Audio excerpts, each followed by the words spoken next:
It is time. It is time. It is time. It is time. You all have been waiting so patiently as I rant about stupid bullshit that doesn't matter. So now we have to talk about stupid bullshit that also doesn't matter. Ha ha ha! Just kidding. Ha ha ha! This is actually going to be really fun. Let's see here. Let's take a look here. Hold on. We got to look this up. Was it posted on Sam Seder? Hold on. Let's see. BadFaith.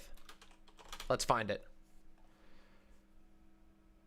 This, okay, so they only posted it. Oh, I can't. Oh. Huh. Oh. Was this, no? Okay, so Sam didn't upvote it. I have to watch it on their channel. Okay, well, that's fine. We're not talking about Door. I mean, we are talking about Door, but it's like different. Okay. All right, let's go.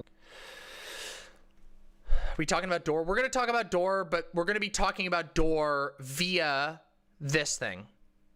Big sad. No big sad. No big sad. It's all good. It's all good. No big saddie.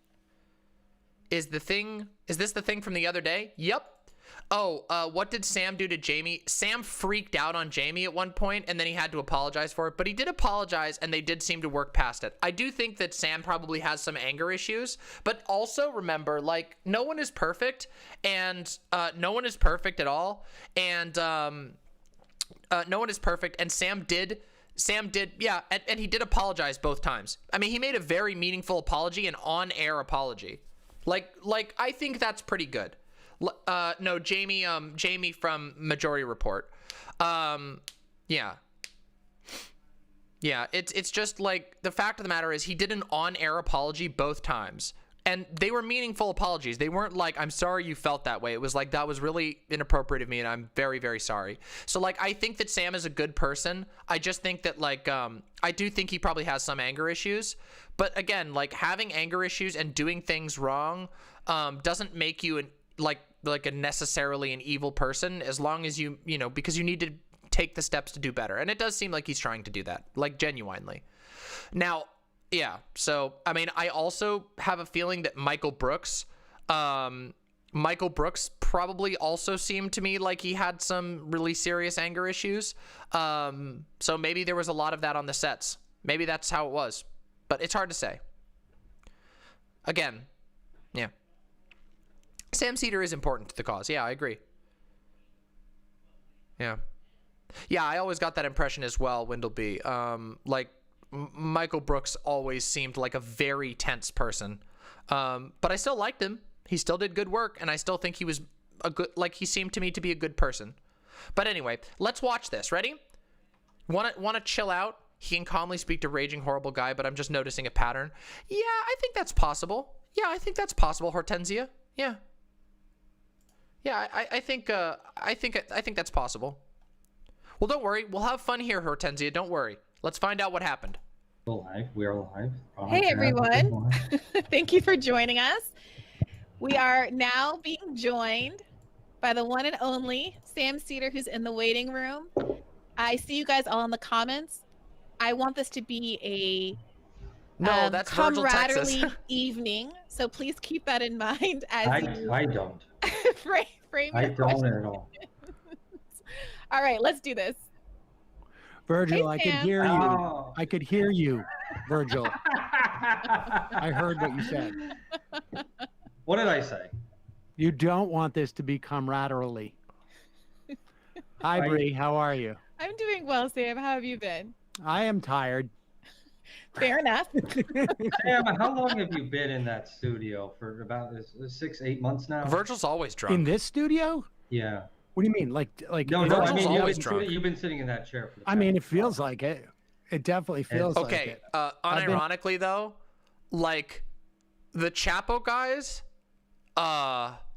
listen.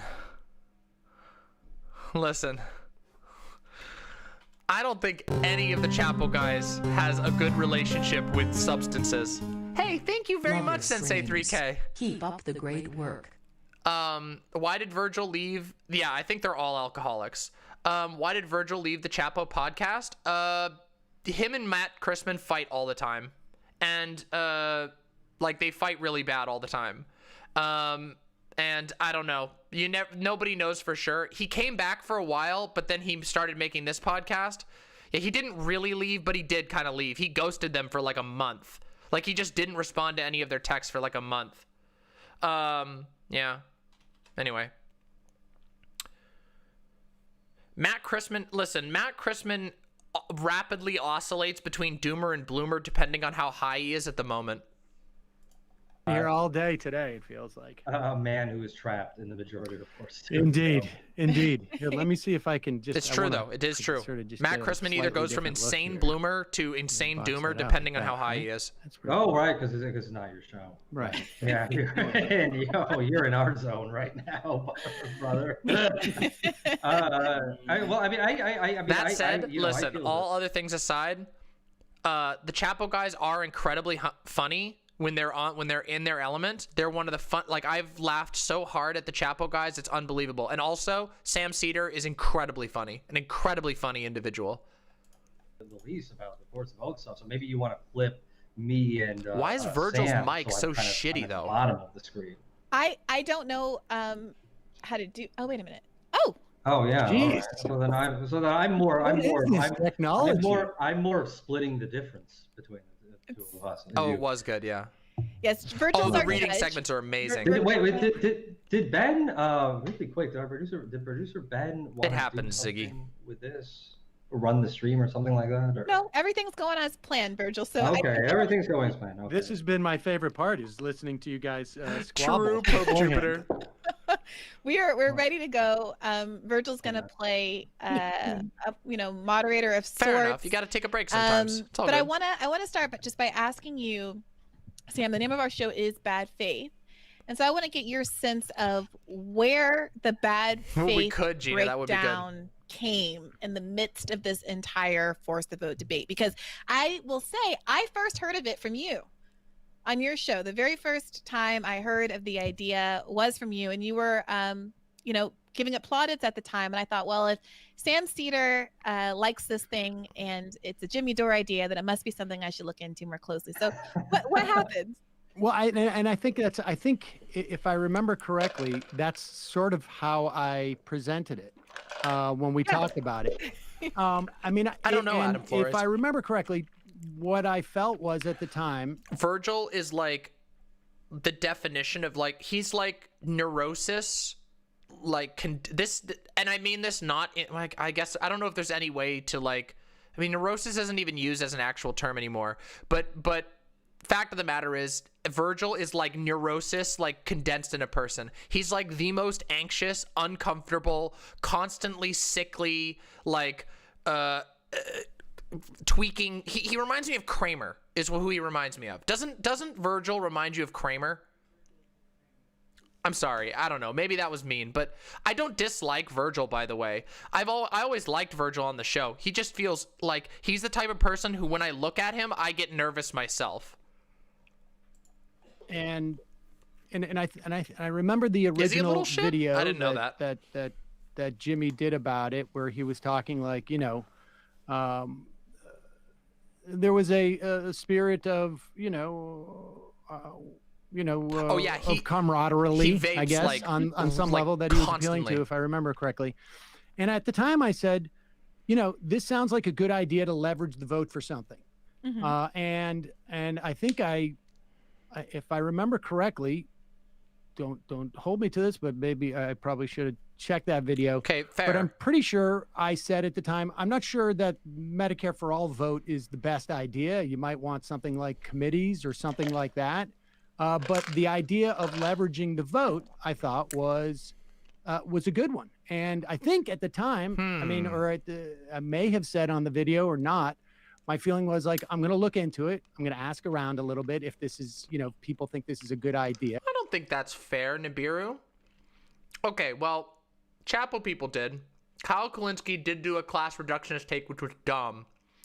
But Sean isn't cringe. Like, Sean's only cringe on Twitter. Please. I know people get really mad at Sean, but like, Sean does incredible videos on YouTube. You can't judge someone just because they're like annoying to you on Twitter. Come on. Yeah. And if they're looking for something else. And after that, if I'm pretty sure I have the sequence correct. Sean does like God tier vids. I did ask a couple of people I know who are sort of not necessarily directly involved in that, but sort of peripherally involved in yeah, but that's everywhere though. Might have known about that, and I heard they were going for other stuff. I think ultimately that turned out to be the Pago thing. Yep, and True I Silent. don't think that after sounds that awesome, Hortensia. I said anything about it because I still felt like it's not a bad idea to, inject this notion of leveraging the vote. And So I you think talked it to- sorry, go ahead. and then I think it wasn't until I saw Jimmy turn it into, the next thing I saw about it was Jimmy doing a video A lot of people did. saying that AOC was the thing that was the person that was standing between us and Kinda Medicare true, for Nibiru. all. You're not entirely she was wrong a with that. sellout. She was a fraud. And I realized, like, oh, it does. Okay, so Sam, just to I was an clarify, idiot. I want to clarify. You said you talked to some people who were peripherally related, who said that they didn't think that force the vote was a good idea. Well, no, it wasn't they didn't think that force the vote was a good idea. It was more like I was checking around to see if there's other things that are being leveraged. And there was Sam's really the answer I got was yes. And the and I I'm think not sure. I had conversations with Trying to figure people it who were out. like, what happens after let's presume for a moment that True, Windleby. And one of the things, I had trouble with subsequent to it was just sort of like, what are the mechanics of this? Like exactly like need what a is soda. the what follows from the force the vote? And No, Sam's 50. and at that point I Sam's said, been okay, doing it's not this a for great idea, 15 but I'm years. not Yeah, going can you to. bring me one? I'm, That'd be I'm very amazing. much a let melon? 1,000 flowers bloom type of guy. Are you able to tell us any more about who it was you No. were talking to? No, but it's not. It's no one. It's not earth shattering. It's it's very peripheral people, and we all have our sources. Some Oh, thanks, are Justin. on the record. Well, some I didn't are know off. that. I didn't know anybody else And- had covered Sam's this. in a Well, I group didn't know DM Destiny with did Bernie because it Sanders. But I can tell you recommended this. to I you. will say this, just for the sake of your audience, it was not AOC, and it was you. not anyone at MSNBC.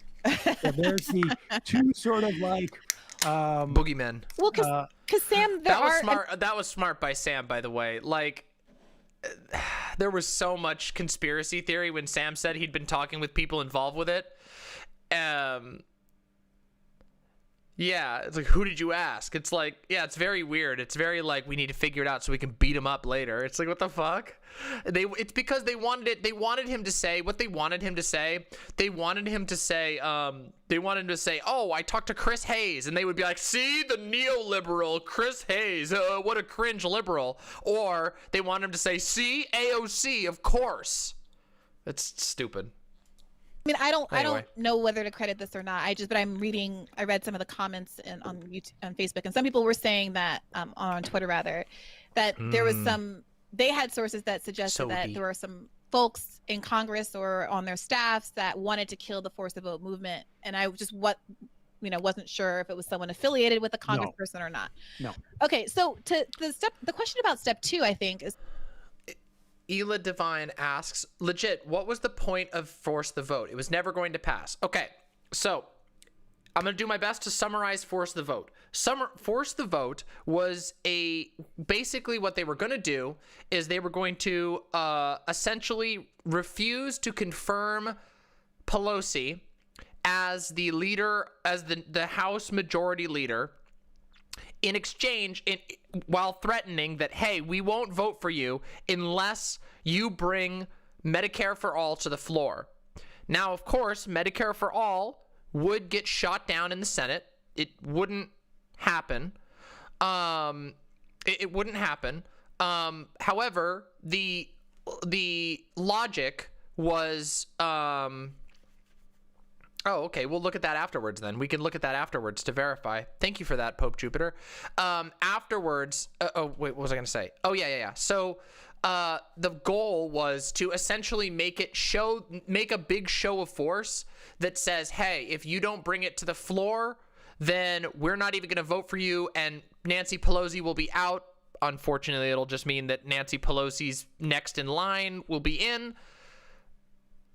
The goal was to make a statement about Medicare for all. However, That statement, given everything else that was happening, to many people seemed too risky, which I'm sure they're going to talk about here. But that was basically the goal. The goal was to make a statement about Medicare for all. That was the goal of Force the Vote. I'm glad you brought that up, because I think the point at which it became kind of bad faith from my perspective was largely around folks who are making this argument that we don't know what step 2 is, right? And to me, it's obvious. You withhold the vote in exchange for any number of concessions, which it's always been, my argument has always been, it's a floor vote on Medicare for all. Yeah, because I think so that's too, what draws the Aristocrat. greatest amount of spectacle. And it's an issue that is number one in the minds of Americans right now, as 15 million people have just lost their employer-based health care in the middle of this crisis. We all know how exigent the issue is. But and also just so you realize that I am not like super biased on this. Like, I do realize that political capital is a incredibly abstract concept. Like, you can't measure political capital in numbers. You can only get a feel for it. But I think that it's a pretty obvious calculation in this case. Yeah. Anyway, I think it was pretty obvious in this case that even though political capital is hard to determine, that it would cost a lot of political capital to screw over Nancy Pelosi like that. Yeah. I mean, she's one of the most politically powerful people in the country. It's a big risk. in addition to that, as soon as David Sirota put out his excellent article about what all the other asks could be, including getting rid of Richie Neal, including getting rid of PAYGO in its entirety, I said yes, and I included all of those asks. Because it's not enough. That's why. And I agree with them, by the way. I agree that that public option is too weak, that we should push for Medicare for all, but we have to be careful. When you're talking about politics, it's not enough to just want something. It's not enough to just feel something. You have to have a way to do it. Oops. And linked to Sirota's article, in the article that I wrote very early in all of this, I think in mid-December.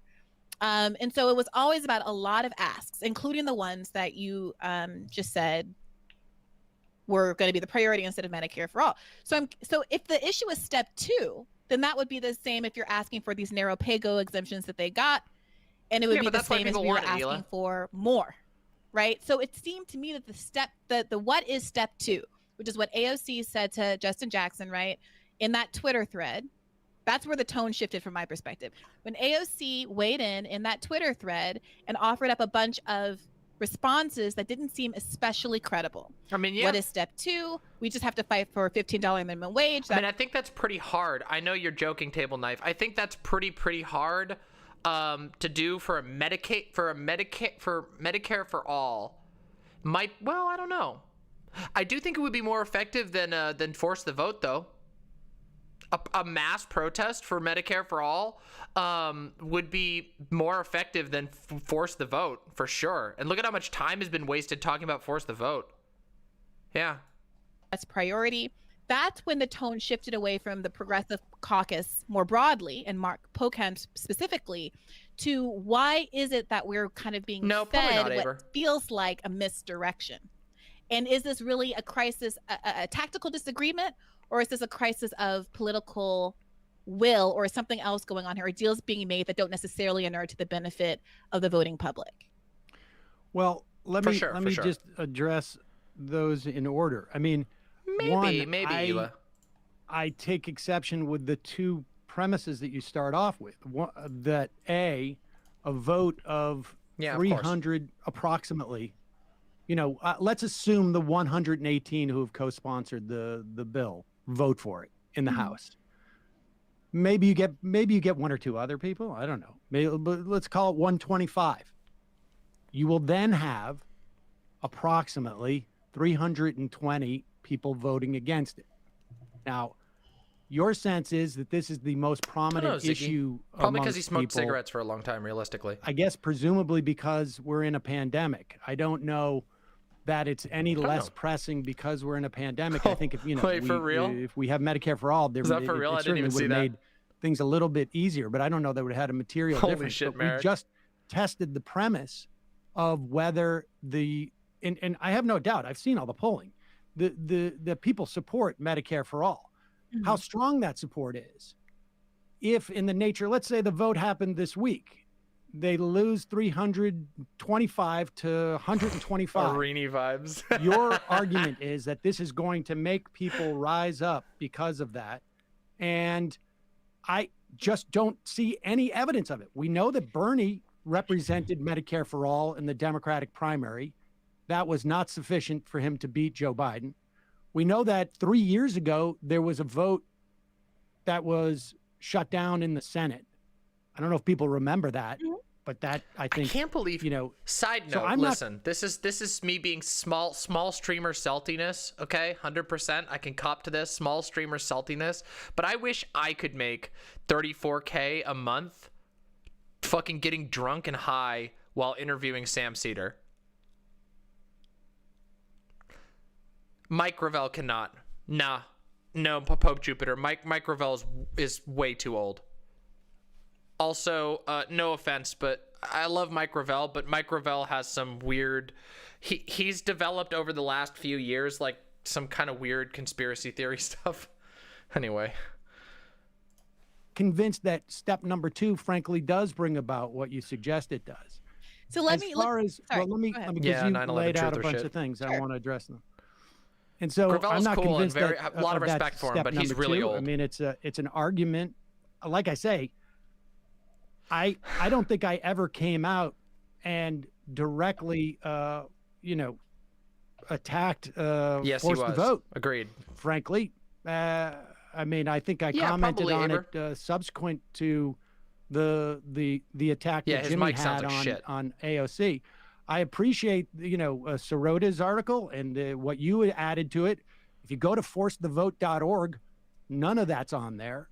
And that has been the thrust of the strategy. I see that. I can see I that. agree that there were other things that they could have leveraged. I don't agree with you. I don't agree on the PAYGO being so narrow. Old as hell. I think there's a tremendous amount of stuff. In fact, everything that is being talked about in the news, the $1.9 trillion, everything from the HEROES Act, which is over $3 trillion bill, could go through that what you call narrow, Right, it's narrow, Sam, because it only applies to things that are related to COVID and the Green New Deal. Everything right now is arguably a function of the pandemic. We have 900.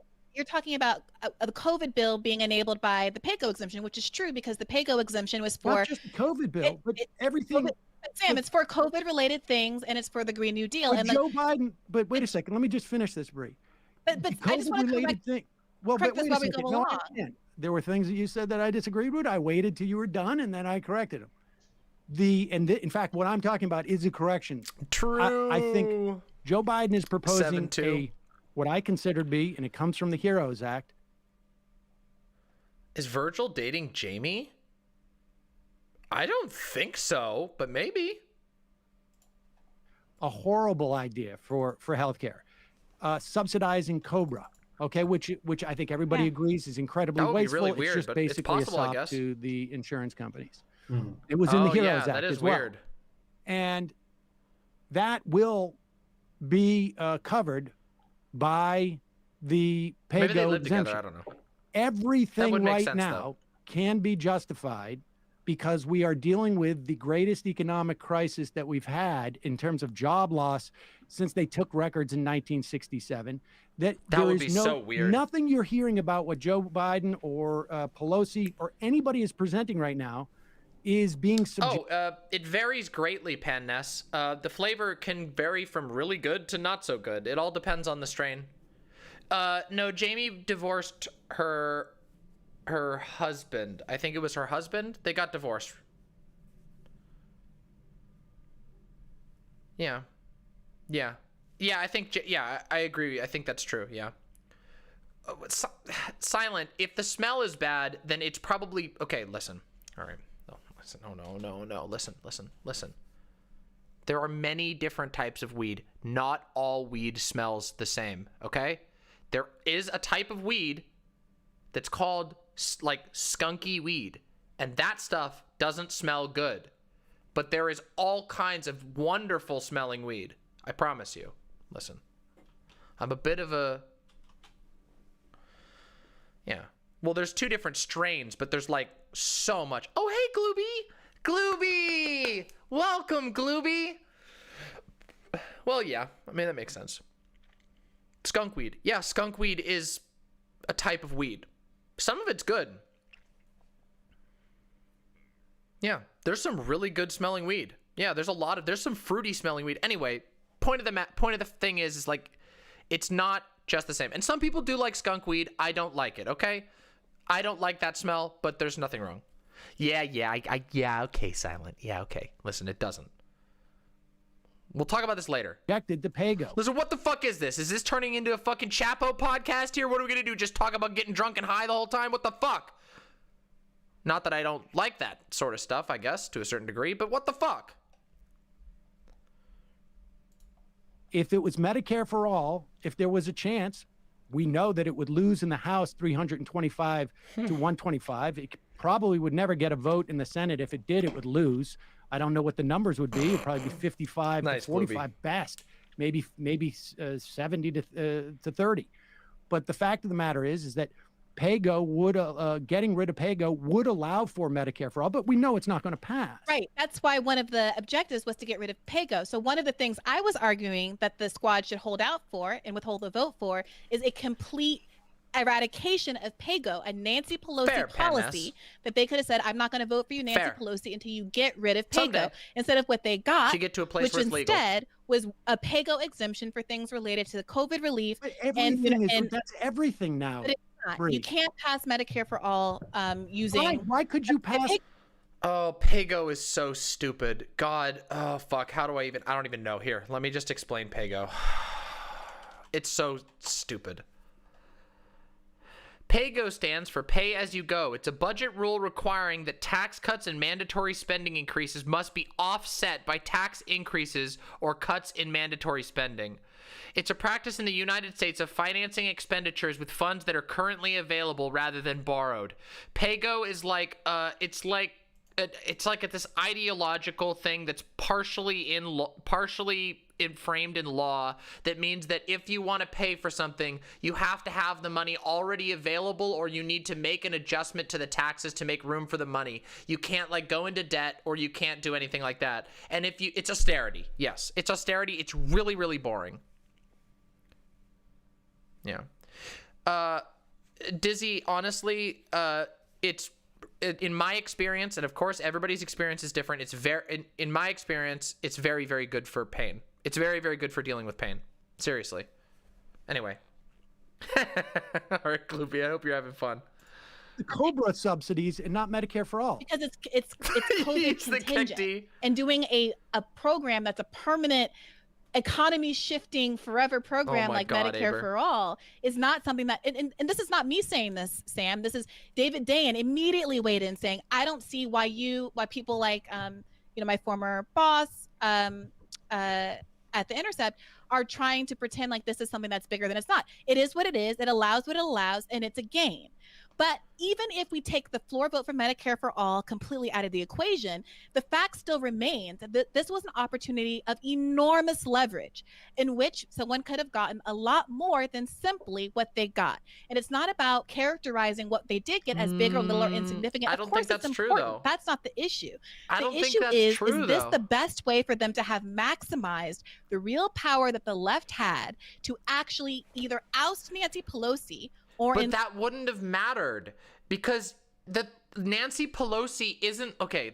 There's a thing here that drives me nuts. Okay, you have to understand Nancy Pelosi isn't a high-level boss. Okay, Nancy Pelosi is powerful because of the connections that she has. Like, her individual power as majority leader of the House is pretty significant, but it's much more that she has massive coalition power. She's incredibly well connected. If you take her out of that position, she's still going to be working. She's still going to be maintaining those networks. Even if there's a different person technically in charge, like say they put Blancy Balogi Oh, hell yeah, Glooby. That's awesome. Yeah, there's if it's this somebody other random person who follows up afterwards, and keep in mind that inevitably it would be a Pelosi ally who would get voted in afterwards. It's almost guaranteed. Blancy Belogi. Whoever it is. It's there's no goodwill anyway, but you can still be politically efficacious. So, like, this isn't like removing Nancy Pelosi from power. It's just removing her title. It's just being spiteful. Now, that doesn't necessarily mean, true. Of course you were. We know you're just joking. You're really, really funny, Ziggy. You always do good jokes. Don't worry. Yeah. Leo Nib. Yeah, but the fact of the matter is that, like, you can't just, like, knock her out of the position then assume that her power will dissipate. It won't. It will still stay there. You know, it's not like you're, like literally putting Mitch McConnell out of power. Like, Mitch McConnell, the Senate was important because Mitch McConnell lost actual power. Nancy Pelosi will not lose any power. By not, I mean, she'll lose some, but not a significant amount by that vote not passing. So that's the problem in this calculation, in my opinion. I know this is complicated politics nerd shit, but whatever. Concessions for the left. I mean, I think it's, you know, if they end up spending $2 trillion, if they end up spending, like we both agree. We have right? to do intelligent coalition building. That there is no scenario when you talk about force of the vote that Medicare for all can possibly happen within the next 2 years, right? Well, if I can address that point, I was taking notes as well during that last. So that was one of the points that you brought up earlier. That's too strong in for me. Your last I can't handle them. Which was that you don't know that Medicare for all is a priority for folks, or that passing it during this pandemic would make a material difference. No. I didn't say that. I said I don't think it's possible for it to pass now, and B, I'm not convinced the loss of it is going to create any type of mass uprising.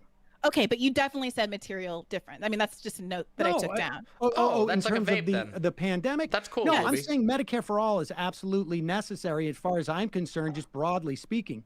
But I don't know that something specific to COVID, short of the fact that I think people are losing their health insurance because of employment.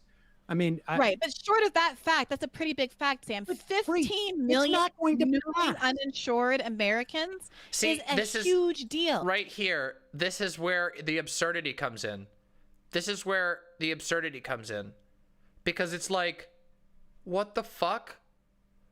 He's right. It literally will not pass. It won't pass. So it has to be the political action needs to be valuable in and of itself because it's not going to pass. And what Sam is saying here is that what we gain from it, considering that it is definitely going to not pass, what we gain from it is not enough to make it worth the downsides.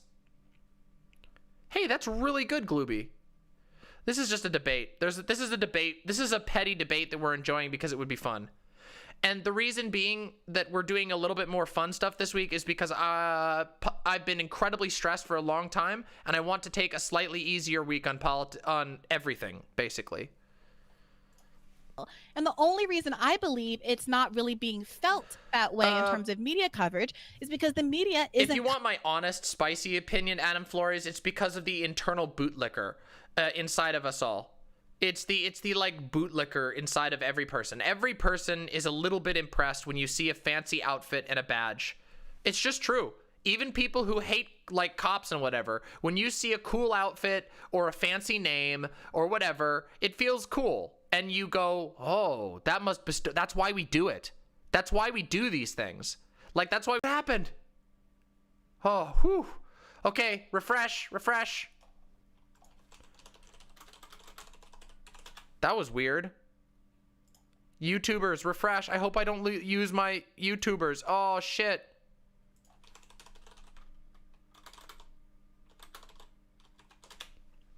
Whoops. Okay, there we go. Hopefully it'll be fine. Oh, hopefully it'll be fine.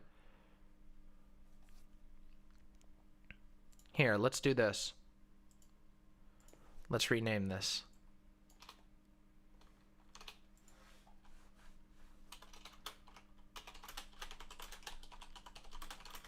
There we go. Boink. There we go. All right. Let's get back into it. Let's get right back into it. Covering it as such. And so my point with force the vote is not, of course. I love how Virgil's Sam, just sitting here. Nobody here thinks that next week, 2 weeks, a month, even a year after a force the vote effort, that we're going to have Medicare for all. 2 years. Oh, is and it? Nobody, no, it's not. Nobody. What do you imagine the vote count will just articulate to me? What do you imagine the vote count will be? I'm trying in this moment to articulate to you what the goal of force the vote was, because it was never about passing Medicare. No, it was not about passing Medicare for all. Because here's the issue, Sam. It's if your argument is we should only do things if they guarantee a win in this moment. That's not my argument at all. Okay, well then you can make your argument. But my point is that if that is the way someone saw the world, of course you wouldn't believe in Medicare. Okay, no wonder. Yeah. Virgil is getting high and drinking right now.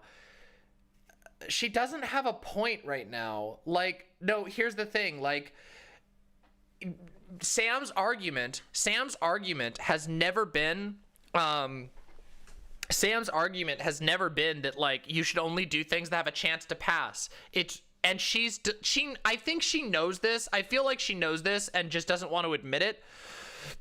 But Sam's argument was never that you shouldn't do things that don't have unless it has a chance to pass. It's that it needs to be worth it. If you're going to pay a price, you better be getting something that's worth the price. Yeah, it really is unbelievable, Merrick. It's really, again, I know, small streamer salt, but I would die. Oh my God, 34K, 10K a month. Oh, whatever, 15K a month to just sit there and get drunk. Oh my God. Oh, it's so frustrating. For all. That's not whatever. You wouldn't believe in whatever. Force Gotta the keep vote, moving. Gotta keep but grinding. If you had a longer historical perspective and understood that, for example, when in the lead up to women's suffrage, they did this exact same thing.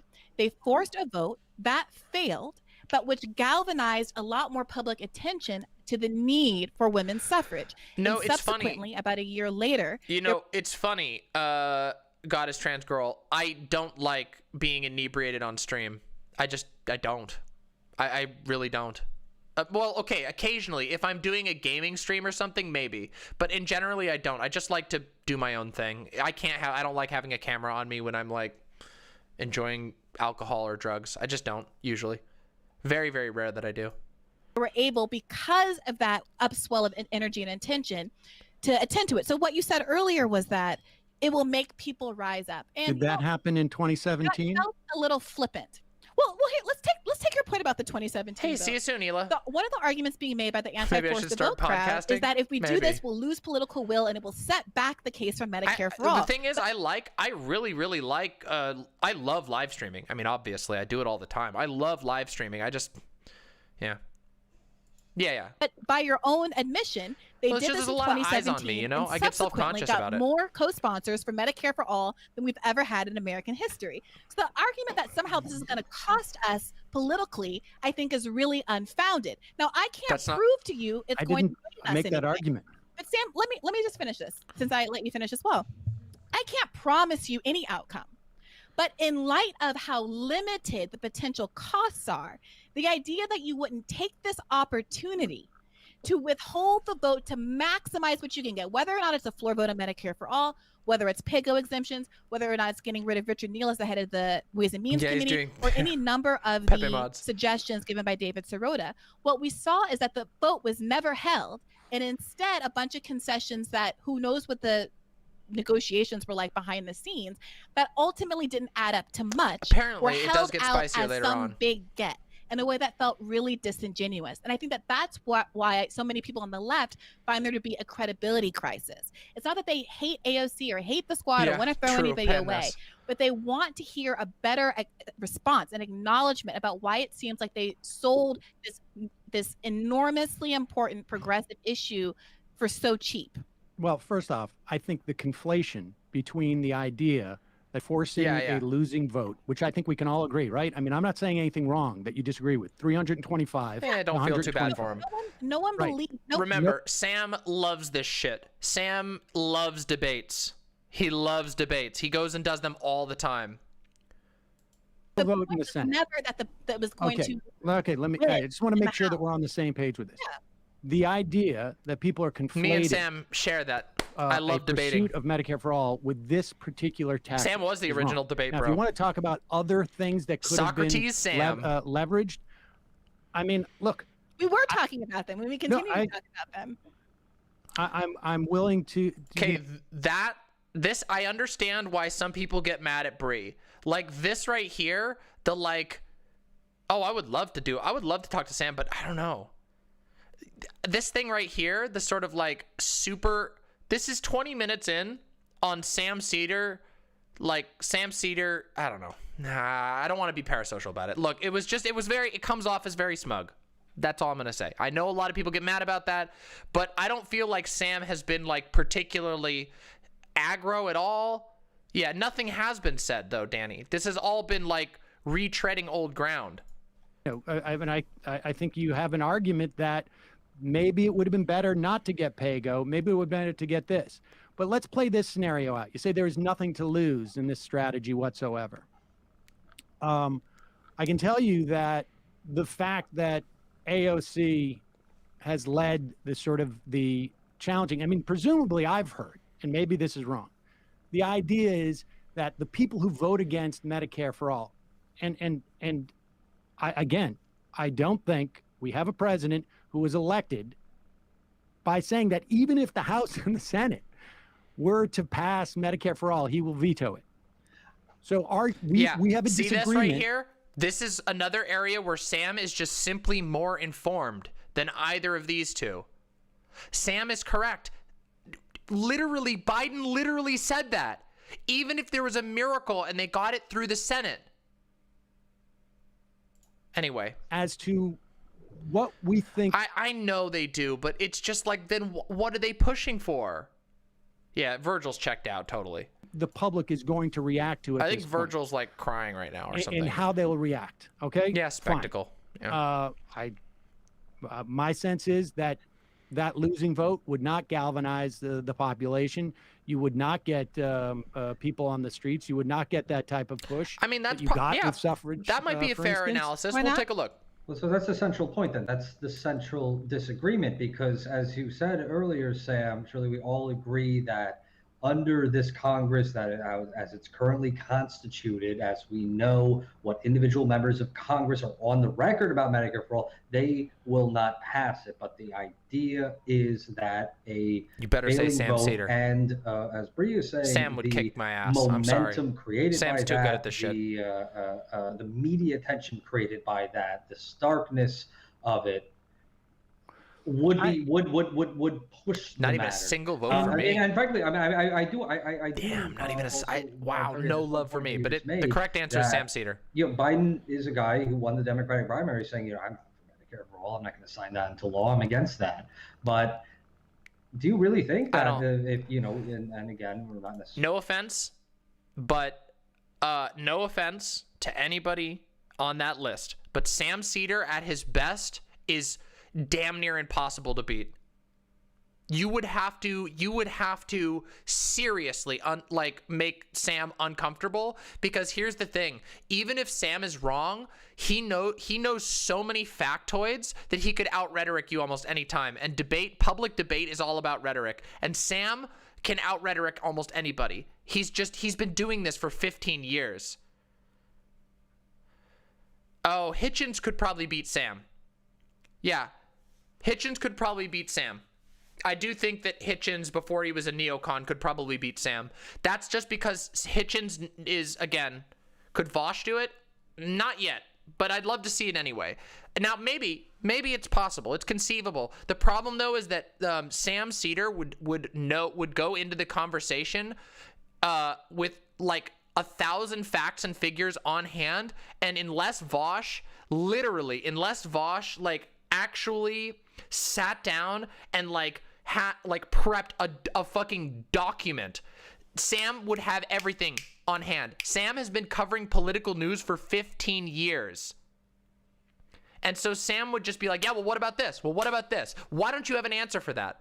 And I think, yeah, I think that Vosh would struggle against Sam Seder's style.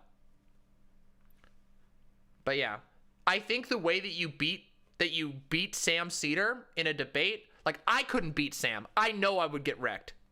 I know I would get destroyed by Sam Seder. I would need years to catch up to be able to beat Sam Seder. Hitchens could, and that's because Hitchens is such a goddamn asshole.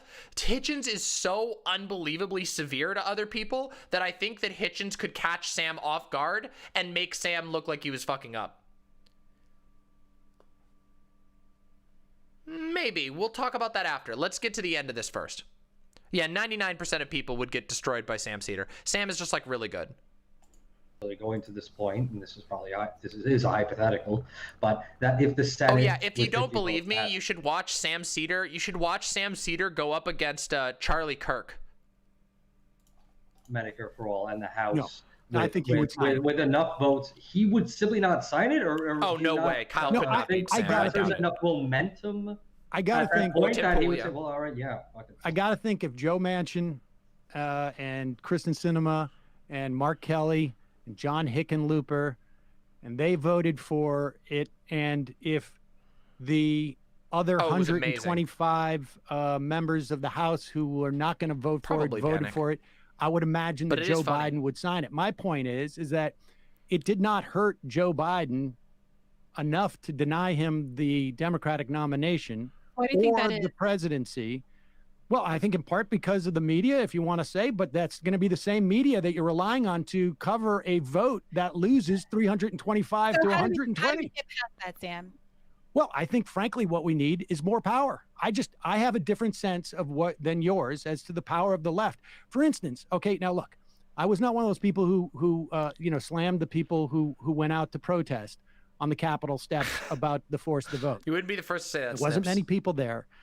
I saw one clip from it where someone is mentioning my name as being part of why this doesn't happen. And I can tell you this, if Sam Seder is the obstacle to getting Medicare for all, you perceive Sam Seder as the obstacle to getting Medicare for all. I know where he lives. I am sitting in front of IKEA panels right now. I know where he lives. I'm going to drop his address in the chat, and you can go rush that studio right now, and we can get Medicare for all right now. I mean, I just think that we don't have the power that's there. Oh and yeah, I think hot take. Sam Seder would absolutely dumpster Destiny.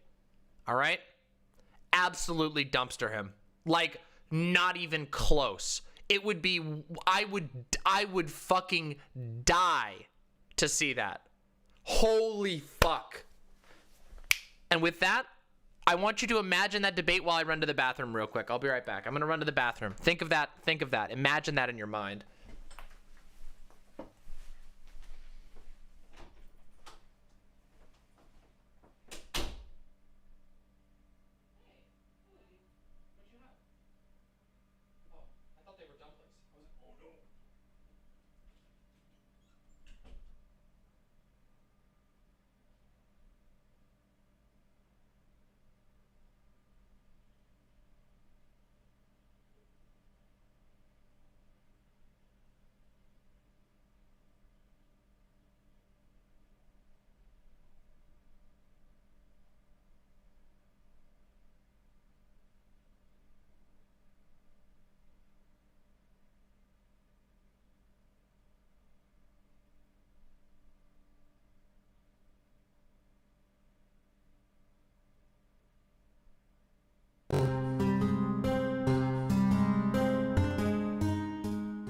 Chair Dono.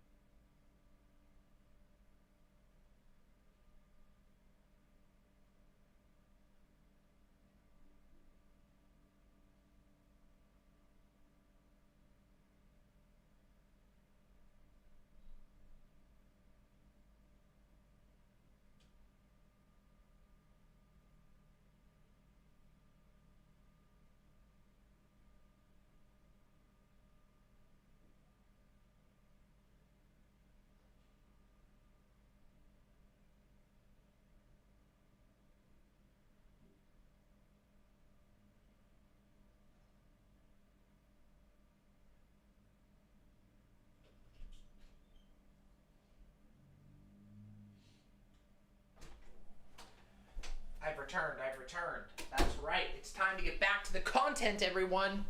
You're here for the content. All right, let's do this.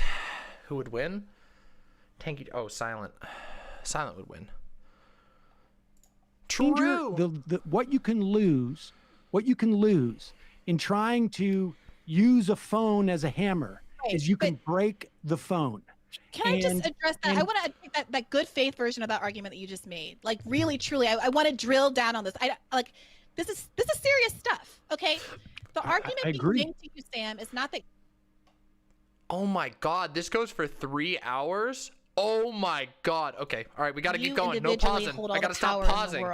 But that there is I didn't see anybody whatever saying left that, but media maybe the structure we fans have did. is fairly limited, and both you and the Young Turks are an take up an enormous percentage of that left media space. I think Jimmy has a bigger audience than I do. Yeah, he does, but that's not the point. You and Young Turks together take up an enormous amount of that space. Jimmy has his I knew it was 3 hours. You have no idea. No, what their probably not the whole perspective thing, on this is. Samoski, but we'll see. And then in terms of beyond the left media space, who else has influence in the left media? Well, there's unions and there's the DSA, right? And so if Young Turks takes up, I don't know, probably 80% of the left. I don't know how big they are, but obviously they're the main player. If Young Turks comes out against an idea, if you come out against an idea, I didn't. Or you decline to support it. And Sam, I think you're not being entirely honest about the kinds of things that were said on your show, even if you personally didn't say that. I'm not holding you responsible for them, but the Sam Seder universe was extremely antagonistic toward Force the Vote. I think it was, frankly, for me personally, I was antagonistic to the idea that it very quickly, very, very quickly turned into AOC is a sellout. She's a fraud. That's fine, Sam, but I'm sitting in But wait a second, bro. You asked what the cost is? The cost is that. No. Cost is I didn't ask you. And I'll tell you something. I have historical perspective on this. We have, for the first time, we have taken out more establishment Democrats. Like, okay, no joke. Like, she just doesn't want Sam to talk at all. Oh, God. This is so weird. In the past 2 years, not exclusively because of her, obviously Injustice Democrats. Just keep watching. I really just wanted to make the point that I was making, though, which wasn't about any of that. And I would like to say my name is Brianna Joy Gray, not Jimmy Dore. So I would think we should talk about and can talk talking about Force the Vote. Okay. And there's if I can just finish the sentence, Sam, listed. if I can finish the sentence, I think that we can and should talk about the effect of the approach that Jimmy Dore took. But in this statement that I'm making right now, what I'm trying to say is the argument that was being made is not that you have all the control in the world, but there was an enormous resistance that I'm not saying coordinated as though it was planned, but all the big players were either silent on the issue or were anti-force the vote for whatever reason. Okay. Maybe they thought it was a bad idea. Have you considered that? Have you considered that they thought it was a bad idea? Oh my God. Yeah, I think she did say that, Kaboka. I don't know. We'll try and find out. Holy shit. Oh my God. And what that does ultimately is take what could be a spiral of energy and natural enthusiasm that came up around the idea and deflate it. So you can't be suppressing an idea, which you can agree with suppressing the idea. It's your right. It's your show. It's your platform. But the DSA declined to weigh in. I'm not the DSA. That's fine. But the DSA declined to weigh in. The nurses union declined to weigh in. Young Turk. It sounds like it's because it's a bad idea. This sounds like this is like echo chamber thinking. Everybody, everybody who I gave my idea to told me it was a bad idea and nobody would work with us. So we called them stupid fucking neolibs and morons, and then they still wouldn't work with us. Did anybody see the footage of Jimmy Dore screaming at people about how stupid everyone was who disagreed with him? Holy shit. But she's not even in a lefty bubble.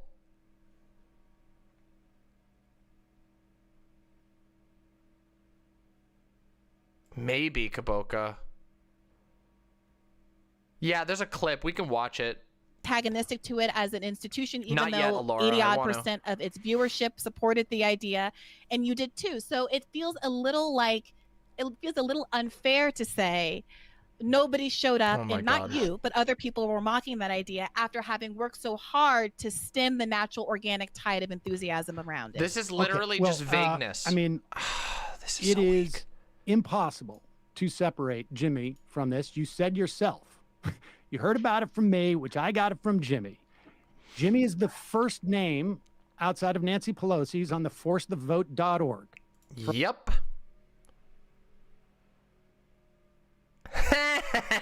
Kaboka. I know. It's so pathetic. For a long time, there was... But see, the thing is, though, this is the thing about it. Sam is a principled reformist. I don't agree with Sam on a lot of stuff. There's a lot, like, Sam he's a wonk. Sam is a wonk. I know it's not nice to Sam. I love Sam. I find his work amazing, but he's into the nitty gritty of electoral politics. And there's a lot I disagree with. I don't think he's a lib, but he is much more libby than most others, than most of the others we're all like in the sphere that I'm in. Oh yeah, I'll take a look at this afterwards. We can watch some of this afterwards. But the fact of the matter is that Sam Seder is a principled reformist. Like it or not, that's how he is, and he knows what the fuck he's talking about. This is just, I don't even know what their objective is here. Also, who cares? Force the vote failed. It's in the past.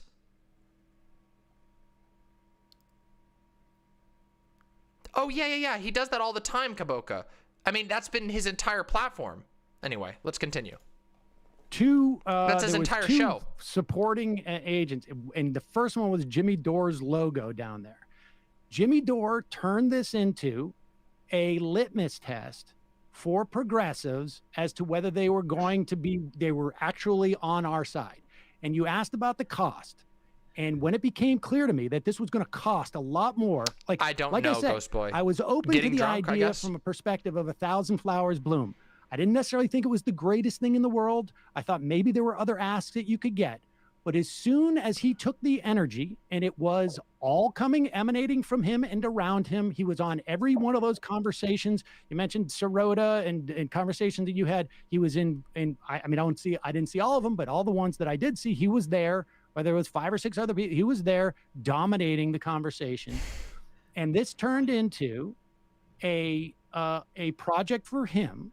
And it was, I don't know on that Slack that I saw the images on that Slack. I don't know how representative that was, but it at the very least captured what I found to be problematic of it. And I thought that was the cost, because from my perspective, having had my historical context, I have watched for 15, 20 years an inability to primary Democrats who are Destiny is a neoliberal. Establishment Democrats or conservative Democrats. Donna Edwards, I think, was the last one that we saw, and that was in 2006, maybe. And that was a big deal. And I don't even think she was that far to the left, frankly, relative to I can back that up too, but I don't really need to. Love how BJG just continuously ignores the IWW and CPUSA while implying the DSA is the only way to drag I mean, us to true the left. though. True. Like what? That's true. Yeah. If you have a link to the Slack thing, I'd take a look at that after this. Today. I want to dig into it. And yet, I don't think he does, the Nibiru. Central figure. And if you go back and you look at too, like things like, if you look at the reporting on the did somebody energy donate? and commerce, oh, oops. Somebody donated while I was in the restroom? Oh, oops. Let me go check. Was it a site dono? Or was it a chair dono? Hold on, let's see. Must have been a site one. Hold on, let me go check. Let me go check real quick. Sorry for anybody that I missed. Let's see. Hold on, let me see here. Where's my site thing? Here we go. Boop. I can see the feed. Let's take a look real quick. Oh, I don't know. I can't see it. I don't know where it is. I'm sorry about that. For anyone who I missed, if I missed, it was for chair. Oh, okay. It was for chair. Alrighty. Committee that AOC was shut out. Thank you very much. I'm sorry I missed it.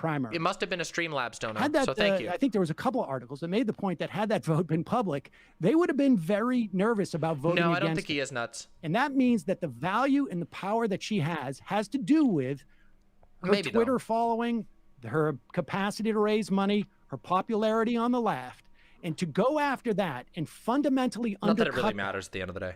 And if I have power, Jimmy Dore has more power. And to undercut that and for the sake of a losing vote where supposedly it was about 2 years later, you're going to primary those people, although she is the central figure who are helping primary those figures. It did not make sense to me. That was the cost. Jimmy Dore is arguing whether, and that was the cost of the force the vote movement. Whether there was a cost for Maybe. The Nibiru, Progressive I don't think he Caucus knows what any of these or words those mean half the 15 time. people to vote against Nancy Pelosi, I also have Yeah, an argument. grifter. Yeah. I don't know if I buy it, but I mean, I'm not a sitting congressperson. But let's say Nancy Pelosi says, fine, don't vote for me. They lose the speakership, right? Because there's no one going to coalesce around. You're not going to get that 218 people to coalesce around another vote person. They're going to end up. It's going to end up being McCarthy because that's just not true, Sam. That's just fundamentally not true. Walk through this. And that's Okay. I'm going to give you my scenario about this. I'm going to give you my. Holy shit. Holy shit. My scenario. They say, no, we're not going to vote for Nancy Pelosi. We're going to vote for Hakeem Jeffries. Oh my gosh. Okay. And if you got what was the 218 to 212 or something, right? What I can't remember. I believe it was 216 to 212 with a majority of 215 because if memory serves, 429 votes were cast, requiring a majority of 215. So you Democrats now need, had at the time, I believe, about 219. Jesus Christ. the progressive holdouts. Let's say there's 10 of them. Okay, they vote for Hakeem Jeffries.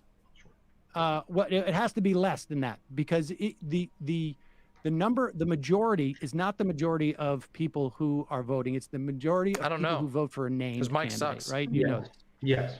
So I'm thinking, okay, so let's say Nancy Pelosi calls their What the fuck? Don't vote for me. 8D5D2D Derek? That's and they vote ridiculous. for Hakeem Jeffries. It goes into, enough of only like 4 of them vote for That'd be Hakeem so Jeffries. amazing, that Alora. There That'd be is no hilarious. majority. They have to revote, right? Yeah. And then what happens?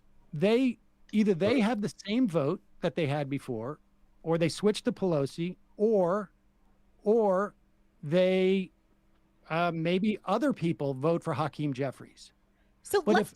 if but if it five people, goes to a second ballot. five It or goes 10 to a second or third or fourth or round. Wait a second. 50th round of voting. Second round. Now you have 15 people who vote for Hakeem Jeffries, 215 who vote for McCarthy, and 205 who vote for Nancy Pelosi. What happens then, Virgil? Wait, hang on. Why would the if memory serves, McCarthy So got these 212 votes? So you're not saying that number goes No, up? I'm suggesting in that's round every two, Republican. in round two, In one round of two things nobody has can to happen. nobody can marshal a majority, so it goes to round 3. No. You don't need. I think it's because I'm gonna be completely honest. I think it's because I think it's because this is like a really massive issue that they've staked their reputations on. Brianna makes my skin crawl. Nah, I mean I don't know. Like honestly, Brianna just makes me think of a podcaster who likes making a podcast and likes making a lot of money and is firing at people above their weight class and their wrestling level, whatever, I don't know what the term is. Lightweight firing at heavyweights, and yeah, well, we'll find out more. Yeah, 100%. Even Chapo came out against Force the Vote. That doesn't surprise me. It's not a very good idea. That's the thing. It's not like the worst thing. Probably Windleby, but I don't know. You need a plurality of names. That's not true. It would That is require not true. Democrats would have to vote for Kevin McCarthy to be Speaker, or a large number would have to abstain altogether. Yes, or abstain. Under your scenario, Sam, you need a majority of the people voting for a name. Okay, so let's say, which is to say not voting present, which means not that voting if every single Democrat shows up and they vote for someone, then unless they have a majority within that caucus. Oh, I haven't seen the Twitter behavior. I haven't seen that at all. BJG is the personification of extremely online Twitter leftists. But that's the thing, like, she's not even like a super leftist. She's not even like a super leftist, though. Yeah, I don't know. Hasn't she done real world shit? I mean, she worked for the Bernie campaign, but her position for the Bernie campaign, people really critiqued her for.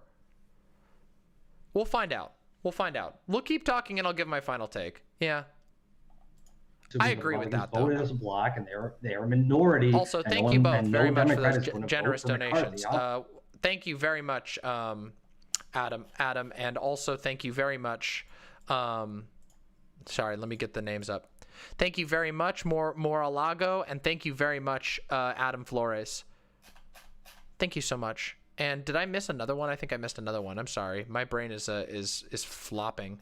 Or maybe I was reading somebody's message. Anyway, whatever. I don't think I missed one. Okay. Obviously, then it's just going to keep going to successive ballots. Right. And this is not an unprecedented situation. Right. It's simply a situation we've not had in 100 years. And importantly, this could go on for dozens of rounds, as it did in the historical precedent that Virgil is nodding to. And this is where we start to talk about media attention and spectacle. Hold on a second. Let me just do a quick fact check here. Let me just do a quick fact check real quick. Let me just do a quick fact check. Okay, give me a second here. Hold on. Let's just do a quick fact check. Okay, hold on. Wait, when was this? Here, let's take a look. I want to get the dates. Let's just do it. The election is in the first week of January. They were pushing this shit just as we were winding up to the coup on the Capitol. Okay? So all of that shit that was happening the first week of January was happening, and they think that their main strategy here that Brianna and Virgil have been slamming on over and over and over again is that, oh, we'll get media attention. No, you fucking will not. You cannot sell some boring ass irrelevant vote in the middle of a coup. Not gonna happen. Not gonna happen. It will be ignored. No, nobody will even know, Ziggy. They won't even know it's happening. I almost forgot it was happening. Oh, good. Okay, good. I know. I don't want to make his arguments for him because I know that we probably agree on this, but yeah, nobody fucking knew. Everybody was busy covering actual shit that was happening. I know they were pushing it before then. Wouldn't the media? Yeah, Gina. Yeah. This is so stupid. Basically, the argument that's being made here, and I don't feel like I have to be like super, super nice to them. But like at the same time, the argument they're making here is they're basically mad at Sam for not giving them free coverage for their podcast. That's what it sounds like, because most of the media would not report positively on them. Most of the media would be ignoring them. And this is especially true given that this is happening with them having they have hindsight. They have hindsight. They have hindsight to know that if they had tried to push this during the insurrection, it would have been buried. Where Nancy Pelosi, who 3/4 of Americans want to step down, a bipartisan majority of people but it's not like can't stand Nancy Pelosi. Nancy Pelosi, who was We down. got to talk about Democrats because the Republicans. The Republicans are irrelevant. Yeah, it's like half of Democrats want her. I think it's a majority of Democrats want her to step down. So the question is, isn't this part of the spectacle that we're trying to create around the issue of why 50 million people just lost their health insurance and what the government is going to do about it in this moment? So we don't end up in a situation where Joe Biden is saying, let's do more COBRA payments. Let's give more giveaways to the private insurance industry. And even if it doesn't result, obviously, in Medicare for all tomorrow, would it... Hold on a second. Oh, okay. I have to see this.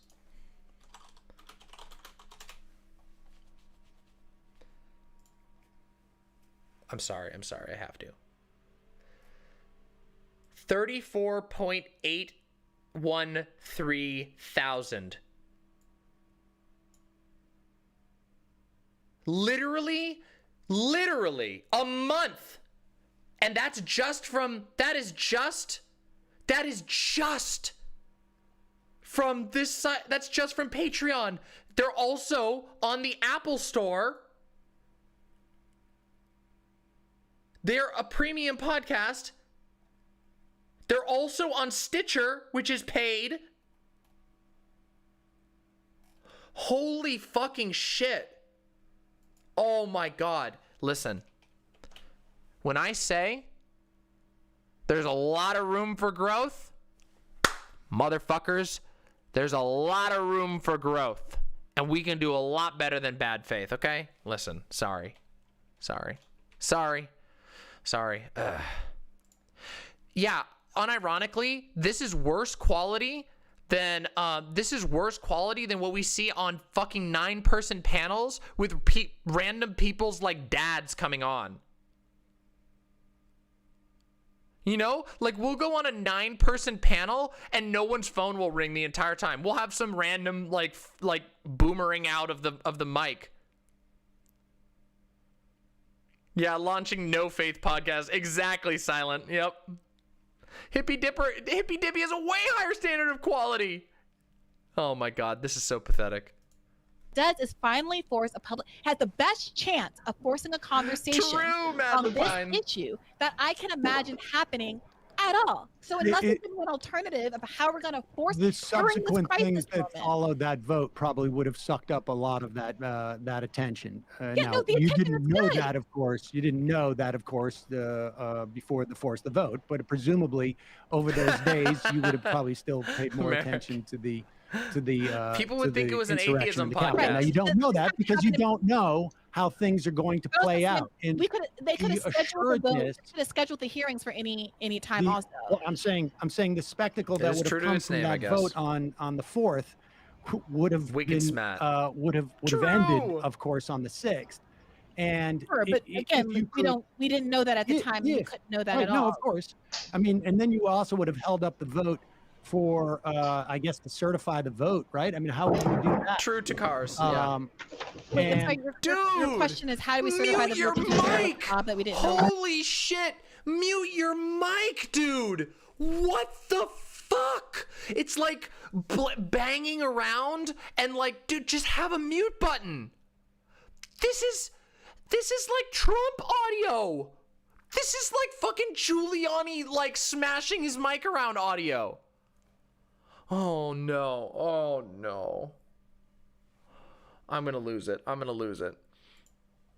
It's probably a weed delivery or something. I'm saying in terms of we haven't organized, we don't have a speaker in the house yet at that point. But my point is like the sureness that oh my God, it is, isn't it, Silent? The fucking boomer. Oh my God, it is. It's going through his fucking iPhone headphones. Oh Jesus. People had enough so that the Progressive Caucus members is it? Hold on. Let's hear what they said. Let's test it. To me, actually, I'm we'll sorry, get another opportunity. I just think that's Let's wait. Ludicrous. Okay, and so like let me I ask you this. I never even criticized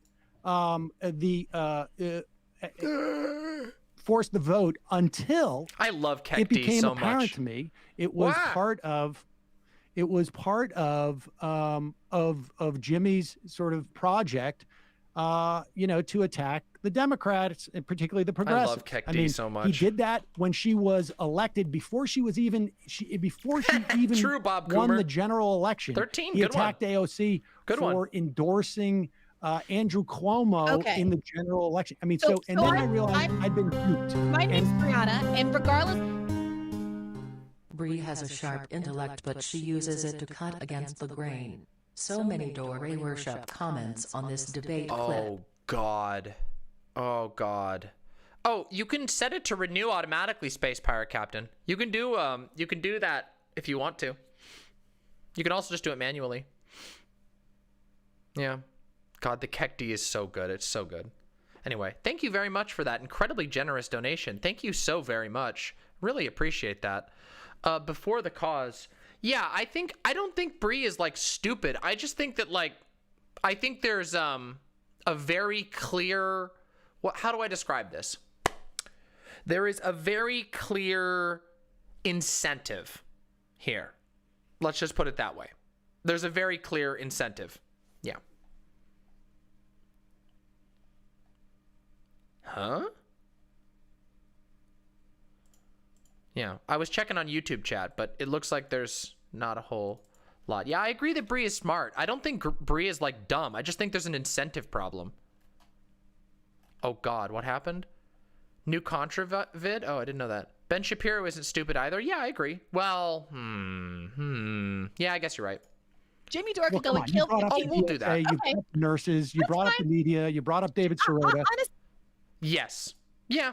Yeah, silent. Yes, and also soothing. Yes, it's not just what it feels like to me, and we'll see as this goes on how far this goes. But there's a thing when you make a really bad call as a public figure, you either have to own it, or you have to assuage the egos of people who believed in you so they don't stop paying into your Patreon. Yeah, one of those two. You either have to own it, but here's the thing. You get yourself in a tough position if you're a person who regularly refuses to own being wrong. Then the only option you have is to never be wrong and therefore convince everyone in your little circle that they were right to trust you no matter what the evidence shows. It's okay to just be wrong. However, it is less profitable. It is less profitable. Yes, the white destinies. Yes, exactly. Yeah, it does hurt. It does hurt to be wrong. But yeah, you might lose subscribe. You will lose subscribe if you have built that type of model. You won't lose subscribe if you've built a model where you can be wrong. For example, Sam Seder's show is not like an echo chamber. Sam Seder is wrong frequently. And like not frequently, but when he's wrong, he corrects it. He makes corrections. His show is about some level of journalistic integrity. You know, so people who watch Sam's show expect that if he's wrong, he'll admit it. Nice, Panic.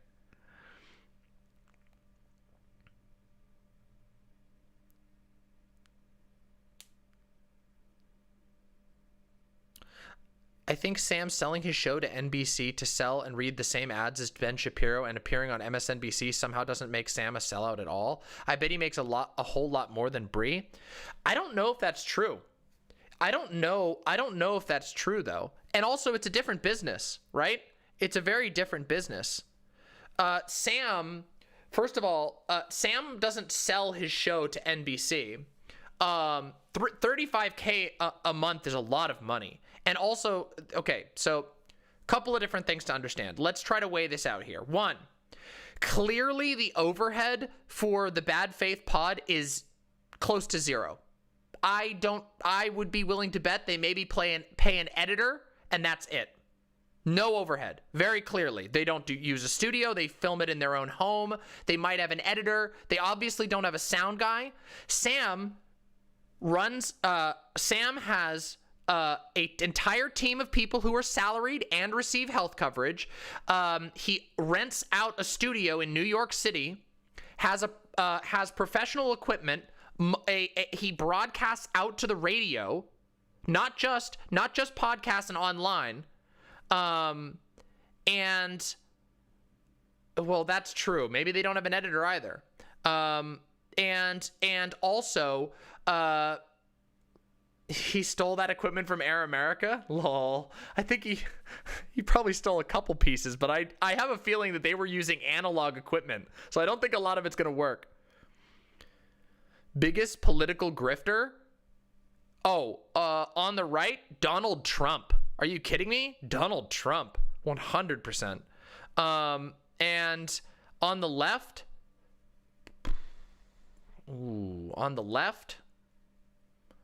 Moppin, maybe? Moppin doesn't have a huge platform, but Moppin is just completely compromised from the bottom up. Yeah. I don't know, Hila. I got a lot of thoughts about that. But yeah, also, Sam, I don't believe, sells his show to NBC. I think that Sam has certain syndication deals with certain radio shows. Yeah, true, Kaboka. The left. He sells himself as on the left. He's not really on the left, I know. But, and then also, again, Sam pays the salaries of an entire team. True. Wait, no. Not true.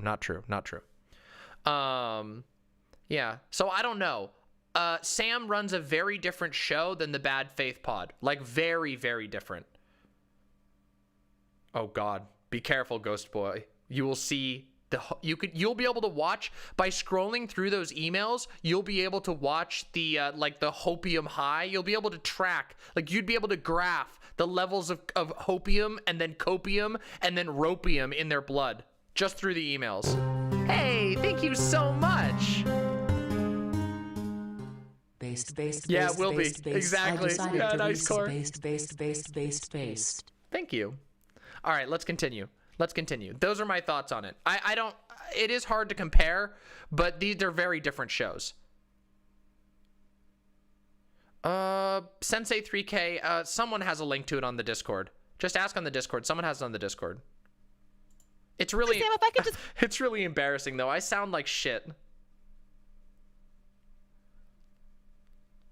Yeah, Nomiki's show. Yeah, it might be. Yeah, well, I don't know if Sam would be good for office. I think Sam is really skilled as a media guy, but maybe. Ooh, I don't know if I agree with that, Nibiru. I don't know if I agree with that at all. Nomiki.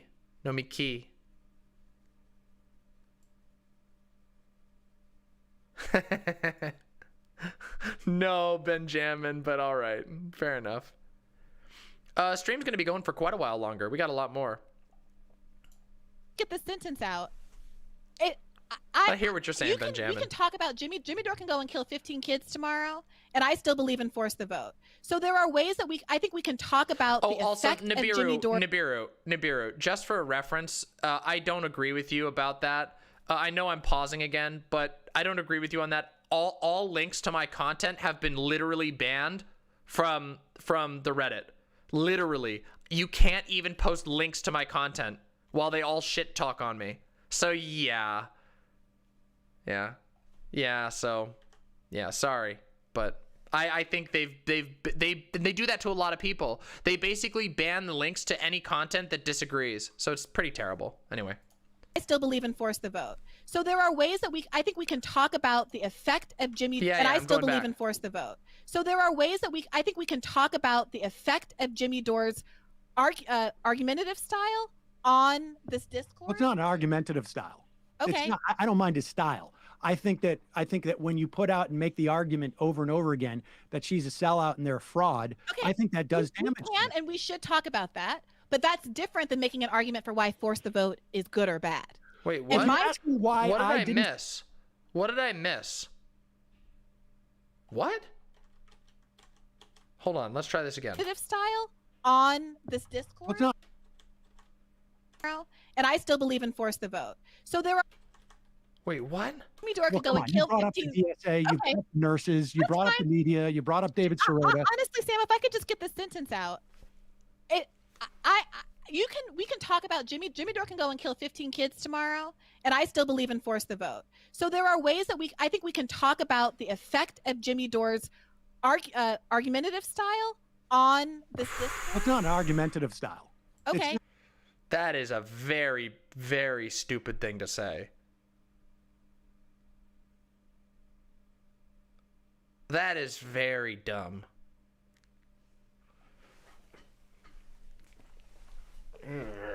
Yikers. That's a really fucking dumb argument. It's not that she's soulless. That's just really stupid optics. I know what they're trying to say, but what the fuck?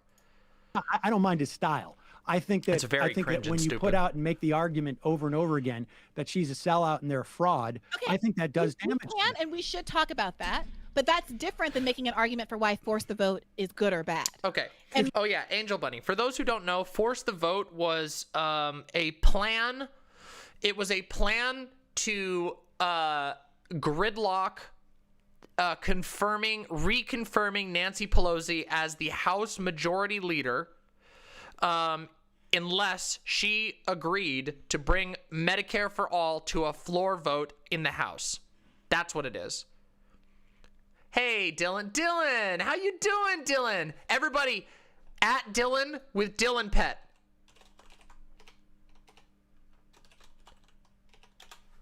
Dylan Pet, Dylan Pet, Dylan Pet. Pet, pet, pet, pet, pet. Hello, Dylan. Hello. Look at all those pets. Look at all the cute pets. Welcome, Dylan. So happy to see you. How are you doing? We're having a very good time right now.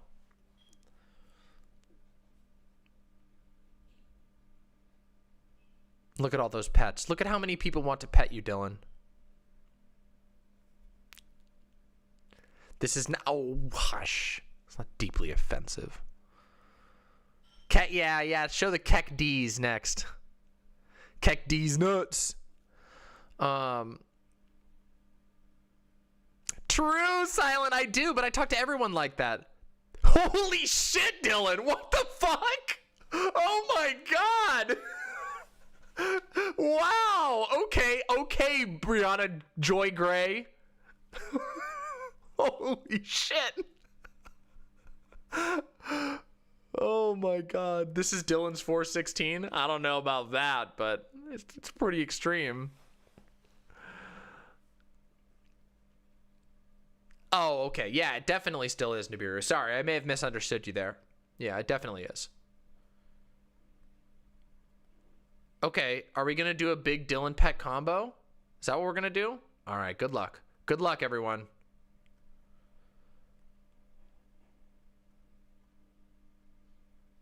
Dylan's going to try to kill it, but you guys can do this. I believe in you. I'm not helping. Gina's going to lead you. Follow Gina.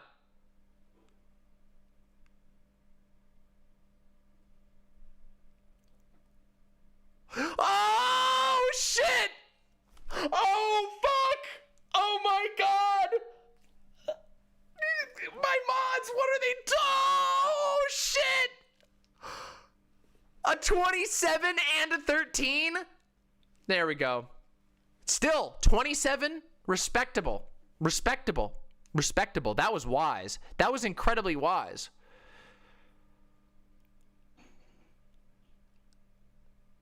Hey, blame the mods. Listen. This was a chat. This was welcome to the anarchist server. All right, shall we return? Shall we return? Dylan, we've been having a lot of fun with this conversation so far.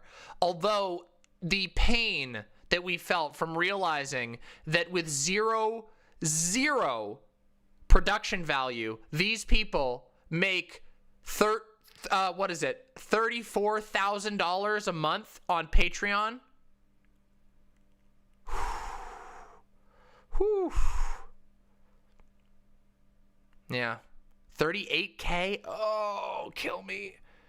Oh, kill me. Oh, no, in Minecraft, wait. Oh. Anyway, Dylan. Oh my god, 420. Well, hey, that fits. Literally, Virgil's drunk. Virgil is like drunk during this. It's so bad. Oh, it's so bad. Anyway, let's continue. See, good job welcoming Dylan in. Anyway, Dylan, what you up to anyway? You're asking why I didn't support it? That's why. Because I didn't want to associate myself with a attack. Okay, so that's honest. That's honest. Oh, yeah. So you're not saying that you actually think that force the vote was an effective strategy or a bad idea. You didn't like that it was associated with the door. I thought, like I said, I saw this part. I saw this in the clip 3 clip. times on this, and I thought it was a middling idea. Thank you, Angel Brad. When I found out that they were leveraging other stuff that I thought had more material benefit and not. But it doesn't have more material benefit. Because they could have asked at least for you to get rid of all You and I have a disagreement. I believe that exempting PayGo. But they didn't exempt PayGo. Excuse me. At a time where we desperately need funding. Boy, here we go. We need expansion on all sorts of things, ranging from expanded unemployment insurance. We need checks. all of that. I think that was a valuable get. It was valuable, but it wasn't a get. Huh? That was It was fun. valuable, but it wasn't a get. You have no knowledge if their failure to force the vote resulted in getting those things, if those things were already planned concessions or not. Moreover, part of my demand was to get rid of PAYGO entirely. So if we're talking about the material value of either of those things, yes, your demand was you. Look, I'm saying there is an argument, okay, but neither one of us knows how much you could have leveraged at this point. Well, here's you want to argue that you think that their negotiations, that their ask wasn't big enough. Fine, I don't have a big. That is what I'm arguing. Here's why. But as to why I wanted to distance myself as fast as I could, because I'm not going to be part of a project that disempowers. You're good, Gina. For what I think is a highly speculative tactic that I think is dubious, frankly. But again, I was perfectly willing to just let 1,000 flowers bloom, like you said. There was no strategy on my part to go like, I'm going to support this, so that Bree signs on to it, for instance, and then I'm going to pull the rug out. No, it was and to say that Jimmy's not associated with Force the Vote. I didn't say that Jimmy's not associated with Force the Vote. To say that he wasn't the biggest advocate or the person most close to social. Is very central to it. All right, so let's find out. Let's find out just how central Jimmy Dore is. Let's force the vote. Searching it right now. Okay, I just searched it here. Here we go. Okay. This is the page. Number one. The number one sponsor is Jimmy Dore, then Movement for a People's Party, which is backed by Jimmy Dore. Literally over Socialist Alternative, literally over, what is this, Our Revolution or something? Yeah, Our Revolution, Washington, Our Revolution, Nevada, Our Revolution, Wisconsin. Number one, Jimmy Dore Show. Literally the number one. So yeah, I think it's not like, here, let's see, what else do we have in here? Do they have other references to it? Populist Paul. Who's Populist Paul? Twitter conspiracy about the stinky People's Party Slack conspiracy. All right, we'll take a look at this after. All right, let's do this. Let's continue. Yeah. That is why when he started to use it as a leverage to disempower the progressives in Congress, they only had 3 of Our Revolution. I'm done. So I'd like to address that point, if I may. Alex Red Action, why do they keep talking about this after the vote? Because grift? Because money, I guess? I don't. Was that Nico House on the promotion stuff? I don't know. Believe that Jimmy is trying to disempower the progressives in Congress. What I believe Jimmy is doing, whether or not you agree with him or the tactic he's using, is trying to use his platform to pressure the elected officials, the progressives that we have worked so hard and have this unprecedented number, to your point, in Congress, to do the thing that we want them to do, which is to use power when it falls in their lap. Now, in this instance, we didn't need to get a majority of progressives in Congress to enact the plan. That was the whole spark and magic of it. I mean, the funny thing is, like, I'm not even opposed to being anti-lib. Like, that's the thing, Ryan the Magician. I'm not even opposed to people who are anti-lib. I understand being anti-lib, but, like, the fuck? Like, I understand wanting to critique libs, but do it effectively. This isn't effective. Yeah. Oh, I see what you're saying. Yeah. Bree wasn't even aware of the website. It's not a centrally organized thing. I don't know about that. Is that true, though? Is that really true? The number one, they have a website. Like, I don't know. Oh my god, it is Nico House. Wait a minute. It fucking is Nico House. It is Nico House. This is Nico House. Wait a minute. Isn't this... Wait. Wait, is this who's this guy? Nick Brana? Who's Nick Brana? The People's Party? Oh, that's the People's Party guy?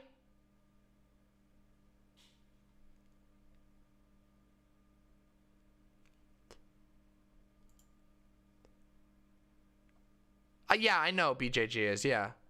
The Movement for a People's Party is an American exploratory political organization. It was started by Nick Brana following the 2016 presidential election as draft Bernie for a People's Party. Bernie Sanders declined, becoming the party's figurehead. Oops. Whoops. Whoopsies. Whoops.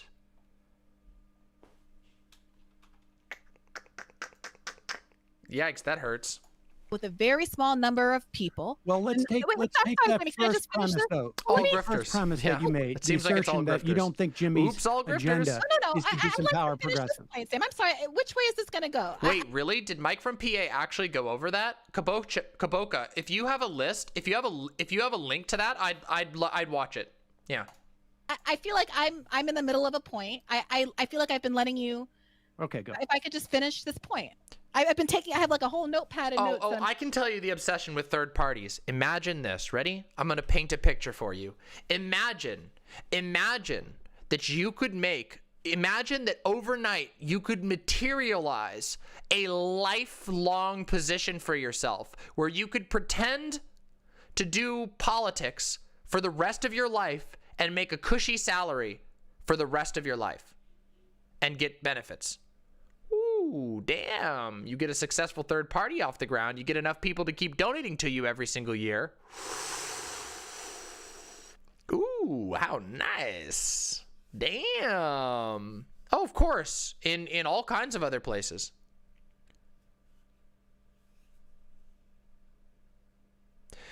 Well, yeah.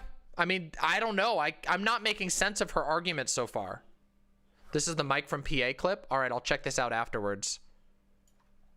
You get, I mean, think about it. Like the Green Party is like, the Green Party has employed people for years like they've never had a chance. Yeah, the gov doesn't audit you. Yeah, true. Yep. Remember Josh for Congress? Yeah. Listen. Just saying. I'm trying to catch up on from the various issues that you brought up that I think are important to address. Jimmy's perspective, if I don't want to speak for him, but it seems obvious to me what he's doing is to be the farthest, angriest version of the left, to create political pressure on progressives to do what they said they were going to do when they ran. You think Jimmy Dore is the angriest and most left? Are you motherfucking kidding me? Oh. Whoo, boy.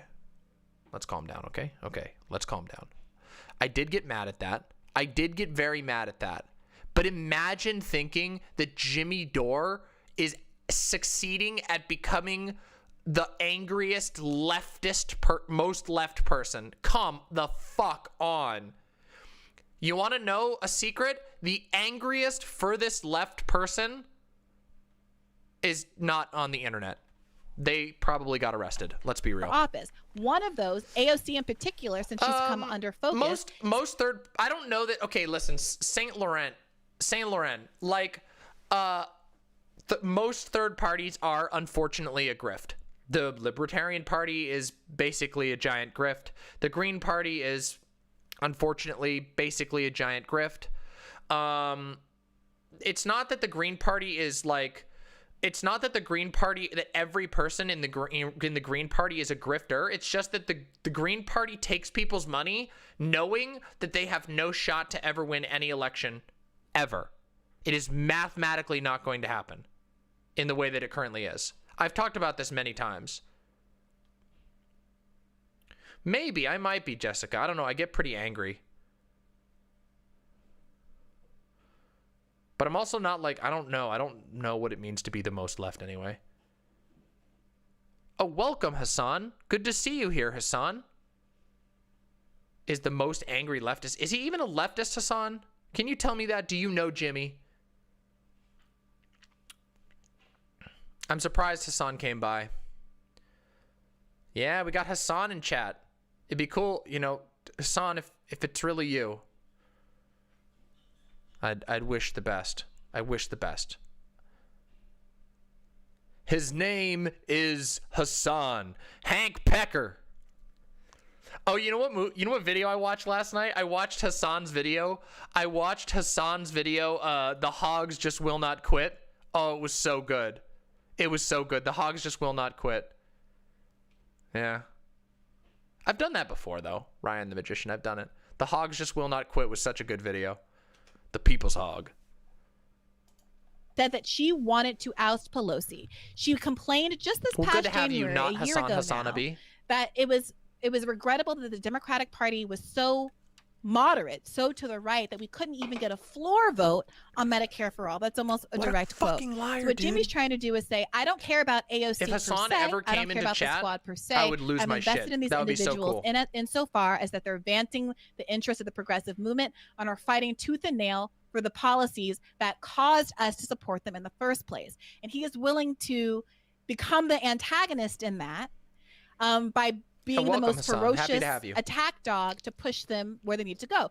If AOC were to say, hey, this is my plan for Medicare for all, and demonstrate a fighting spirit, there's no one in this world, I think, who would imagine that Jimmy Dore would just randomly keep antagonizing her for no reason. No, doesn't have a vendetta out against AOC. Whether or not I think that his approach is most useful is a different question. Are you sure He doesn't about have a vendetta out against AOC because he hates her or something. It's I think because he literally simply wants said her to that. conform Wait, with didn't her. Jimmy Dore literally say he hates AOC? Yeah. I didn't even see Sam's face. I was just thinking. I was literally looking at chat and thinking. Maybe I did make the same face as Sam. Own campaign promises. So I want to put to you, Sam, what is the point that'd be funny, Nibiru. of having these people in Congress That'd be funny, Nibiru. if, when they have real power to leverage, We'd have a chat. they decline to do it? I disagree with your assessment of how much power they had in this instance. We do disagree that they could have held up the vote for Nancy Pelosi and ensured that she didn't get seated if they wanted to, given the way the voting structure that we just talked about. But what is that going to do? What is that going to do? What is that going to accomplish? Except piss off Nancy Pelosi. It's not going to remove her power. It's not going to flex any power of your own. It's just stomping your feet and spiting somebody who's in your party. I do not like Nancy Pelosi, but this would not work. It's not going to accomplish anything. They could have gotten rid of Nancy Pelosi by voting for McCarthy. Well, Kaboka, yes. Yep. Honestly, yes. I am a pretty forgiving person, believe it or not. I have a hard time holding grudges. I just don't think it's ever going to happen. Sure, but they also could have gotten rid of. Do you think they should have done that? Would you? Let me Thanks ask for you the this. water reminder, Ziggy. Obviously not. So, Okay, do you think they could have done it by voting for Barbara Lee and holding the votes until there was a what? Bree is making me Until want they to make get 7 enough Do you clear think and that the motor oil Demo- to drink because she is such a weaselly little liar dude. True. But please don't. Motor oil is not good for you. That is not good for you. It's like butter da. It's for automotive use only. It's like butter da.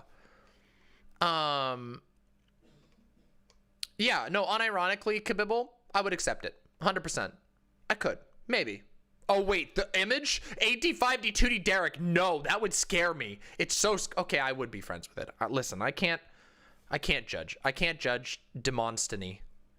Butter da, they tells me not to, but I drinks it anyway. No, but I'm serious, though. I would. I would accept that sort of thing. I have no reason not to. Yeah, they tells me not to, but I drinks it. Or whatever. I can't remember the exact wording. Yeah. Well, no appearance shaming. It is a very terrifying. It is very blurst. But I would be friends with it if it was nice. Democrats.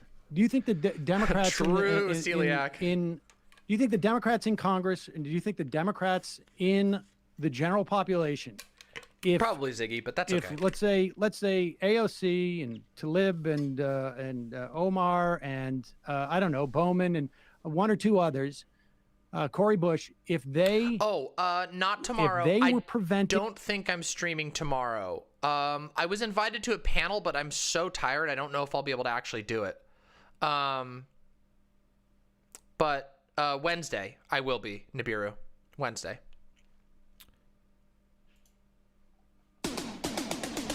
I knew it. I knew it. I knew it was going to be one. I knew it was going to be one. I'm not going to ban you for that because I knew it was happening and I clicked it anyway. But I'm so happy. No, you didn't get me. I knew it was going to be a Rickroll. That's why I'm not going to ban you. Don't mute. Don't mute. Nah, I knew that one was coming. I knew that one was coming. I clicked it anyway. Free. There you go. No, there's no way when I see a video that says, oh, here's a clip. Literally, there's no fucking way. I knew it was either going to be that or it was going to be a gnome. Sorry, you'll get me eventually. It was a creative one. Yeah. No, you can trick me. I've been tricked before, but not lately. Everyone's been trying too much. It was a very obvious troll link. Look, I noted right away it didn't have the cues, so I knew it was either going to be a GNOME or it was going to be a mod. Because it didn't have the cues in it.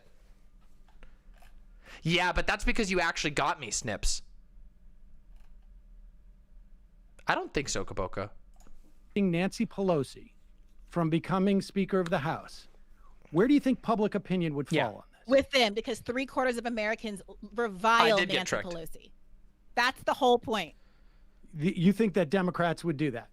No, I think the Democrats. Thank you for the faith chat. What would Appreciate happen it. in that scenario? Appreciate the one CNN voters. and mainstream Democrats are going to very much side with Nancy Pelosi. I think the American public is going to aggressively side with the squad. Wait a minute. I'm sorry? Well, how I many meant two mainstream voters. God Democrats damn it, do you I meant think two there are? voters. I said one voters, but I meant two voters. Ah, shit, fuck.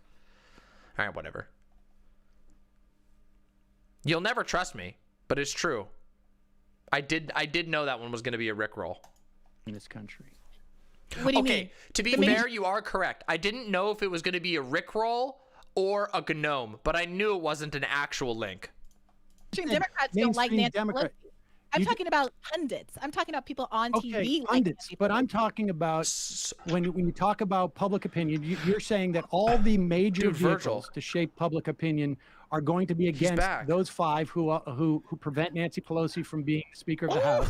Right, but it won't matter. It will redound negatively against them, just like it did, by the way, when the mainstream media lined up against Donald Trump, who still somehow managed to win in 2016.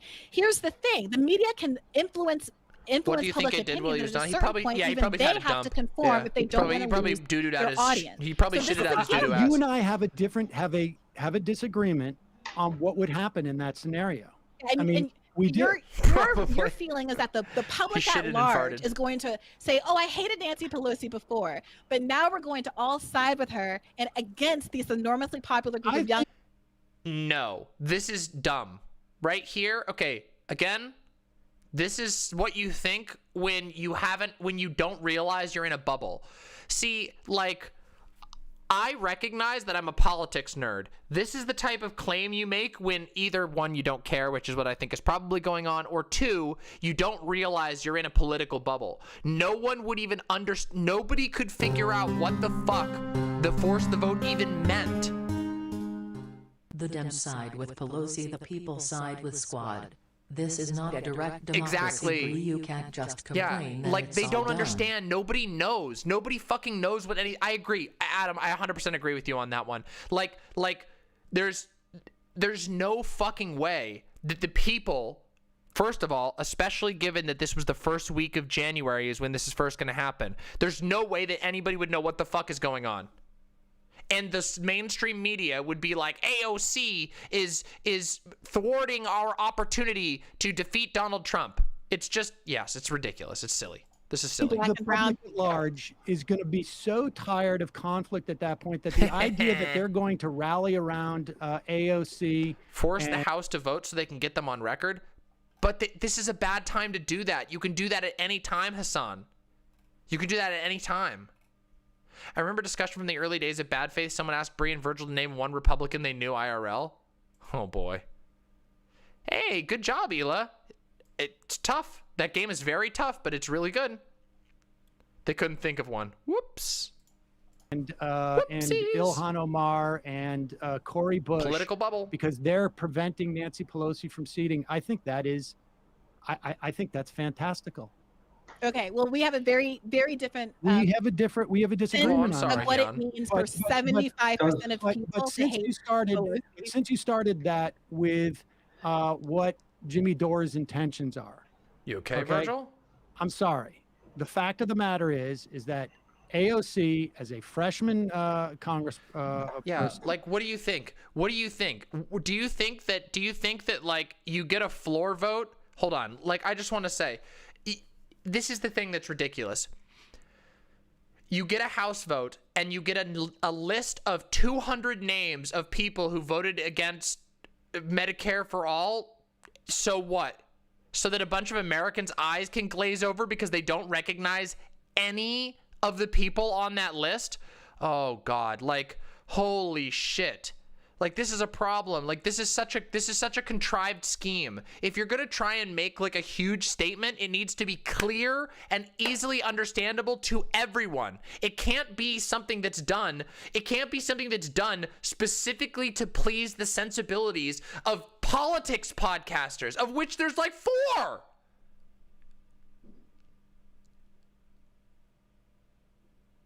There's like 4 fucking podcast people. Being a former Chud, I know what some anti-SJW meant when they said the SJW echo chamber. They pretend the right wing doesn't exist and just cries their own side, and what it leads to the woke scolds we all deal with nowadays. I mean, I think that's true to a certain degree, but they're also really minor. Most right wingers are talking about something completely unrelated. But yeah, there is a certain amount. There are certain pockets that are echo chambers. Wait, what? Wait a minute. No, this is gonna be a joke, isn't it, Gayfesh? I didn't click it. There's no fucking way. All right, let's see. Let's see. Hold on. I have to see this. This is so silly. Please. If this is fake, I'm gonna be so sad. Look. Oh, first, this is Sarah Palin up in Alaska. This was today, 3 hours ago. Sam Seder, Jimmy Dore, Bree Joy, BadFaith Pod Majority. Hold on. Look, Sam, Jim, this war over cheese. I know what this is. I know what this is. I know what this is. This is a cameo. This is a cameo. No, it's a cameo. It's a cameo. They put in. She didn't say Sam Seder and Jimmy Dore. She said Sam and Jim. This battle over cheese. This is a cameo. Watch. There's a. Yep, Sarah Palin. Sarah Palin is on cameo right here. Yeah. Anyway. Y'all fighting over Brie? Brie! Oh my God! There we go. Is the best, with like cranberries on the bottom and a pastry but I digress. Look, Sam, you being the cheesemonger that you are in Brooklyn. Now you know everything about cheese, and yet you say that Brie isn't worth consuming. Okay, and yet other side there's Jim. He loves it. Can't live without it. God. Leave it alone, you guys. Leave it alone. Brie is fine. Really, it's fine to like.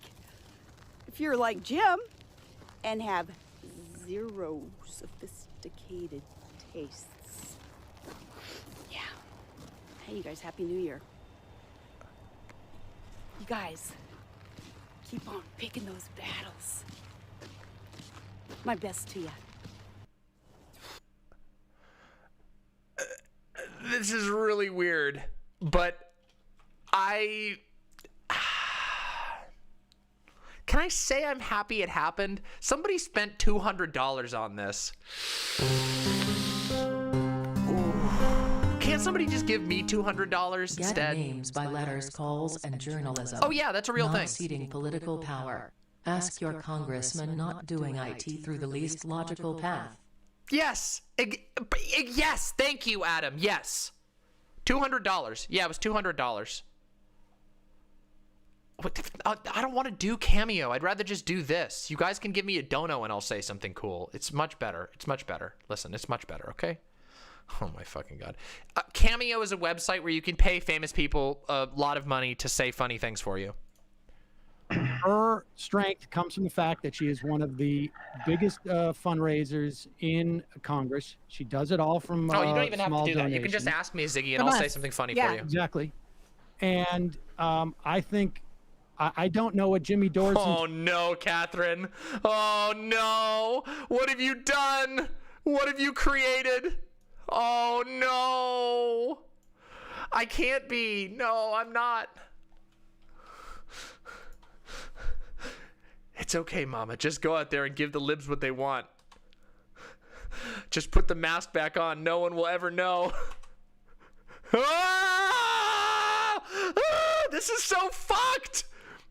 How did you get in here? Is that a camera? Security! Holy shit! What the fuck? This is the most fucked shit. Oh, the hands! Oh my God, everything about this is so fucked. Oh. This is the most cursed shit ever. But yes, though. Yes, aristocrat. I know, it's terrifying. No, I think it's more cursed than Demosthenes. It's very cursed. Yeah, put that on OK Buddy Mama. Unironically, Catherine, please post that on OK Buddy Mama. That sort of thing belongs on OK Buddy Mama. Intentions are, maybe you do. I have watched Jimmy Dore for Demosthenes is many very years cursed. now, True. and I been do doxxed as remember Pelosi. when he attacked AOC as a sellout in the general election supporting Andrew Cuomo. I don't know what motivates him, but I can tell you what the impact was. And the impact was that Fraud Squad went out there, and when AOC did not get that seat on the Energy and Commerce Commission, that'd be amazing. which is a crucial committee. I use OK if you Buddy want to talk Mama. about Medicare for all. It's where the And true chats hang There was out. no pushback whatsoever. There was no, and so we didn't have her back there. And in other words, basically, Why did we have her back there, Sam? they were able to disempower us by not giving us a voice on that committee, and they got no pushback from it. AOC, the fact that AOC is reliant on her base for her power is a reason why AOC should listen Okay, this is another reason right here why Bree comes off as really smug. Oh, OK Buddy Mama. OK Buddy Mama is a magical wonderland where the most cursed Demon Mama memes go. Listen to this. Listen. We're able to disempower us by not giving us a voice on that committee, and they got no pushback from it. AOC, the fact that AOC is reliant on her base for her power is a reason why AOC should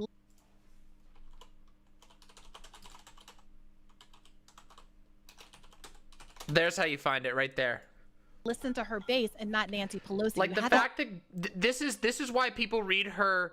This is why people read her as smug, is because she's smuggling while Sam is talking. Yeah, it's a subreddit. It's a subreddit. There's two Demon Mama subreddits. I'm not convinced that the base is so big. You have 41,000 people who signed that petition. It's not just being too expressive. I'm very expressive. I am very expressive. And some people that does annoy some people. But there's a big difference between just being expressive and going in the middle of somebody else talking. Smuggling never works. It never works. Laughing at your own thoughts and your own jokes always comes across as smug. Okay? I'm serious. Unless there's only one time where the laugh, and it's not a smuckle, but where the laugh can come off well. And that's if you're doing something good-natured. If you're doing something good-natured and you're trying to make a joke and you fuck up the joke because you're laughing too hard. That's the only time. That's the only time that laughing at your own joke actually sells well. And that's one of the funniest moments ever. But it has to be genuine because people know when it's not.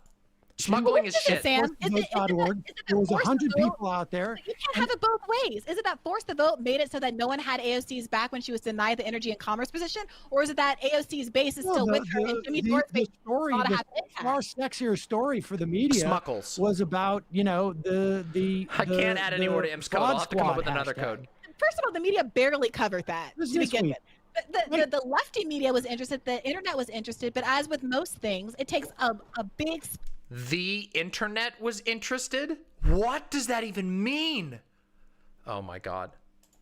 Flash, it takes AOC herself to draw attention to the issue, which, by the way, the only reason, I want to be clear about this, the only reason we're talking about AOC and why she's such a focus of this is because she inserted herself into this conversation in the thread with Justin Jackson. Yeah, so I think there's been a lot of bad faith discourse. Yeah, that can, Kaboka, but that's a little different though. That's during somebody else's line. I don't know. I guess it depends. Yeah. About the focus on AOC, I do think there is now at this point some undue focus on her. It's all of them together, and I think that she's taking the heat for the inaction of a lot of other squad members who should also be in focus right now, and people who are progressives but not in the squad. But right now, we should be rallying about getting Katie Porter a waiver so that she can sit on the Financial Services Committee. You know, that's true, Sam. Holy shit! Extremely true, Sam. Unironically true. Look, this is electoralism shit, but Katie Porter actually did good shit, and she's not been granted a waiver. She's been denied. So now she can't do what she's best at, which is grilling the fuck out of the biggest ghouls in this country. And that was a political move, by the way. That was a fucking political move. Oh, fuck. Could have been one of the demands if they had decided to force the vote. They could have actually demanded specific committee positions, but they gave up their power. That would have been a better maybe thing to ask for. I don't know. Well, Sam, I don't know what you were asking for, but part of the Force the Vote campaign I was a part of explicitly said that we were going to ask for committee seats. Well, that same thing that you were part of was basically saying fraud squad, and I wanted nothing to do with that. Sam, the fraud squad hashtag didn't even emerge until after the vote came out. So I'm not really sure. I'm sorry. Listen. What I was talking about. It's the only time I came out publicly, the first time I came out publicly with any negativity associated with that was when Jimmy Dore did that video. You know what I'm talking about. Damn, that's a good combo. I know the fraud squad trended the day of the vote. In terms of that's his agenda, an impressive combo. One of the things that came out on that Slack, as you know, was that there was a lot of I don't know anything about anything. I'm not a part of the Slack. The Slack I'm a part of is the USA.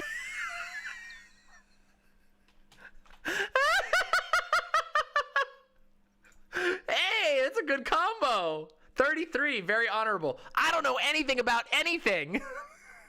Do we hear that? Is that what just happened? In terms of his agenda, one of the things that came out on that Slack, as you know, was that there was a lot of I don't know anything about anything. I'm not a part of the Slack. The Slack I'm a part of is the DSA Slack. What I saw. True, though. Oof. Imagine leaving yourself that open to Clipperinos. I don't know anything about anything. Oof. Look, Sam, all I know is that I get $30K a month from Patreon alone.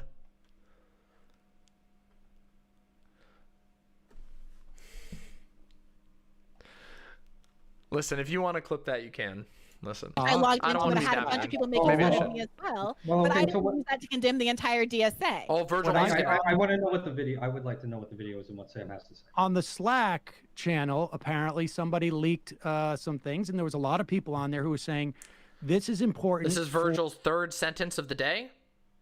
For the movement for a People's Party to show that to make it out as if the progressives in the Democratic caucus are useless, and there is no reason for a progressive party. I mean, for a People's Party, if they're good, effective. Dizzy, it's all good. I'm so that's not true. What the Slack said Nation. was you didn't see the Slack. No, No, I saw the clip. Vape I don't have firsthand knowledge of the Slack because I'm not in the Slack. So when you said, as you well know, I thought you were implying that I was a part of that Slack conversation. I'm not part of the Slack either. I just saw those. Well, pardon me, but the screen grab that was circulated by Ryan Grimm on Twitter said that if the squad doesn't do this, if the squad doesn't use their power, it's a demonstration of why we need third parties. And we can use this moment to demonstrate why we need an outside pressure from someone. Oh God, fuck. Oh, ding dong. Oh, hold on. I'll be there. Hold on. Oh God. Oh, fuck. Oh God. Oh, sorry guys. Hold on. I'll be right back. Oh, fuck, shit. Oh, okay. I'm back, everybody. I'm back. Oh, sorry. Oh, my check came? My check for $17,000 for this month came? Wow. Thanks, guys. I mean, oh shit, the mic was on. Sorry. Editor? Do we have an editor? Guys, do we have an editor? Oh, fuck, shit. Oh, we don't have an editor. We forgot to hire an editor. Oh, fuck. Shit. All right, well, can we start over again, guys? Can we start over?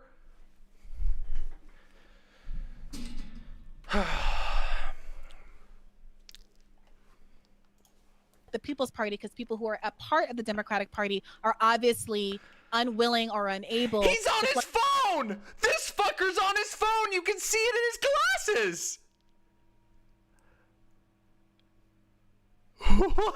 Oh no! This is outrageous. Oh my God. How do I don't even know how I can't. Oh, Jesus Christ, this is so bad. That's the kind of muscle that we need to move the progressive movement forward. Now you can frame that as, oh, I'm trying to like kill the squad so that we can get FP. Well, I think that's very. Oh, Space Pirate, I was just doing a bit. It's all good. With what Jimmy's been doing, he's been pushing for a third party for the past 6 years, and so I mean, first it was the Green Party, and then it was, and frankly, again, I remember. I think it's a little of the both, honestly. What Jimmy's prescription was. People can go and look at the debate that I had with Jimmy Dore in 2016, where he told me that Donald Trump was going to get nothing done, and it would bring us Elizabeth Warren. That was his argument. For you. Plus, he didn't know what a filibuster was.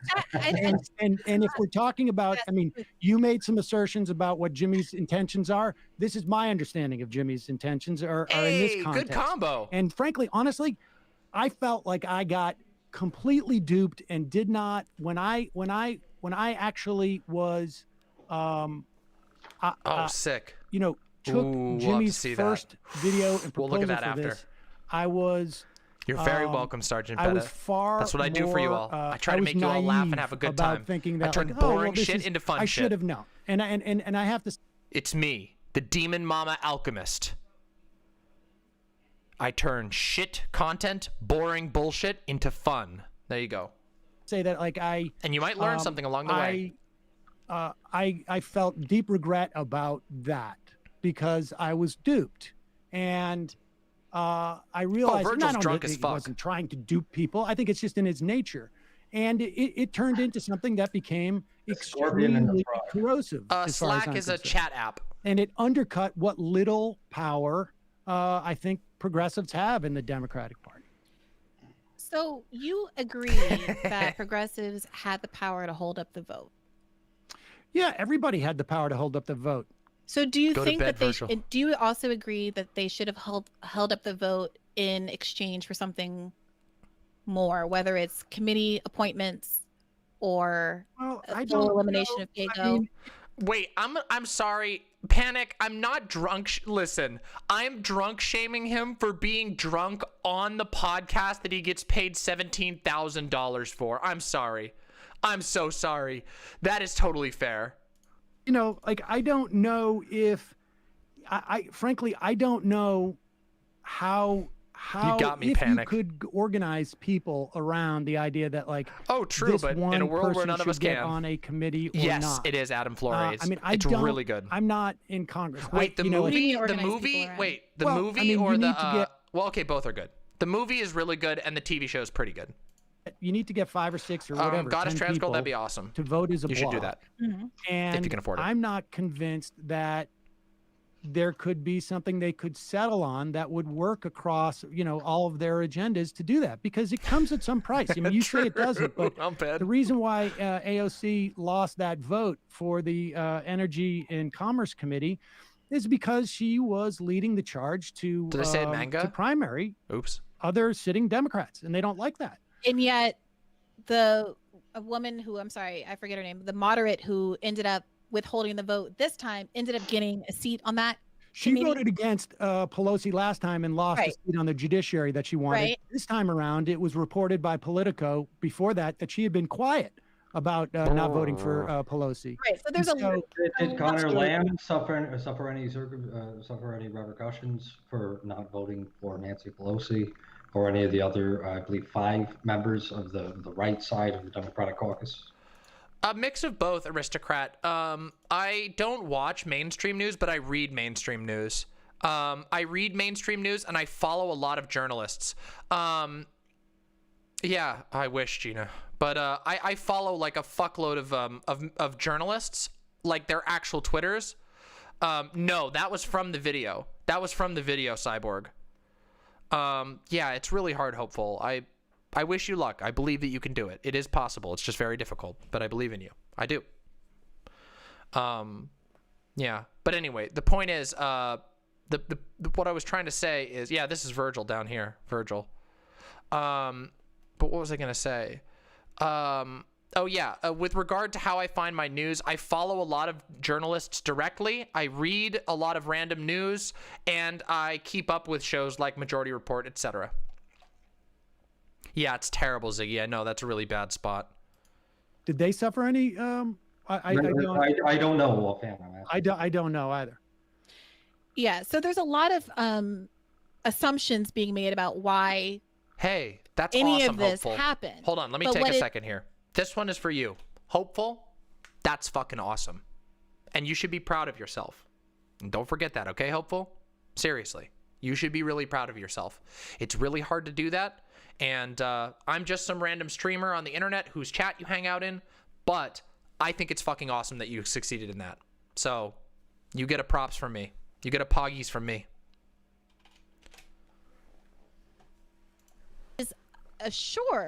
What we know for certain is that until 4 or 5 members of the Progressive Caucus, the Squad, whatever you want to call it, agreed to vote for Nancy Pelosi, there's no way that Nancy Pelosi could become Speaker of the House.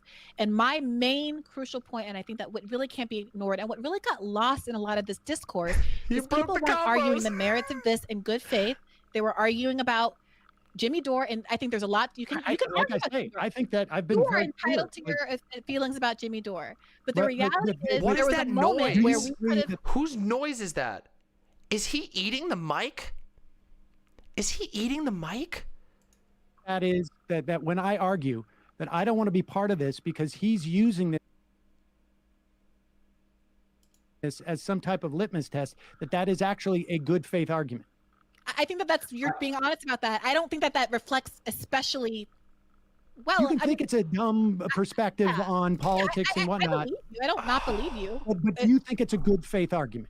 Because you just said that is not a good faith argument, and I just want to be clear. Hold on, guys. I have to.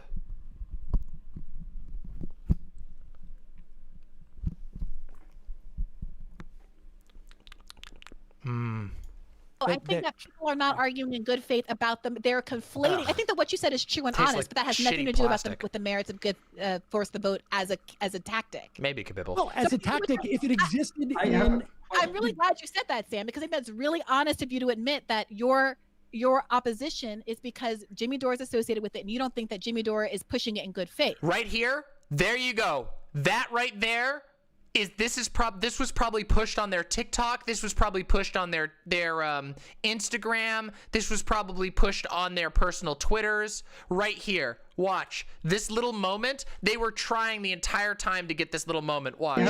I'm really glad you said that, Sam, because I think that's really honest of you to admit that your opposition is because Jimmy Dore is associated with it, and you don't think that Jimmy Dore is pushing it in good faith. It is probably full of germs. It's not just that Jimmy Dore is associated with it. It's as if like it's not like it's a car exists. Look at that. And she knows. Oh yeah, we got the clip. We got the clip we wanted.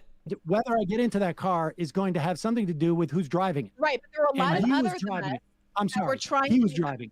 He was That's driving. fine. the car. But Jimmy, a lot of why, sorry, Sam, a lot of why Jimmy was so focused Virgil can't even get so in. central to it is frankly because people that's like, quite a drink. like you on your show spent countless hours clipping not his true. stuff, That's great. talking about All it. that the putting it sequencing is wrong there.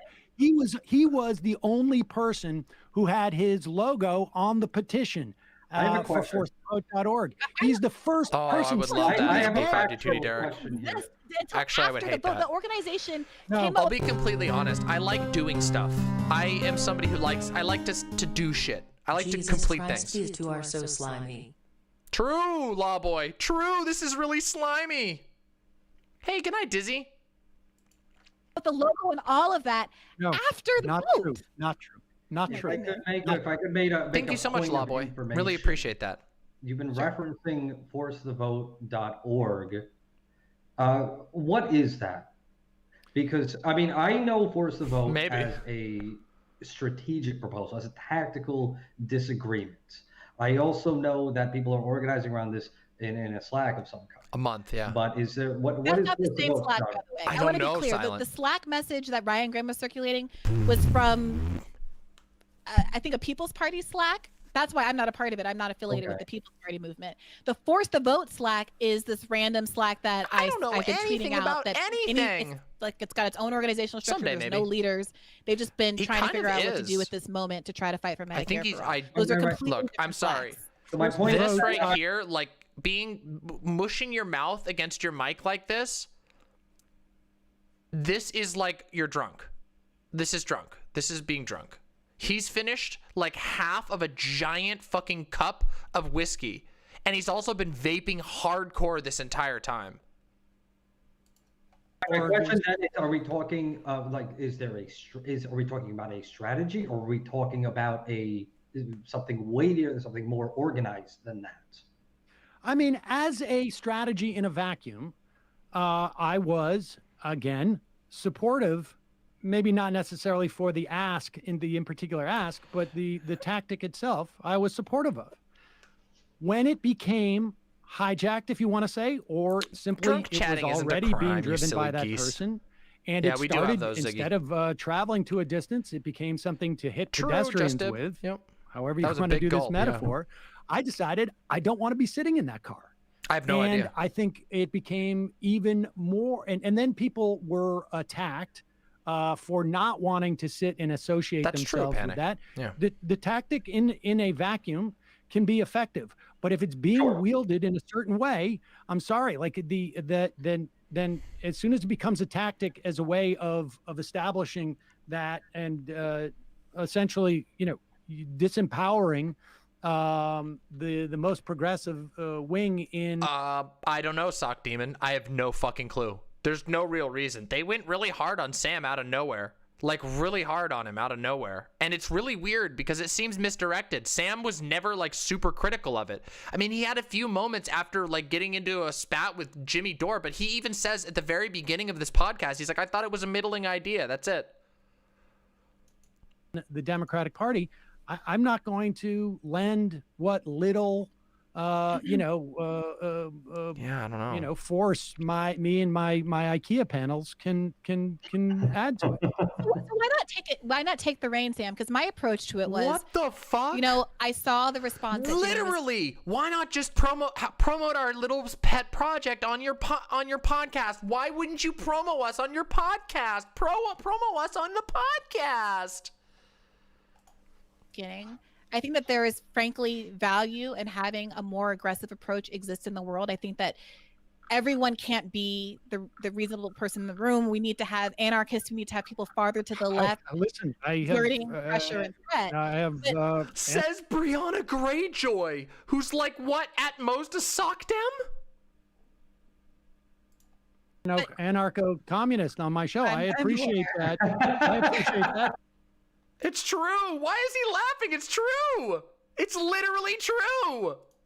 But My argument. But wait a minute, Sam. it has nothing to do with ideology. So my response was to say, okay, if people don't like Jimmy, let me write my own article and people can engage with the idea separately. And you know what all the responses to my article talked about? Jimmy. And so I know Virgil and Sam are friends, but what the fuck is he laughing about here? Oh, because he's got her in her room. Oh, yeah, true, aristocrat. It's true. He's probably literally he probably turned off the camera to go fucking, oh, God, Jesus, whatever. Listen, I'm sorry. tried to show leadership. It's probably true, though. They're probably banging. Let's be real. Come on. The idea without some of the bombast. That's not that Jamie was bringing outrageous. to the Come equation. on. And I think that since you were the one who first. If Jamie is literally there, if Jamie is literally at his house during the pandemic, they are definitely banging. Even brought the idea to a lot of people's attention, could have taken leadership and said, I don't like what Jimmy's saying. I agree, Hassan Abi, by the way. I agree. The focal point. I'm going to be the spokesperson for this issue, and I think nobody would have had a problem with that. I think like I said, Jamie is the producer of the Majority Report. The idea of forcing the vote on Medicare for all. No, but look, if somebody can give me a timestamp from later on, I'll look at it and we'll see if it's actually Jamie. If it's not Jamie, then maybe I'm wrong. I don't know. In my mind, the ask then I'll eat it. I was wrong. Not but somebody the best told me it was ask, Jamie, so. But this thing had progressed.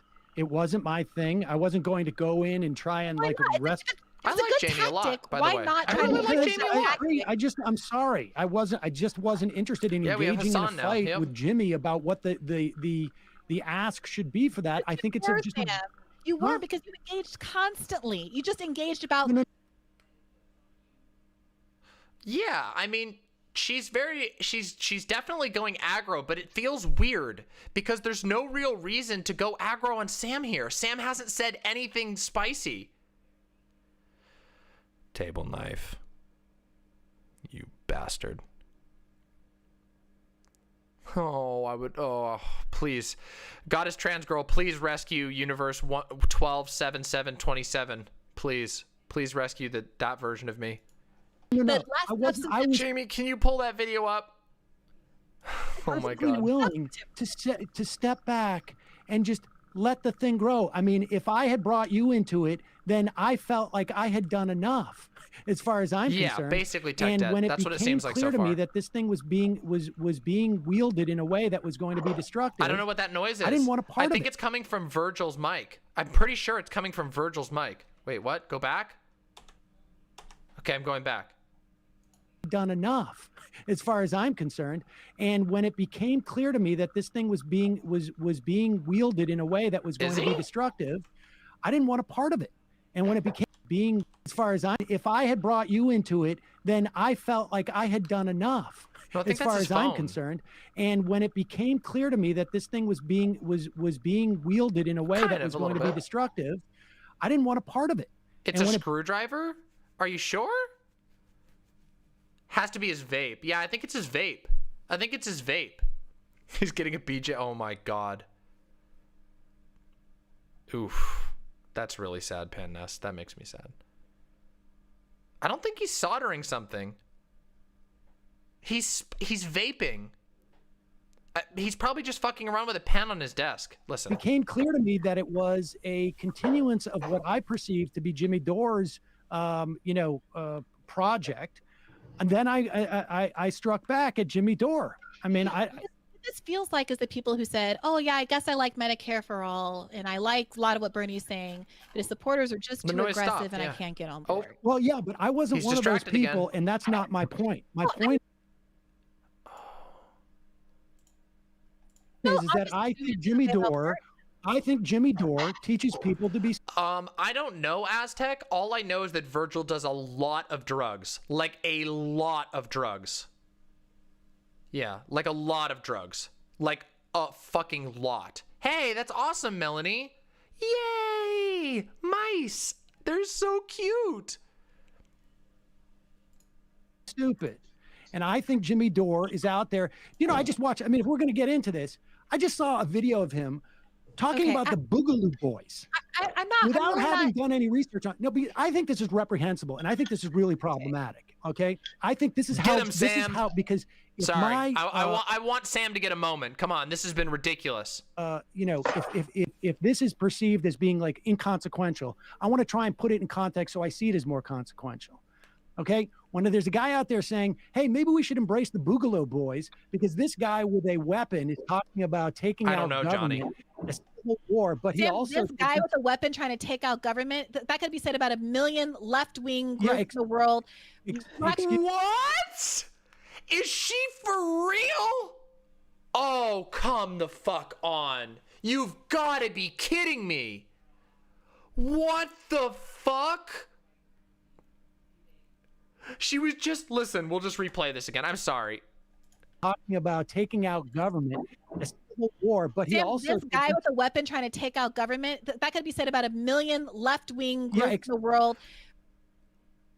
The Boogaloo Boys are named after the joke Civil War II Electric Boogaloo. They are a group that is an accelerationist group that is trying to incite a race war. And you're going to equate that to what? That is so bad. Holy shit. Okay.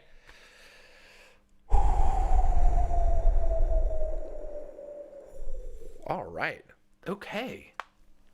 This might get more fun. I don't think I need to be good. I don't think I... Is this please 33, 34, 44 timestamp? Okay, hold on. We'll jump back. Hold on. Here. Give me a second. Yeah, it did kind of sound like that, didn't it? Hold on. Let me open a second version of this real quick so I can go to that timestamp. 333 40. What the fuck? Here. And he's gonna be a judge. It is. It's Jamie. It is Jamie. Hey, thank you so much, Melanie. Sorry, I'm yelling really loud. That is Jamie. That's Jamie. Whether or not people in the cars are wearing seatbelts and shit like that. So it's gonna be great. All right. Okay. Do not ask questions. Sorry, I don't know how to. Jimmy, you want to say something? Hey. It is Jamie. I'm just saying hi. Hi, it's so good to see you. It's so nice to see a new face after quarantine. I'm looking at this guy's mug all the time. Okay. I loved watching you yell at Sam. You have no idea how much I want to do that every single day. And you know what? Maybe someday I'll be podcast rich and I won't have to take his shit anymore. You should be able to do that now, Jamie. And if you try.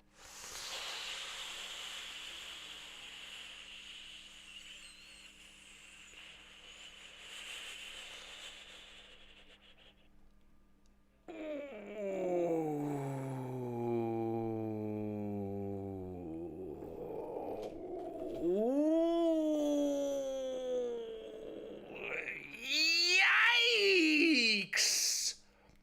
Oh, wow! Sam is Jamie's boss, kind of?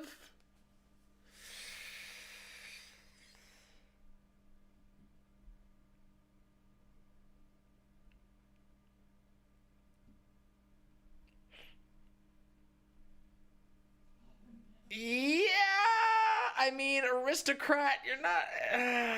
ooh.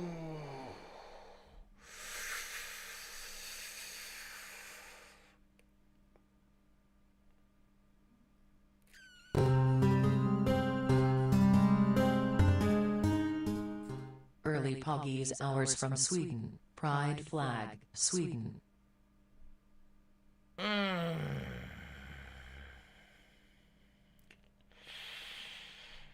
No. Wait, Jamie's not getting it from every angle. Okay, Hortensia, come on. That is just so cringe.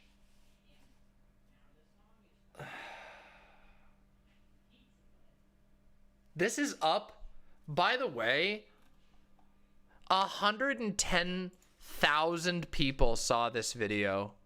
110,000 people saw that. Oh, that's so cringe. Do you want to know what this reminds me of? What's with the groaning? The groaning is that Jamie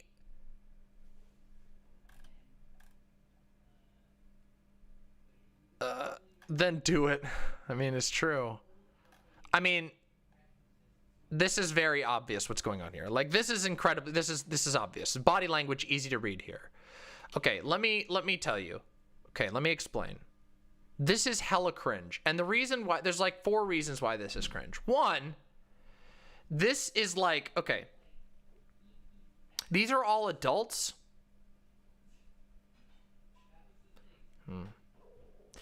These are all adults, professionals, right? And people who want to be taken seriously politically. And it's very weird to have a guy who mildly disagrees with you on your podcast onto your show, and then to ambush him, like, I wouldn't say ambush, but you know, to go really, really hard on them, and then laugh, do a knowing laugh when you talk about having an anarcho-communist on your show, which Sam does, and then that exact person who you were referring comes on to shit talk on your podcast that you then put live, and you don't edit that out, but to come on to shit talk that person live on air. And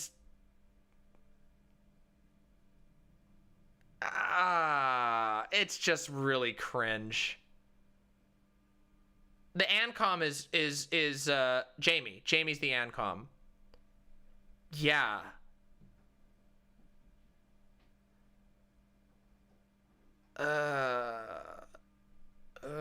That's cringe. I don't know. That's really cringe. Especially with this fucking... Jamie is a subordinate. Sam is the producer of the Majority Report. So while Sam is like the owner of the Majority Report, she also appears to be drunk. And all of them are drunk. All of them are slacking. This is... And then you make like a joke about being podcast rich. This... You know what this reminds me of? Do you want to know what this reminds me of? Anti-SJWs.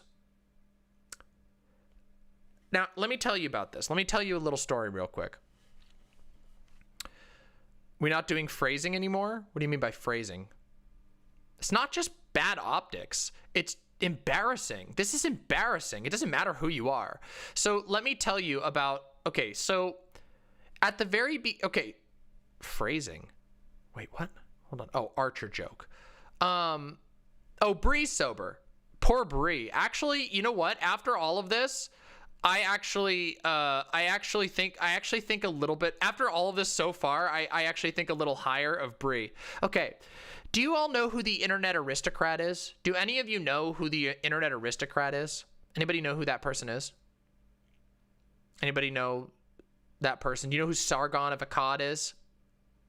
Do you know who Ethan Ralph is? Yeah, Medicare. Medicare's old name. Yeah. Medicare, Sargon of Akkad. Okay, yeah, those people. So a long time ago, they did a podcast together. Yeah, Ralph is from the Kill Stream. Ralph is from the Kill Stream. These people used to do a podcast together where they would talk mostly about Gamergate stuff, and they got podcast rich. Now, keep in mind, some of these people were trying to be journalists. Ethan Ralph was a journalist. Wait, it's not about, hold on, wait. JLS Chicken, hold on, I'll get into this. JLS Chicken, I'll address this. Yeah, it's like Worski Live. It wasn't Worski Live, though. They had a podcast. On one of these podcasts, they were talking to their audience about politics, shit-talking anti-SJWs, and Mr. Medicare started fucking his girlfriend on the podcast. Like, literally, like, you could hear her, like, moaning into the mic and shit. And they were all high, they were getting drunk, and it was really fucking awkward.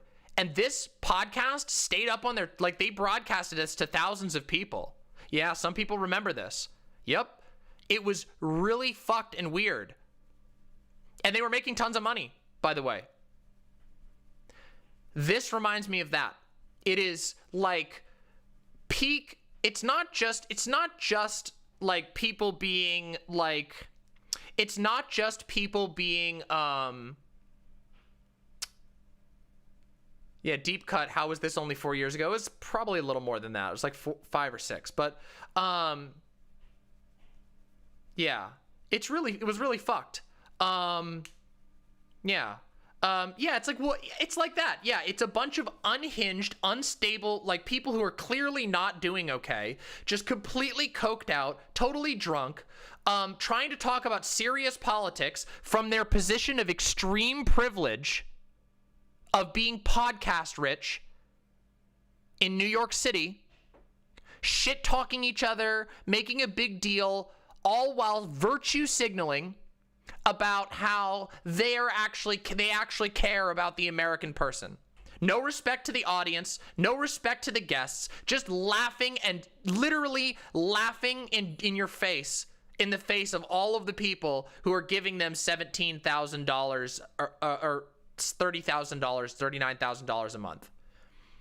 Unironically, there's no difference here.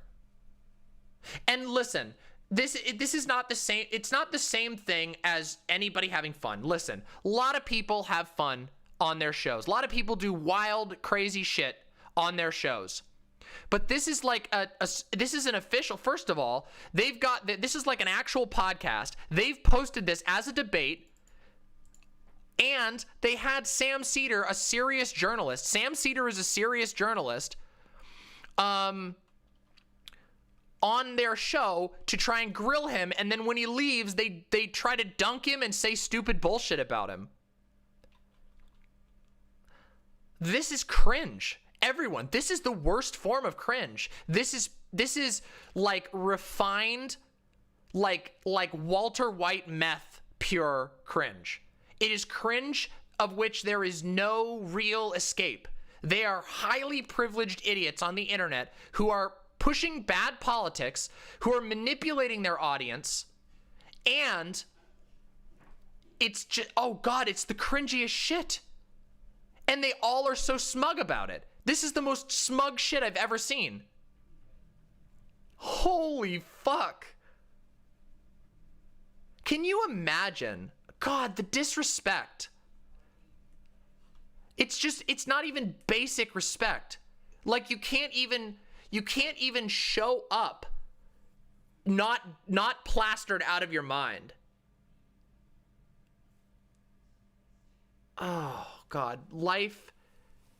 Ooh, wait, for real though? Wait, is that for real, Hortensia? Is that for real? I mean, I can understand it. I can completely understand that.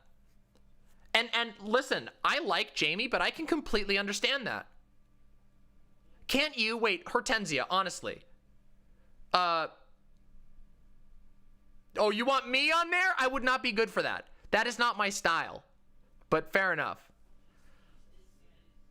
Oh, I see, Hortensia. You're trying to say I'm sucking Sam's dick. No, but come on. Come on. Like, just try to put yourself in the shoes. Just pretend it's not Sam. Pretend this isn't about Sam. Just think that you take time out of your day as a very busy person who does a lot of work, and you go onto a podcast where one of the members is sloshed out of their mind and making noises into the mic the entire time. They're making a fuckload of money off of it, and you're making nothing. Sam didn't make any money off of this, literally. Sam didn't even post this. He literally did this to help them. Jesus. Holy shit. Yeah, and then they shit on you when you leave. And then they have your producer show up and go, oh my God, I hate Sam so much. I'm sorry. I gotta go to the bathroom. I'll be right back. Fuck this. Think about it for a minute, chat. Think about it. Honestly. Think about it honestly for just a second. While I'm gone in the bathroom, think about it and put yourself in Sam's shoes or in anyone's shoes.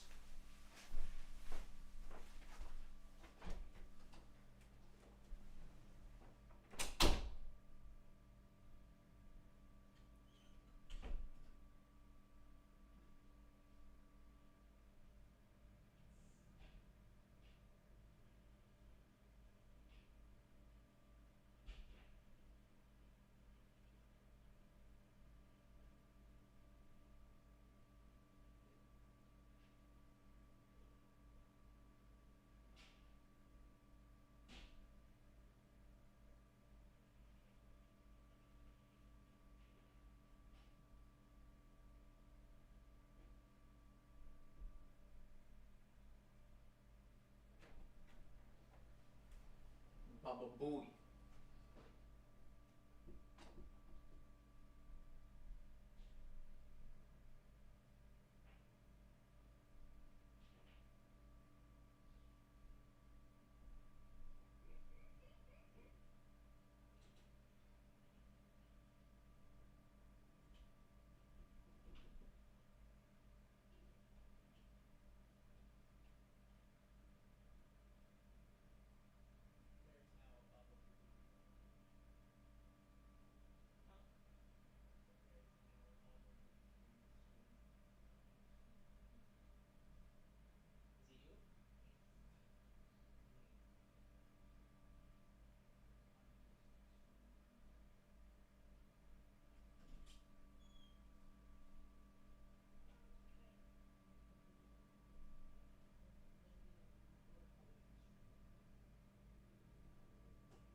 Okay, everyone, I've calmed down. I've calmed down a little bit. No, I haven't. I'm still angry. I'm still fucking angry. What the fuck? I'm still actually angry. Okay. Okay. So,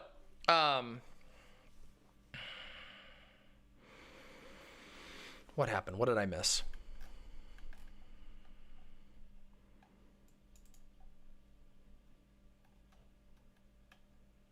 What did I miss? This was all cringe.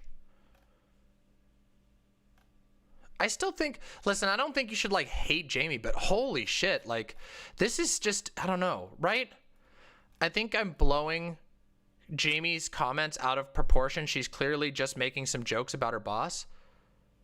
Baba Booey. Oh, thank you, Wylet. I appreciate that.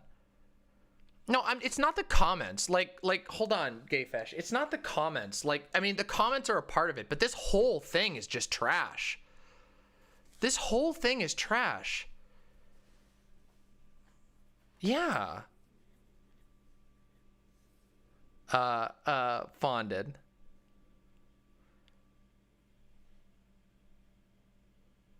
Okay, a third of chat would fire their producer, a quarter wouldn't fire and wouldn't discipline. A third wouldn't fire but would discipline, and 10% would fire her but due to her breaking quarantine. Huh. I don't think I would. Listen. I don't think that I wouldn't fire someone, but I would certainly feel weird about it. Wouldn't you? I don't know. Like I can't imagine. Like at least personally, I would feel very weird about it. I would feel very, very weird about that personally. Yeah, it depends on the relationship for sure, but I mean, I don't know. Especially in the context of everything else. Well, Busy Bee, to be fair, there's a lot of ANCOMs out there. Yeah, it would be different. What I would say is, this is what I would say. I would say, hey, like my experience on this podcast was really bad, and it felt like nobody here respects my time whatsoever. It's hard for us to comment, yeah, but all I'm saying is that in the context of this, yeah, true, Humphead. Of course there is, Windleby. Of course we can't know everything. Of course there's interpersonal dynamics. All I'm saying is that I think I'm justified in saying this is cringe. This is massive cringe. Like from the outside looking in, massive cringe. Massive cringe. I don't know. I don't think it's worthy of firing or anything like that necessarily. That seems a little bit much. But like sort of like scuffling in, and you know what? They could have edited this out, but they posted this to their channel as an official video. So like if you shuffle in drunk to your boyfriend or roommate or whatever, or whatever, or your fling or your friend, it would regardless. We can even take the boyfriend part out. Yeah, but who cares if it was live streamed? This is the video version. I edit my live streams. There's no excuse. I edit my live streams and I make literally like 1.0% of what they make. I'm like, okay. But yeah, like, what the fuck? Yeah. But it's like, I don't know. No, it's not the VOD. This is a posted video. Isn't it? Oh, this is the live stream. This is the live stream, but they have it filled out like a video. Oh, I guess it is the live stream. Okay, so this is the live stream, but nonetheless, you can edit your live streams. This isn't unlisted. Here, let's go to BadFaith. Here we go. Where is it? This is the one right here. This is it. Yeah, why are we being so charitable? Yeah, Virgil is a huge part of this being cringe. That's what I was saying. Yeah, it's right here. They have 3 versions of it up. Look, they posted clips of it and everything, and then they have the full version right here. It's not even unlisted or anything. All right, let's go live. Wait, hold on. Literally, though, I'm sorry, but if you stumble in, like, drunk, and your friend or whatever is drunk through the entire podcast, clearly drinking the entire time, and you have your boss on who's a well-respected media figure with a national platform that your friends are accusing of not using his massive platform for, this is massive cringe. I'm sorry, that is massive cringe. Like, holy shit, massive cringe.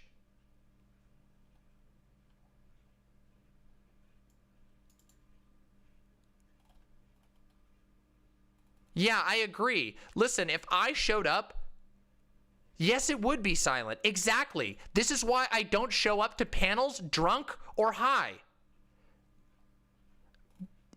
Unless it's literally explicitly stated that that's what the purpose of the panel is. If I showed up, like, oh God, okay. Hot take time. Hot take time, everybody. Ready? I know some people are going to get mad about this because it's following up on the discipline topic. Professionalism is a good thing. Do you know what professionalism actually means? Professionalism is when you respect your colleagues. It has nothing to do with dressing with a tie. It doesn't have anything to do with being perfect in appearance or anything like that. Professionalism is when you show respect to the many other people who are showing up to help you do something. And this is especially true. This is especially true in media. Yeah, I agree. Media, okay. I've worked in the film industry, okay? I've worked in some of the toughest jobs in the film industry you can do. I was a field camera person in a AAA, like in a low tier AAA baseball team. I did unpaid camera work, being bit by bugs in the hot sun, in the spit pit where all of the fucking nasty baseball players were spitting all their bullshit. I did that for 8 hours a day, every single day for a summer. No pay. Zero pay. And I would show up there and I would do a good job. And that's not because I respected my boss or I respected the baseball owner, the stadium owner. It was because I respected my coworkers, because I know that all of those other people who were working so hard to make good TV, to make something that was enjoyable to the fans, were going to be working just as hard.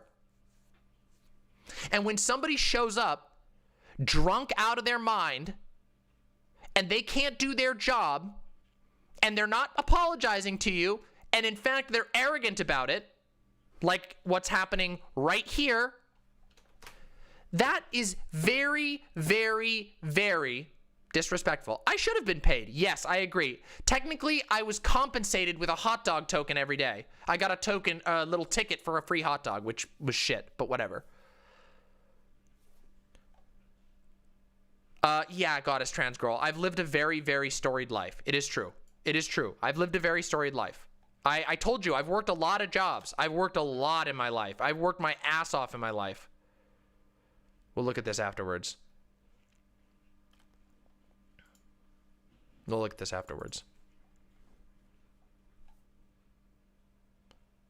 Slacking off alone is unprofessional, but slacking off collectively is a strike.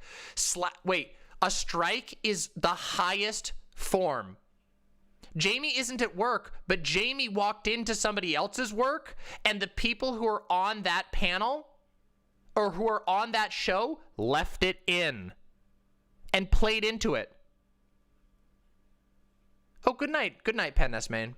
Virgil's at work. But also, a strike is one of the most professional things you can do, by the way, just so you know. I know, right? A strike is one of the most professional things you can do because organizing a strike shows that you respect your workers. True, Silent. It's true. It shows that you respect everyone doing their work and you're willing to stand alongside them. Oh, see you later, the twos. Have a great night. I'm mad at this. I'm sorry. I'm very angry at this, but yeah,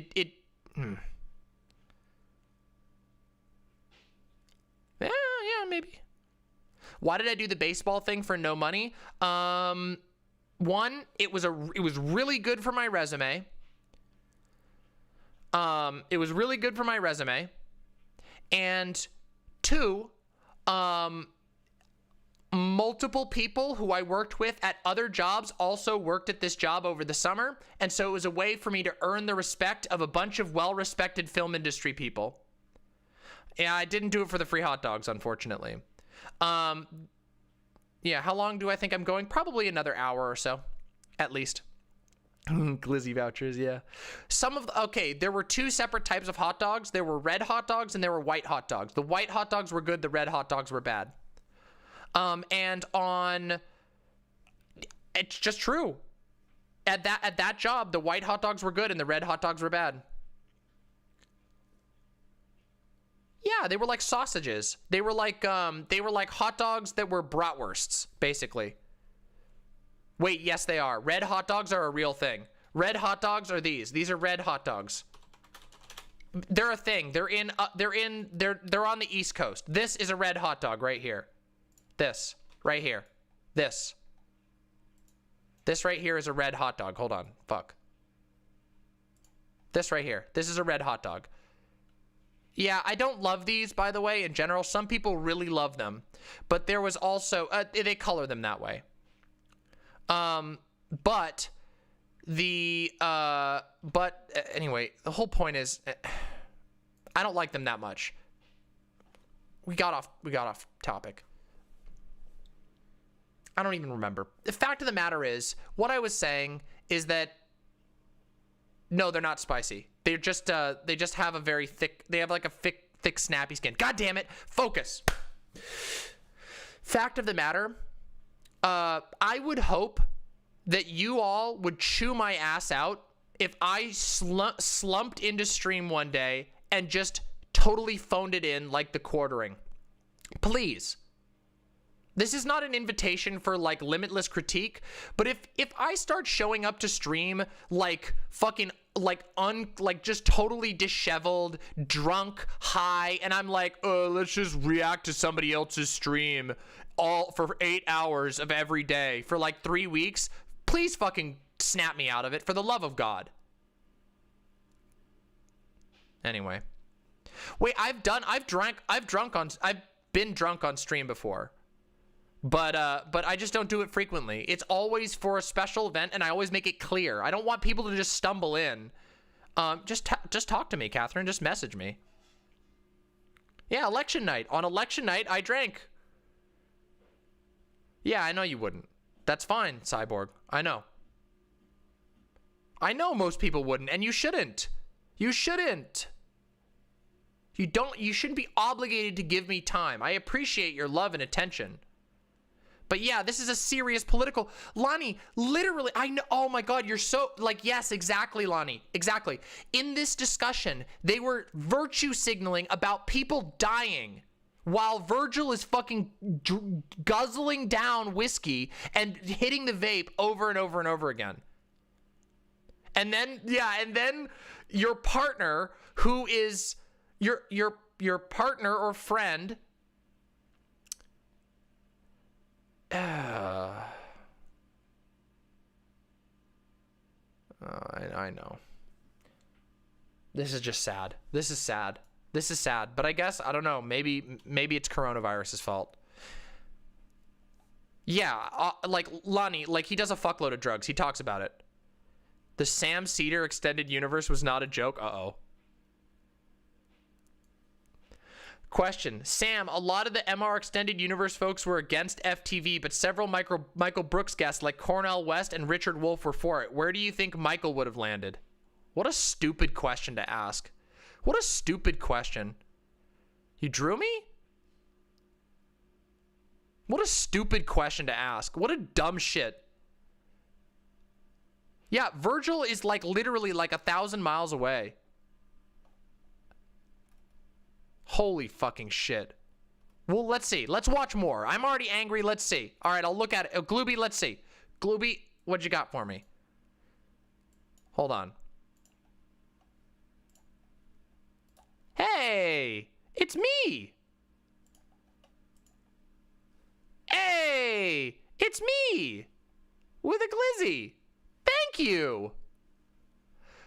Yeah, sorry, Lonnie. I opened up the chat from the Among Us chat by accident. It was the Among Us. I didn't look like this back at that time, but aw, thank you so much, Glooby. You're awesome. It is me with a glizzy. It does have a face, Windleby. But this guy's a boogaloo boy. This guy's a boogaloo. Sam, we all saw the video. You're not going to sit here on our show and misrepresent. I haven't seen the clip you're talking about, but I did see the Boogaloo Boy clip. Dude, what the fuck? Are you kidding me? You're not going to sit on our show and as fucking look at this guy down here. Look at this fucking schmo down here. Holy shit. I'm actually getting mad. I didn't think this video was gonna actually make me mad, but I'm getting actually mad. Imagine being that stuck up while your co-host is literally sloshed. This is pathetic. This is pathetic. But I have seen so I don't want to talk about stuff that is not germane to this issue and is not being represented on the book. You asked me why I didn't get involved, and I'm telling you. That is fair. We are all very clear that you personally don't think that Jimmy Dore is a worthwhile vessel for this. So what are you fucking saying then? Yeah, I don't know. Like on one hand, Cyborg, on one hand, I respect the hell out of Bree actually showing up and making a show.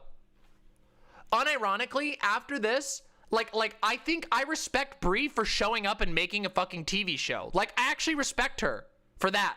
I don't think her take here is good. I think she's arrogant and rude, but she actually made a show. As even if she's being combative and rude, and I don't think her arguments are good, she actually showed up to make something. Her audio sounds good. She looks like she actually cares.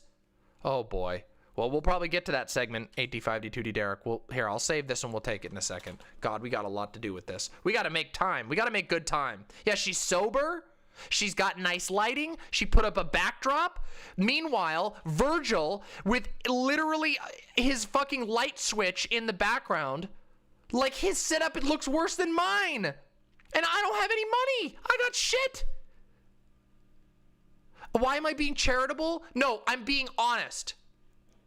Yeah, Silent, true. Being really rude despite Sam not even being like remotely rude at all, ever. But yeah, I'm being charitable because by comparison, Virgil looks like a complete washout fail son. At least Bree put in some work here. At least Bree is making TV. At least she's making something for her fans with Sam, even if I don't like it. What a pathetic state. God, Chapo really lost it, didn't they? Holy shit. Oh, true, Sockdem. Yes, I mean true. That it still stands true. Yes. Jesus Christ. You think that it's worth throwing away? I think he was using it in a destructive way, Right. and You that think it Jimmy Dore had was using this tainted in the it had destructive tainted way, it. and it tainted it. So, what I'm saying, and I hear you. I think that everyone understands your point And I of think view. the argument that you're having with everybody about Jimmy Dore is proof of my that he tainted I'm it. trying desperately, can I tell you, to stop talking about Jimmy Dore, because 15 million people lost their health insurance this past year.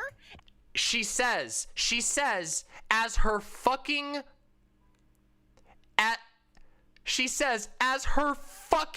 co-host is blasted out of his mind. Just fucking literally farting and knocking shit over.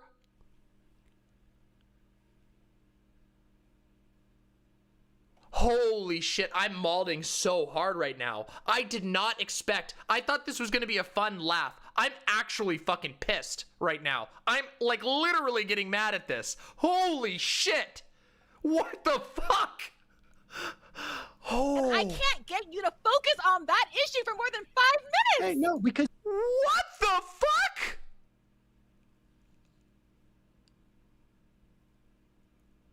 Holy shit. This has got to be some of the worst optics I've ever seen. Yeah, exactly, Gayfesh. This is ridiculous.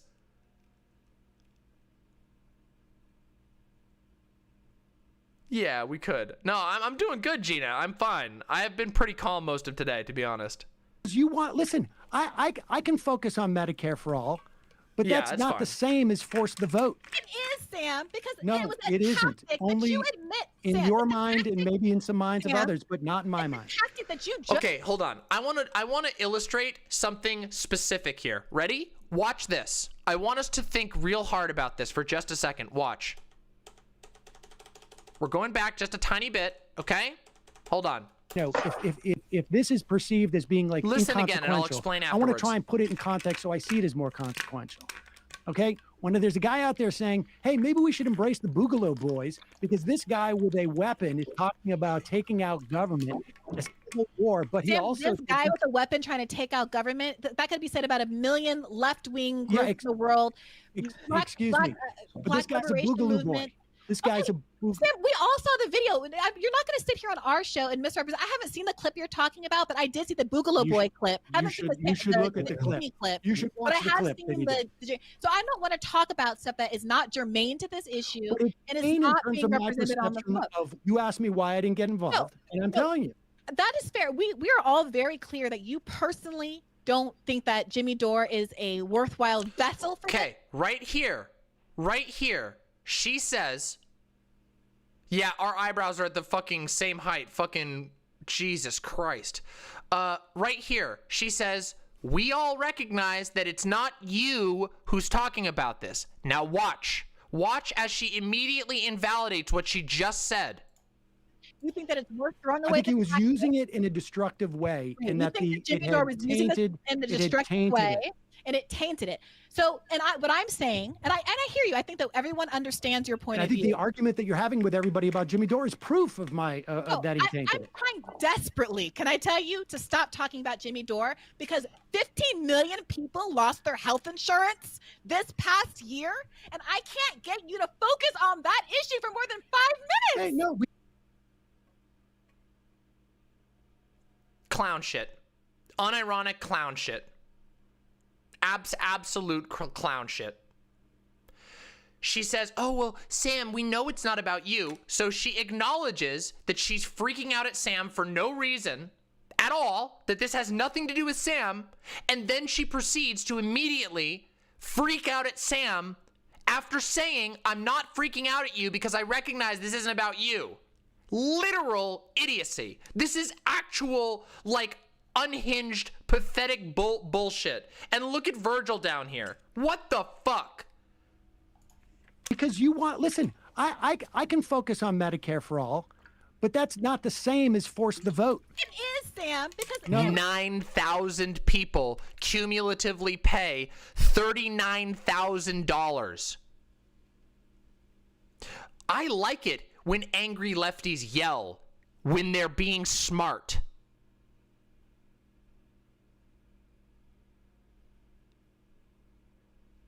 She said M4A is forced the vote. That's stupid as fuck. I don't think it is. Pope Jupiter, I actually don't think it is. They've talked about, listen, I used to be an avid watcher. I know this is a random point to fixate on, but I used to be an avid Chapo watcher. Like, I would watch every episode when it came out. I would watch their streams all the time. And Virgil talks about all the time how they use modded jewels to smoke weed. They talk about that all the time. Also, they do a lot of drugs. Virgil and Matt Chrisman talk about how much drugs they do all the time.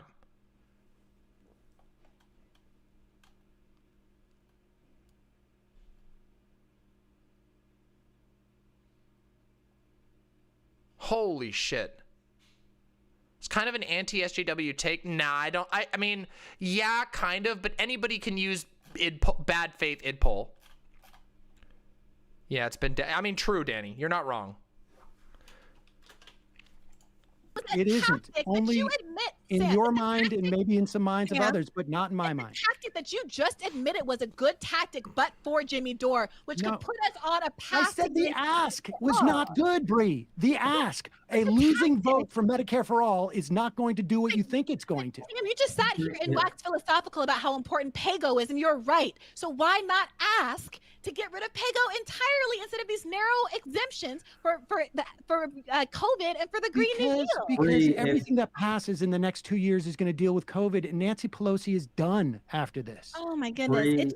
Bree, I have a question for you then. Sure. Is if force the vote is a tactical disagreement and not a plot by Jimmy Dore, then would Mocking Sam. Pretending to be a moderator and mocking Sam. you accept that supporters of Medicare for all? Yeah, you can hear it's not picking up from his mic. You can hear by the proximity of his voice, it's being picked up by something else. Might simply have other ideas of how to get to that point that do not involve the specific tactic of. No, I don't think so, Kaboka. Yeah, I so we don't think he talked about gives a this shit. a lot, Virgil, and I think what a lot of people wanted to hear was what that is. So we, as you know, I don't think it's his earbud mic, because it could be his earbud mic, but I think it's probably his laptop mic, because if you hear, it's a lot easier to hear on headphones. But anyway, nah, this is fun as fuck, Aber. I'm loving this. This is just totally great. had Michael Lighty on the show, who was Bernie Sanders' healthcare National outreach Nurses United director. Yeah, National Nurses. He has DSA affiliations as well. The amount of echo, and yeah. He was it's very the candid echo with and us, it's the and I really directionality. You could, if you have a headphones on, you can hear it better. It's picking up echoes. Yeah, it is. I know, Sock Demon, I know. And so Oh, my tempers really went up around Yeah, this you force gotta of wonder, vote. Like right? I got really invested when I asked the question, what's the alternative? And obviously he doesn't represent everybody, but we made a request for someone from the National Nurses Union to come on, and they declined. We have made all kinds of requests, and people have declined. Hey, so guess Michael what? Lighty Anybody came can on, and what pick he that name. argued was that we have a 20-year-ish so window to Medicare for all, which involves state by state Medicare for all, principally starting with California, and that he believes that when Gavin Newsom makes a presidential bid, he is basically going to ride the wave of Medicare for all in California to the White House and make that a principal issue. Now, reasonable minds can disagree on that. What? Gavin Newsom? Are you insane? Gavin Newsom is the guy who just canceled the stay-at-home order in the midst of the greatest spike of COVID. Are you fucking kidding me? Gavin Newsom is the guy who... Oh my God, Gavin Newsom is the guy who sold out California to a literal privatized power company that burned down the state. Are you insane? Personally, don't find that to be an adequate That's plan. like being like, Michael Bloomberg is gonna save us. Literally. Holy shit. That is so stupid. This is Fantasyland bullshit. Largely because it misses the opportunity that this I'm so mad. I'm sorry. I know. I'm screaming now too, but whatever. Fuck it. Cataclysmic healthcare failure in the United States of America in the middle of a global pandemic, which is likely to last 2 years. It misses the opportunity to leverage that to create the kind of political pressure on our elected officials. Oh, unironically, I still hold. I respect that she's the only one. That she's the only person involved with this. Besides, like, her and Sam are the only ones being professional at all. But I don't respect her takes at all. Toxic for someone like Joe Biden to say he would veto Medicare for all in the middle of a pandemic. It is toxic for only 118. It is toxic for Gavin Newsom, the guy you just said is going to save you by delivering Medicare for all to his presidential bid. It is toxic for him to literally cancel stay-at-home quarantine orders in the middle of the worst spike we've ever had. Well, that's the thing, Ghost Boy. I think deeply about my anger. Democrats to be co-signers of a bill when 88% of Democratic voters and a majority of Americans support Medicare for all. Right now we have poll numbers, but it is not politically toxic to oppose Medicare for all because we have no one in the media institutions or in the political institutions who are willing to point out why it is that our elected officials don't support this Also, that statistic isn't entirely accurate, by the way, just so you know.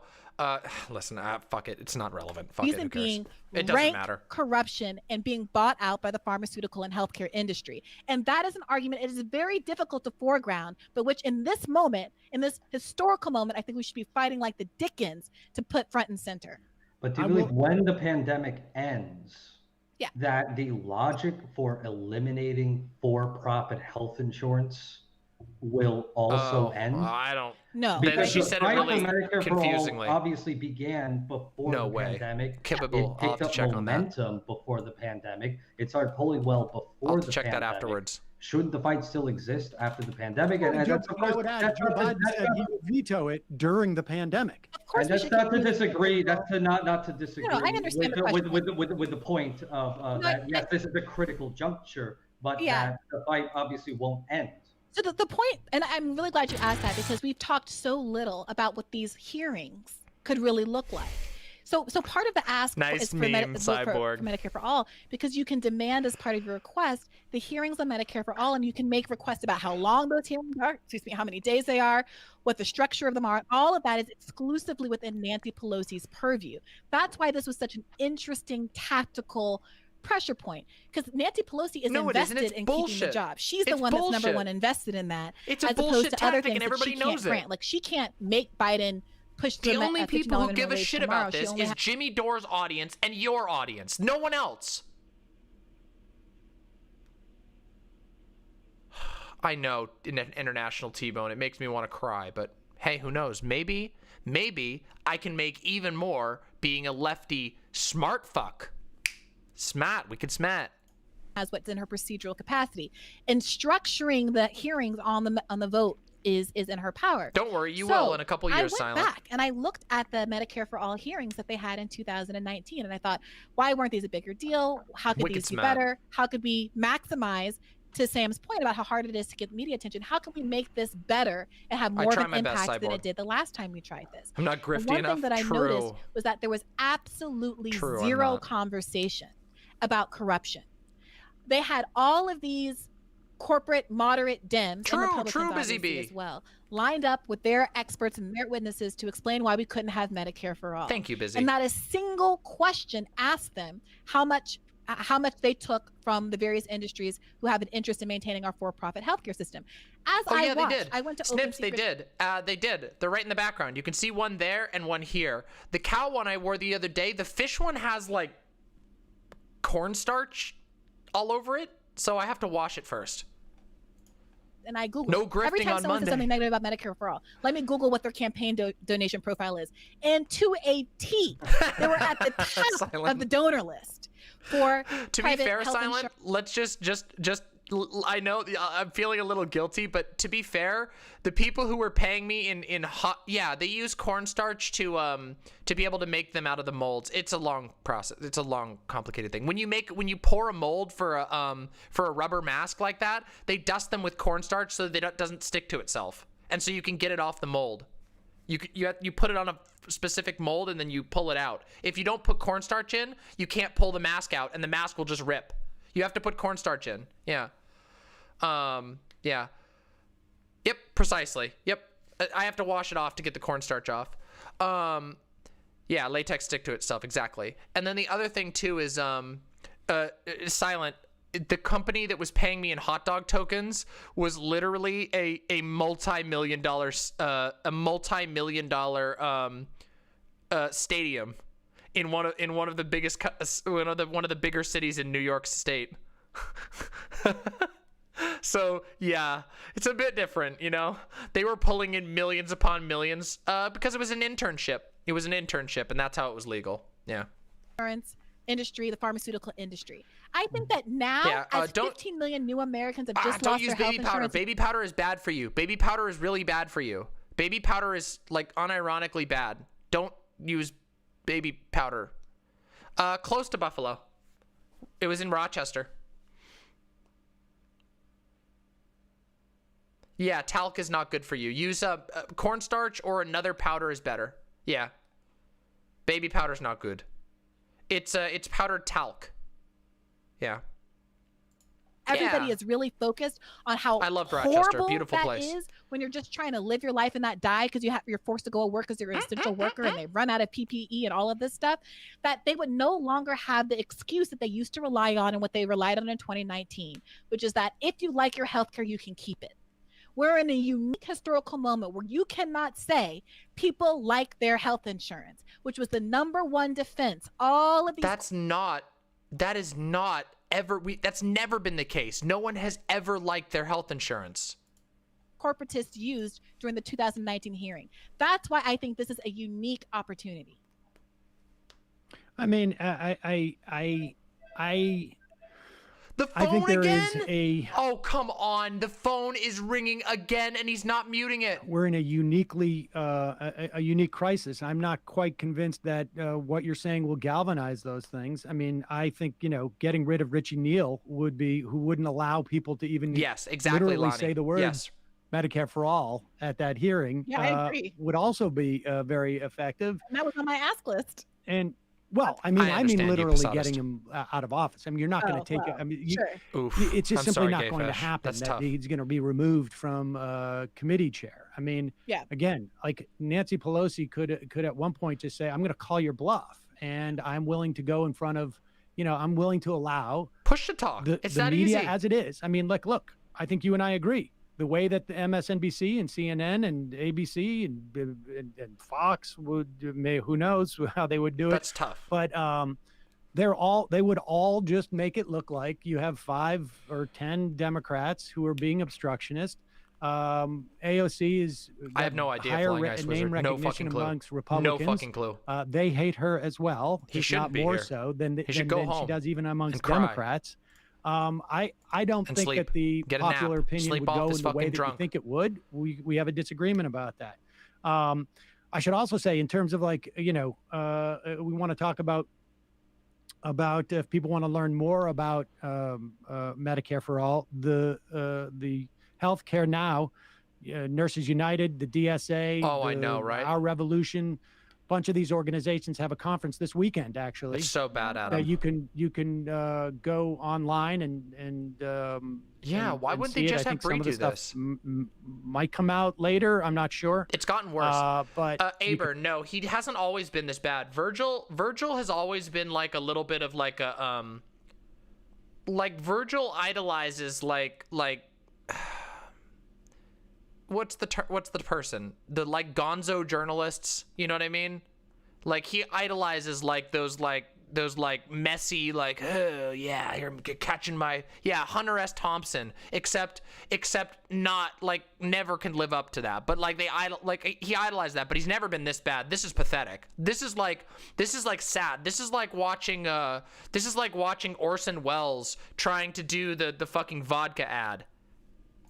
Register for that. You can see these strategies. They're going to approach the states. Yeah, and everybody should. Everyone should watch that and weigh in. Yes, and you know, part of this is you got a lot of people. I mean, who've been Hunter trying S. to push for Thompson this, like you know, was a single payer health shell of a insurance man for in a lot of well, ways. I mean, since Truman.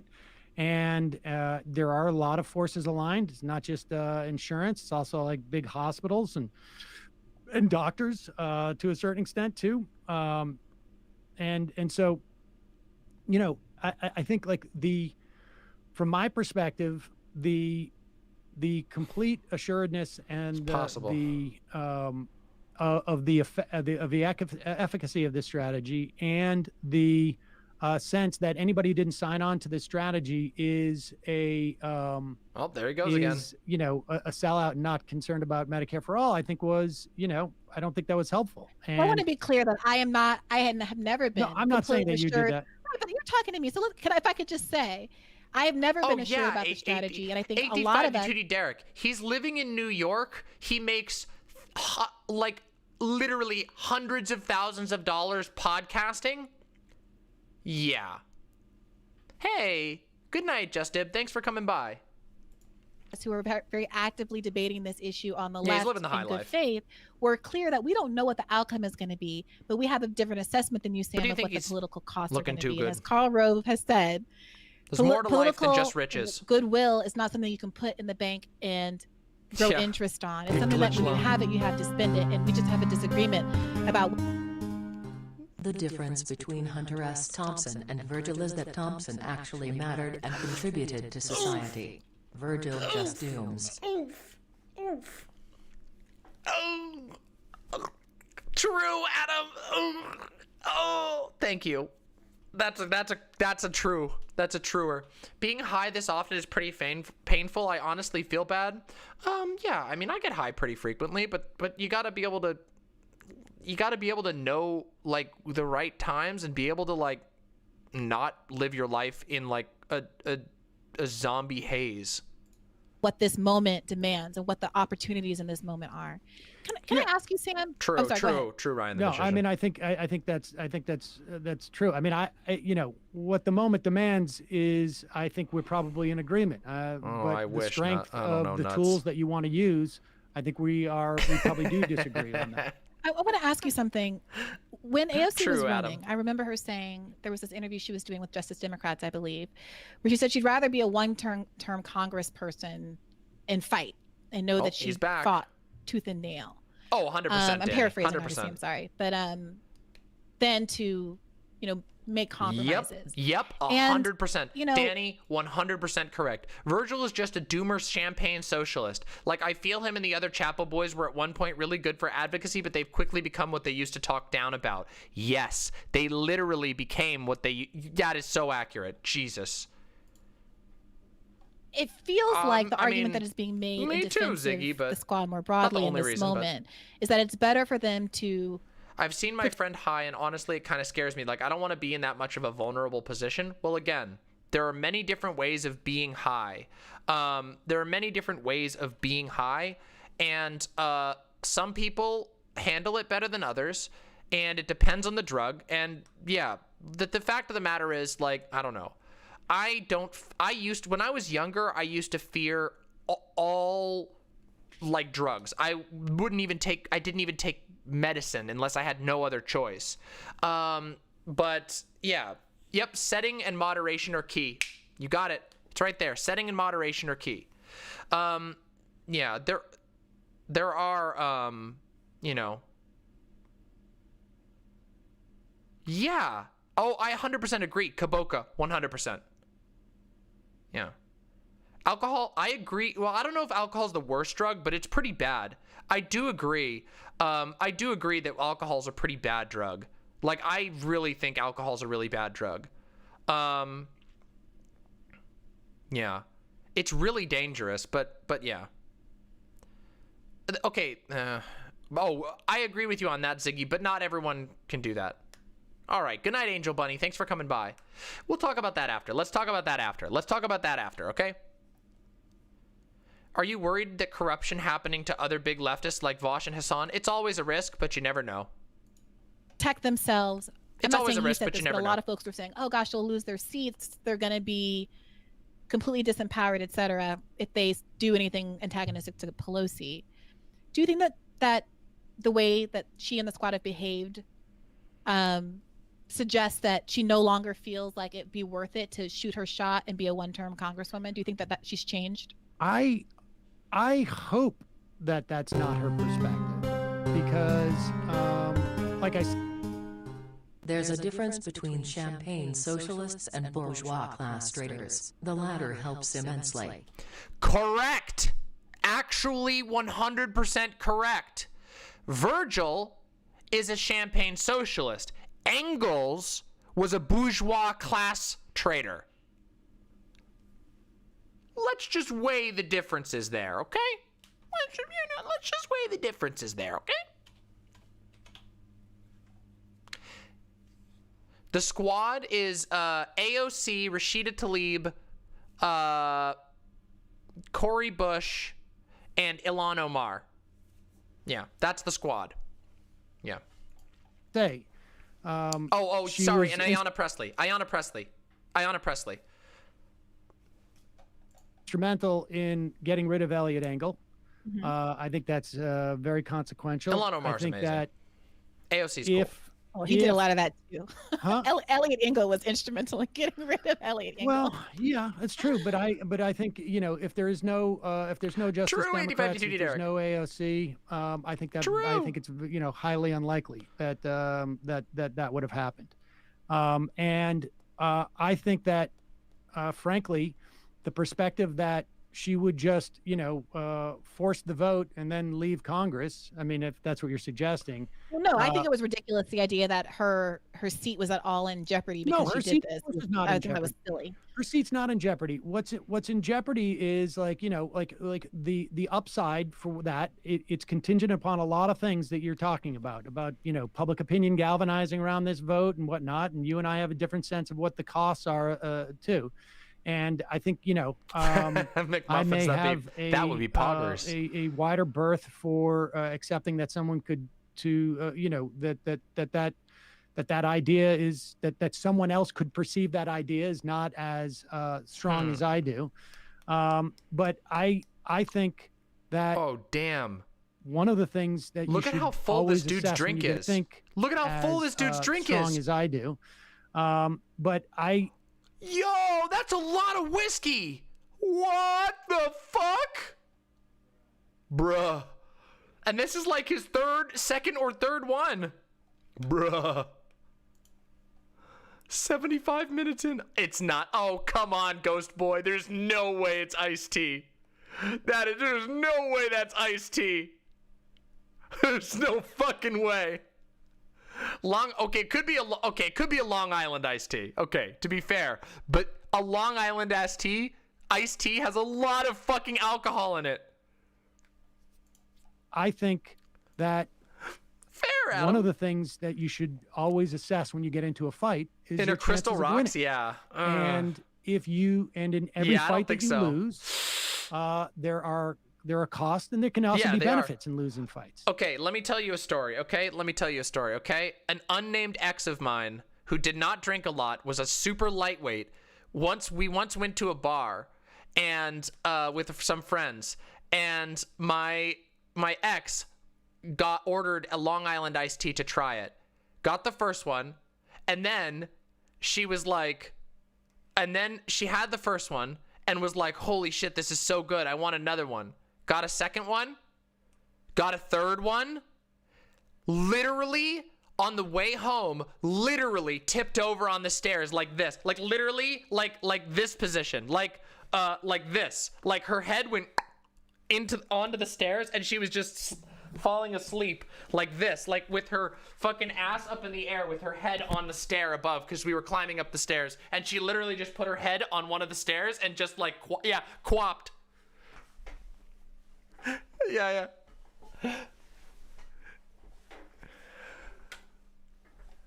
Aw, good night, Ella Divine. Thanks for coming by. Yeah. Thankfully, she didn't throw up, but she was knocked the fuck out. Yeah, they're ridiculously strong drinks.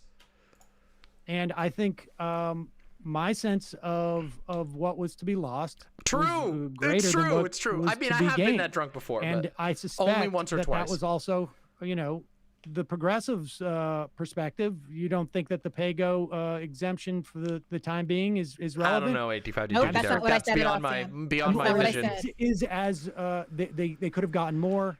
Yes, they could have gotten more. They could have gotten more. It was incredibly important, which is why they should have gotten more. Maybe. I think this is going to be sufficient for the next 2 years at least, because I think we're going to be, like you say, dealing with this pandemic for a long time, and just about everything in our society is impacted by it. But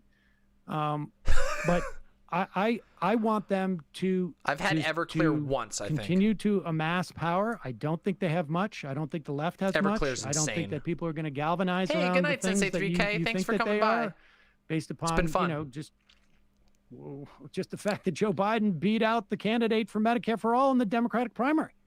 But what do you take from that? What do you take from the fact that Joe Biden won? Do you think that's an indictment of Medicare for All as a policy? No, I don't think it's an indictment of Medicare for All, but I just don't think it motivates people as much as we would like it to. Could it be that beating Trump was just a bigger Danny. priority than Taste is Medicare for terrible. All in the last election, and that it's actually not a referendum on people's preference for that policy? I'm not saying it's a referendum on Holy people's shit. preference for that policy. I'm talking it is a measure as to. Did I ever tell you about the time that I've never told this story. One time I had not to make this like a sad moment. Look, my dad used to drink a lot, okay? And most of the time it was fine. But one time he was getting drunk and he was pissing me off. And so I started arguing politics with him while he was really drunk. And he got so pissed.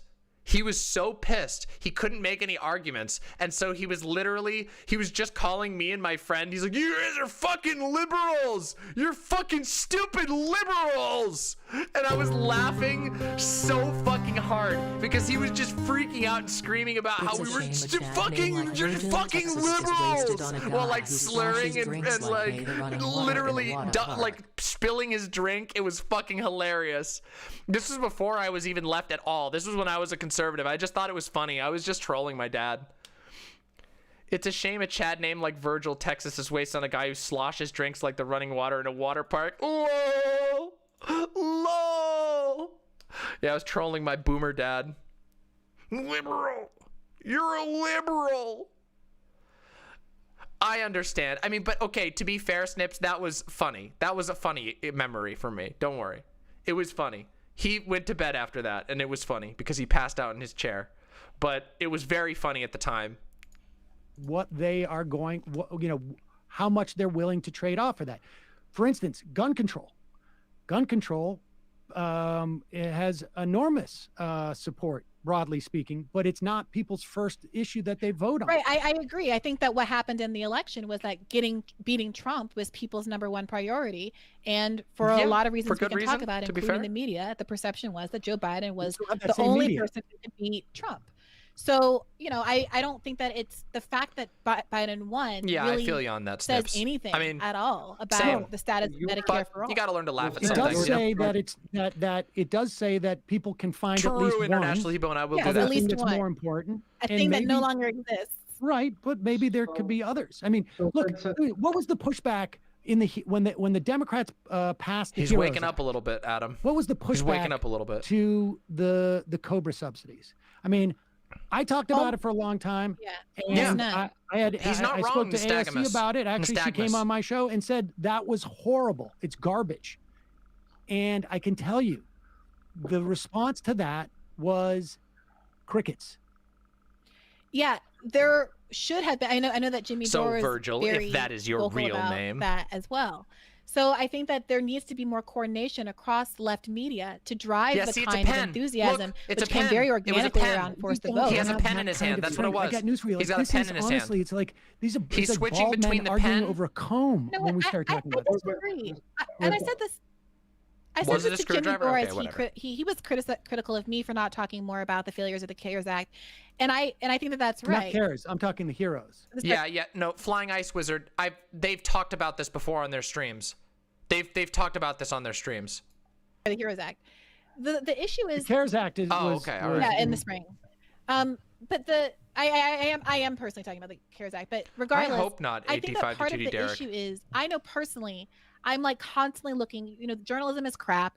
I'm constantly looking to people like Sirota and Dave Dan. It's good that you and, care, though. The few outlets that are covering, Stein at Washington Post, the few people who are covering what I need to know here or there.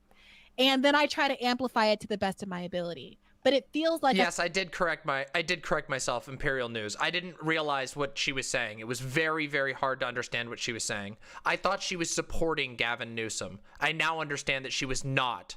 But yeah. Oof. Actually, the popcorn. I'm just doing a one-woman kind of like impromptu comms task here, and it does feel like shouting into the void sometimes. And I think that there could be a lot more coordination to drive home certain messages. We're all talking about the same thing on the same day. Imperial News. We all get direct feeds from the reporters who are doing this stuff, so we don't miss something. There's so much happening, something important doesn't fall through the cracks. And we talk about how to frame issues in a way that they're accessible and relatable. I know, it's so annoying. I think that even if you disagree with Jimmy Dore, we could have had a conversation even about how we could I watched reframe people trying to have a conversation with Jimmy. I watched that. I saw that. Okay, this one is an unironic laugh because the conversation with Jimmy Dore was a shit show. Yeah, this is like a pro Sam laugh right here, because Jimmy Dore literally shit his pants. Like, that video is embarrassing. I was talking about you and I having a conversation, or whomever else it was. I'm totally open to that. I'm totally open to that idea. And all of those reporters you talk about, I have a lot of respect for, and do as much as I can to promote them. I got the Sirota's on a list right now that we're going to book. Sam, if I could jump in right here as the kind moderator, I think something you just said was very important. You're describing the salience of issues. Oh, the popcorn lung thing. Okay. Here, I should talk about this. So, certain types of vape material are really, really bad for your lungs. And they don't use, most do not use it anymore. But it was, if it's an oil, if it's like a vitamin E oil, I think it is one of the ones that was used in cheap vapes. And also certain types of, what's it called? Synthetic glycerin or something along those lines. Both of those are really, really bad. Now most people use, well, they weren't just Chinese. They were hand filled. Yeah, diacetyl. Yes, that's the one. Diacetyl. It's a fake. It's a glycerin. It's a certain type of glycerin. Just keep in mind that it's supposed to be vegetable glycerin. The popcorn lung is even during the most disingenuous, it didn't find popcorn lung. It found lung scarring. Popcorn lung was from a very specific incident involving a popcorn factory, and it did cause a scare. And yes, I don't believe any person got popcorn lung. However, vitamin E based vapes and certain types of synthetic glycerins are not good for your lungs. So you should buy from a reputable source, please, or make it yourself. There's the statement. Don't buy sketch ass vitamin E vapes from some creepy dude in an alley. Among voters. And we all saw Bernie lose the Democratic primary, even though most of the primary voters, when asked about the issues, his vitamin E vape juice was really bad. And your notion were you fed extreme disinformation about popcorn lungs? Not extreme disinformation, but probably some disinformation. I don't believe any people who vaped ever got popcorn lung. The reason that the popcorn lung thing happened, okay, do you want to know why it's called popcorn lung for two reasons. One, because your lung kind of looks like popcorn, and two, because it was literally used in the manufacturing of popcorn and other snacks. Like other snacks were in like a factory, in like a food processing factory, there was a certain type of glycerin that would be used. And in these factories, it would burn the glycerin and release it into the air as like very hard to see vapor. And the workers would breathe it in every single day, and it would destroy their lungs over time. However, that never actually happened to people with vapes. And the reason is because it's not the same chemical, first of all, and secondly, it's not at the same temperature. Yeah, diacetyl is a fake butter flavoring. Correct. You've got it. See, you've got this here. Yes. Ghost Boy knows it.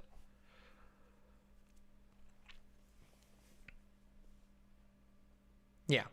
Vaping is infinitely, listen, as far as all available information, and this might change in the future, and I'm not a doctor, but as far as everything I've ever researched, vaping is literally like 100 times better for you than cigarettes. Now, I would recommend, if you're going to vape, you should vape carefully, and you should probably not use nicotine salt vapes. If you like vaping, consider doing low nicotine or weed. Weed vapes are very different than nicotine vapes. Nicotine, don't start nicotine if you aren't already addicted to nicotine.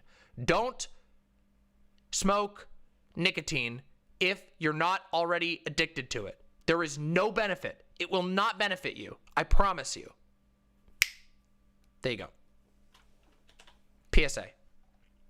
Sorry, Snips. Hopefully that'll change in the future. Yeah, if you already have, consider vaping. Yep.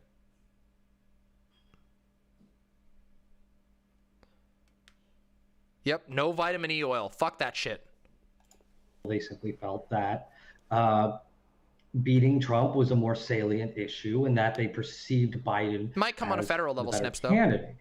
So with that in mind, if you... Yeah, listen, don't smoke flower, please seek edibles. Yes, weed smoke can still damage your lung. Okay, hold on. I know we're talking about this so much. We're getting so off base and it's becoming late. However, fact of the matter, okay, any type of smoking, mind you, any type of smoke, including wood fire smoke, will hurt your lungs, like really bad. Wood fire smoke is horrible for your lungs. The key is to avoid additives and don't smoke really hot. And do so in moderation. But the fact of the matter is, like, for example, I'm in a weird space. I smoke weed. And the reason is, weed can cause cancer just like cigarettes. Not just like cigarettes, but it can cause cancer. Any. Okay?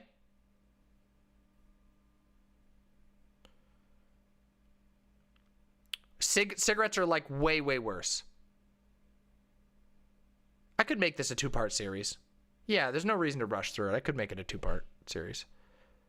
Look, I smoke flower in general because I cannot take edibles. I can't. My body doesn't digest them properly. It sucks. But in the future, maybe that won't be a problem. We'll see. Just sucks. Because dabs are way too strong for me. Dabs are insane. I'd like to go to vaping again someday. But it's too expensive. Yeah. Dabs are so ridiculous. Dabs are like insanely strong. Some people love them. I understand it, but they're so absurd. Oh, what? Your first time smoking weed was a dab? What? Holy shit. Holy shit. That's like how to have a wild trip on your first fucking time smoking. Yes, of course nuts. Of course nuts. 100%.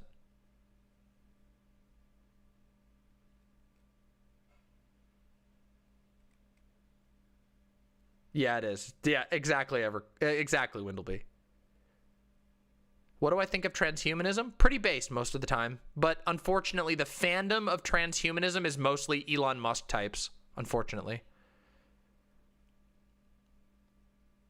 Oof, that's expensive, Ziggy. Wow.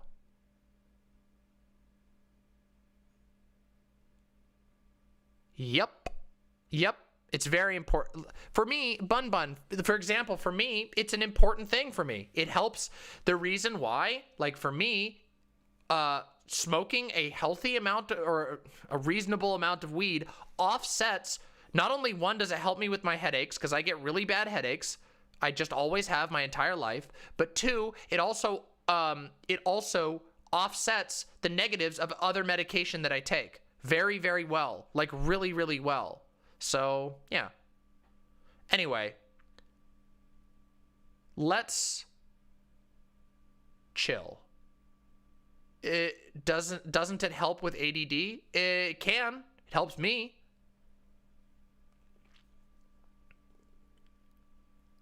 To nicotine, it's physiological. It's physiological.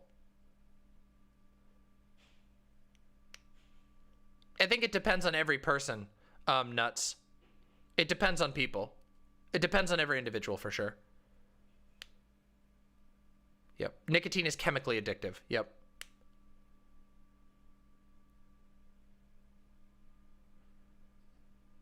Anyway, we always talk about stuff like this, but the fact of the matter is that, yeah, it's incredibly physically addictive. As in, it's not a matter of mind, just mind over matter. It becomes very difficult.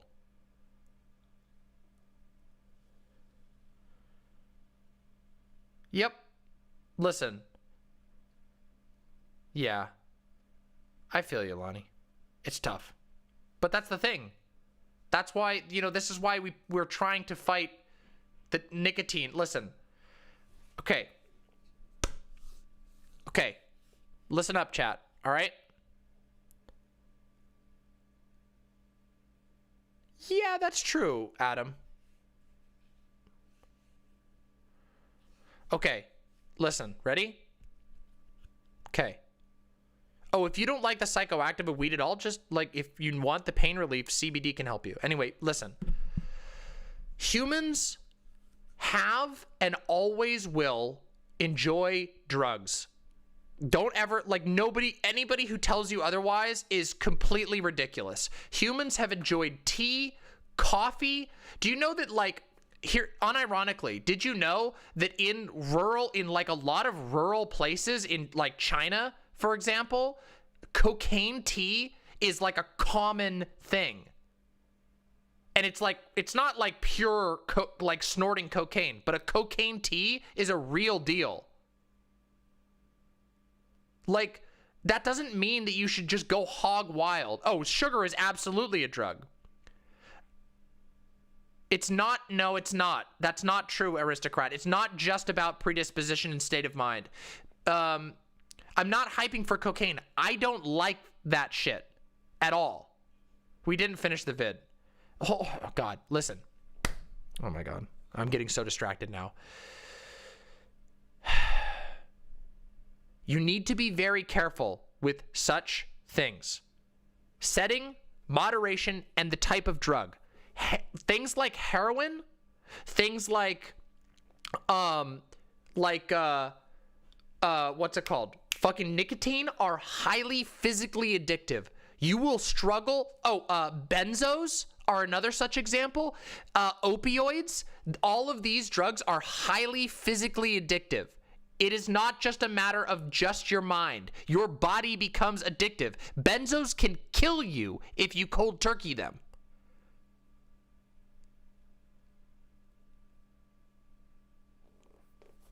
And so that's why it is important to be very careful with these things. But keep in mind that humans, yes, absolutely. Humans, by our nature, because we are organic computers, we like to put stuff in us that modifies the way our brains work. So it's important to go into it responsibly.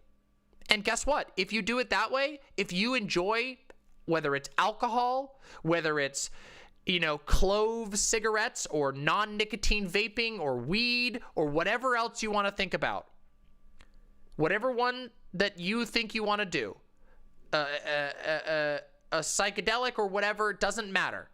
What you need to do is do it responsibly. If you're going to do it, I can't tell you whether you should or shouldn't. But if you're going to, you should do it responsibly and safely, okay? And recognize that humans, from caffeine and sugar, well, this one doesn't have any sugar in it, but from caffeine and sodium to weed to alcohol, we love to put things in our bodies, but you got to do it carefully, please, for the love of God. Aspartame, the aspartame thing is another one of those misinformation things.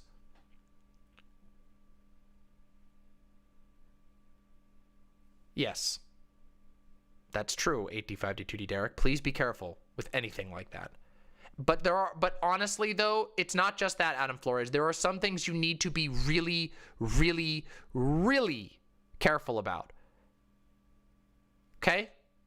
Opioids, benzos, nicotine. Be fucking careful, please. It's not just a matter of being able to will yourself out of that. Like, benzos are... Now listen, I say this as somebody, I have been prescribed legally both benzos and opioids. One time is not gonna like make you addicted forever. It's not true.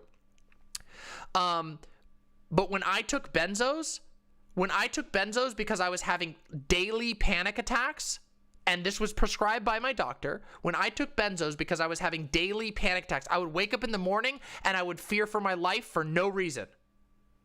It was bad. It was PTSD. And now thankfully that doesn't happen. That hasn't happened in a long time.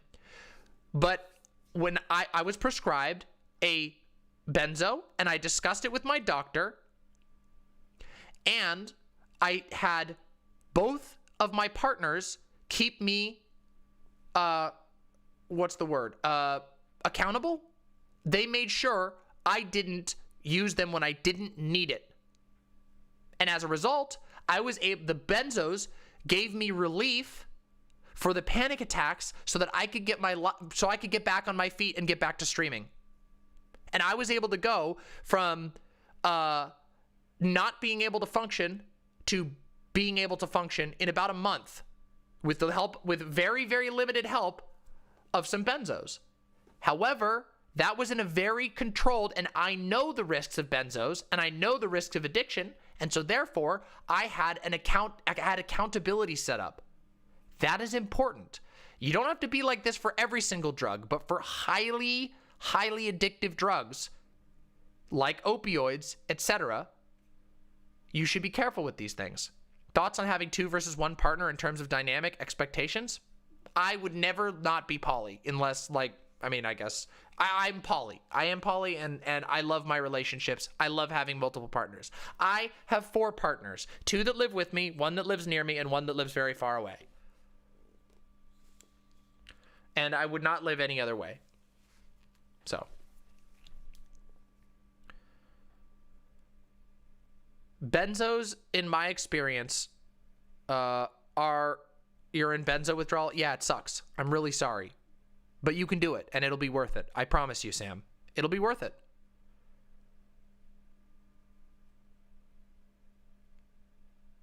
Yeah, see? Oh, I wonder if you got the same one. Is it clonazepam? Is it that one? Vermin, out of curiosity. You don't have to say it if you don't want to. Yeah, it's probably the same one, which is a very weak benzo, by the way. But nonetheless, it still has the chance. You can do this, Sam. Seriously. You can. I know because, listen, I've seen a lot in my life, okay? And you can, and it is worth it.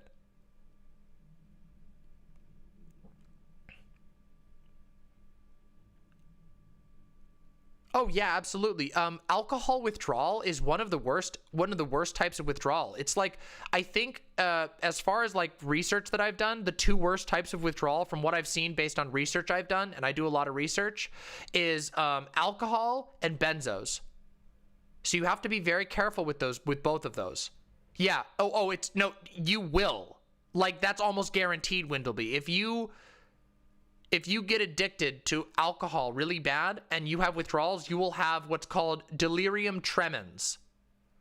Yeah, delirium. There you go. Lonnie just said it. Yeah, delirium tremens.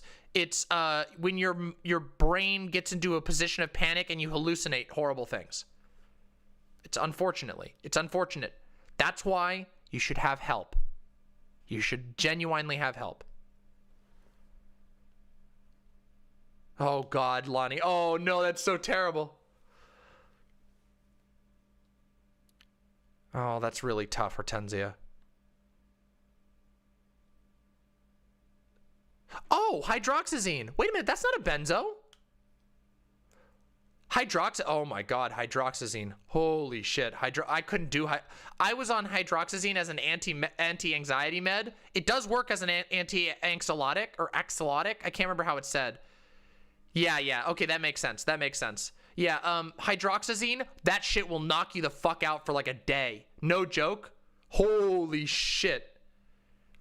Hydroxyzine, oh my God, it's like the sleeping pill that lasts like a week. You probably take a small dose though. Yeah. For me, it was yeah.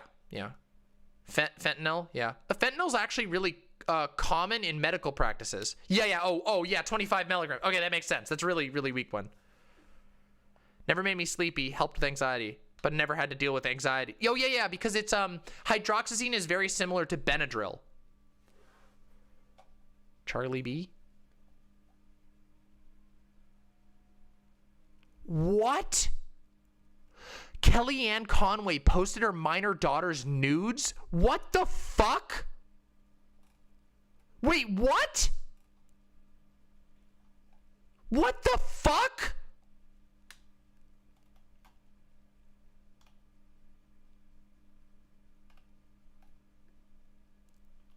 Oh, Zoloft 50 is a pretty standard dose. But what the fuck? Okay, look, I've had enough of this bad faith discussion. Let's talk about other stuff for a little bit, and then I'm gonna go. We'll do this at a later point. We'll finish this tomorrow or something, or another day. Damn, Kellyanne, what the fuck? Hold on, I gotta read this thread. Holy shit, is this real or is this fake? Oh yeah, hydroxyzine affects people differently, of course, by the way. Here's the link, Vermin.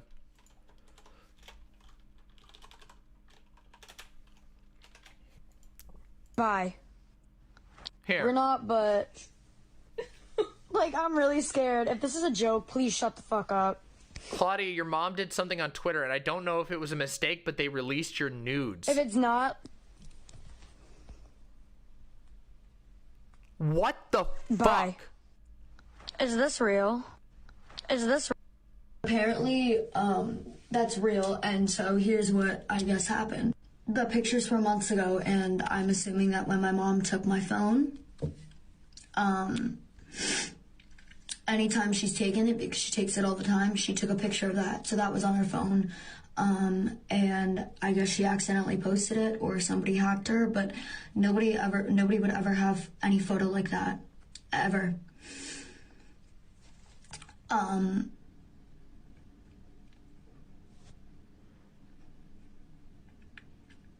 So Kellyanne, you're going to fucking jail.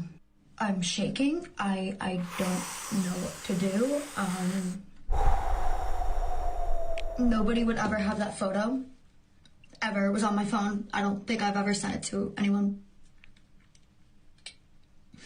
So I'm assuming that my mom took a picture of it to use against me one day, and then somebody hacked her or something. Because there's no physical possible way that anybody would have that photo of me. I'm literally at a loss for words, and if you see it, report it. Holy fuck.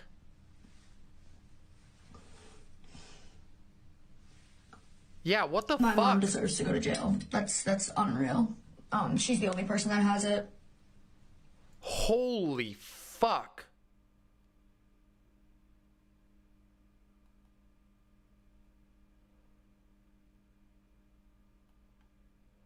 Oh, look, they do. Kellyanne Conway and Claudia Conway's emancipation plans.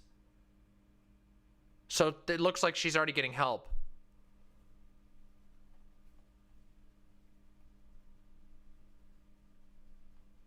Holy shit. Sorry, Violet Licorice. I'm sorry, I didn't mean to like drop this. This just came out of nowhere. Holy shit. Wait, that was from August? Oh, that was from August. Oh, fuck. That isn't new. Holy shit. Isn't that? Yeah, that is. Yes, that is Sam. That is Sam. Holy fuck. Is this real? Are there any fucking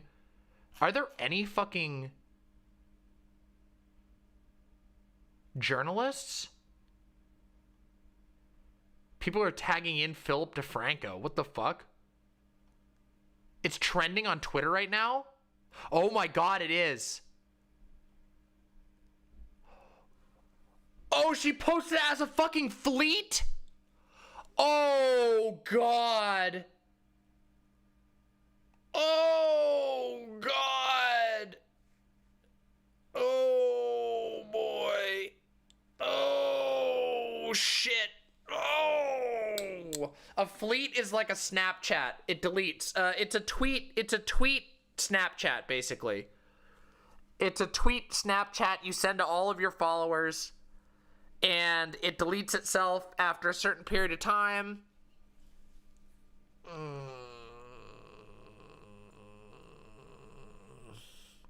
That's probably gonna kill fleets for good, yeah.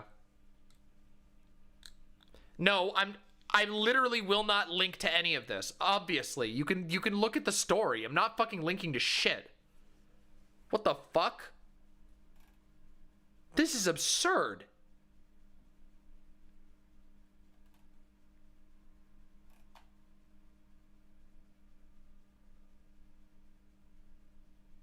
Holy shit. Yep. Yep. Journalists are getting on this right now. Holy fuck. This is blowing up.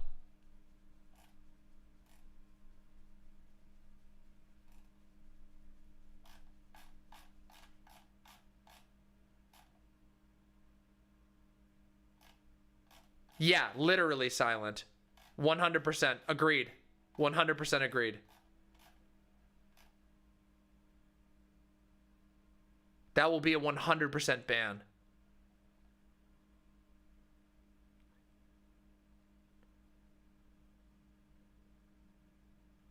Yep. What the absolute fuck? Use their power. It's a demonstration of why we need third parties, and we can use this moment to demonstrate why we need an outside pressure from someone. Fuck.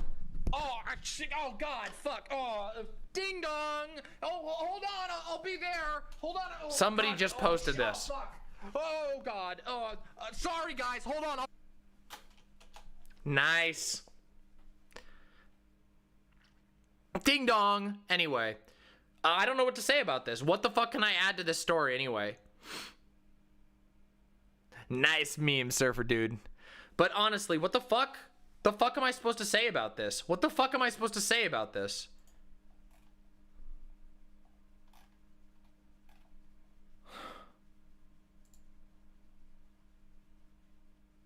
Somebody else got another meme here? I don't even know. I don't even know where to go from here now. This is a fucking hella fuck.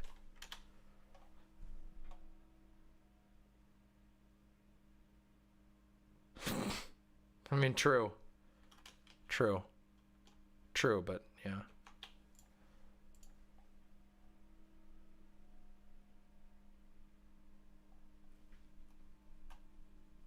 Wait, okay, so hold on a second. Why is Chris Hansen also trending at the same time?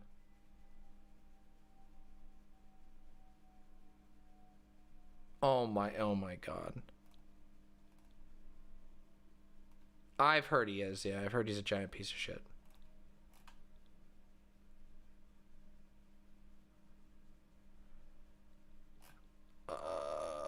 Okay.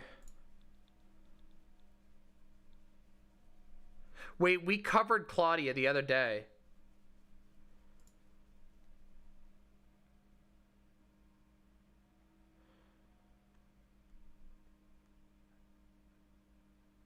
Oh, the documentary. Oh my god. Oh wow. All right, well, it looks like we got some more news to do this week. Yeah, that really killed the vibe, but I mean, whatever.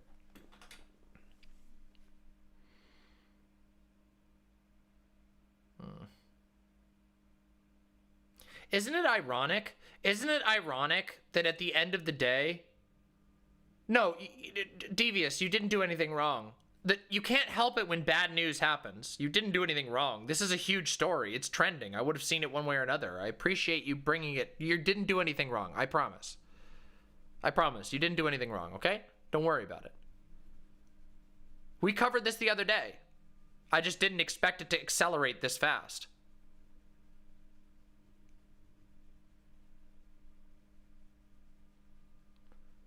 I should probably do an actual video about it, huh? Like a proper video.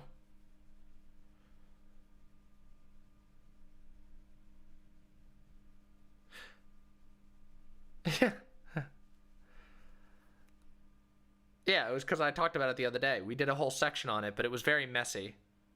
Yeah, the QAnon people. This is the QAnon crowd. And then it's the fucking leader, not the leader, but a major member in this fucking bullshit. I should probably cover this, huh? Formally.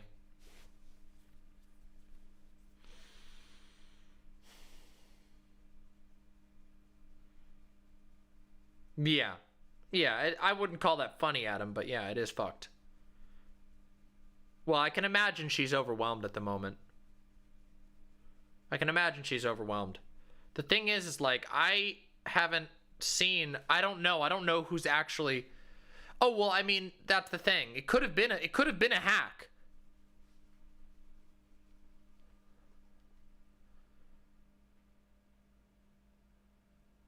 Okay. Danny, I'm sorry to have wasted your time on that. I'll make on Wednesday, this Wednesday, we'll do a proper segment. I'll put it all together, have all the sources and etc. I'm trying to sort through the possibilities of how this happened based on what I heard from your coverage, because there's no fucking way I'm going to chance looking into this right now. So either she had access to her mom's Twitter and the photo was posted from her phone, either on purpose or because she was hacked, or... Yes. They should be, yes.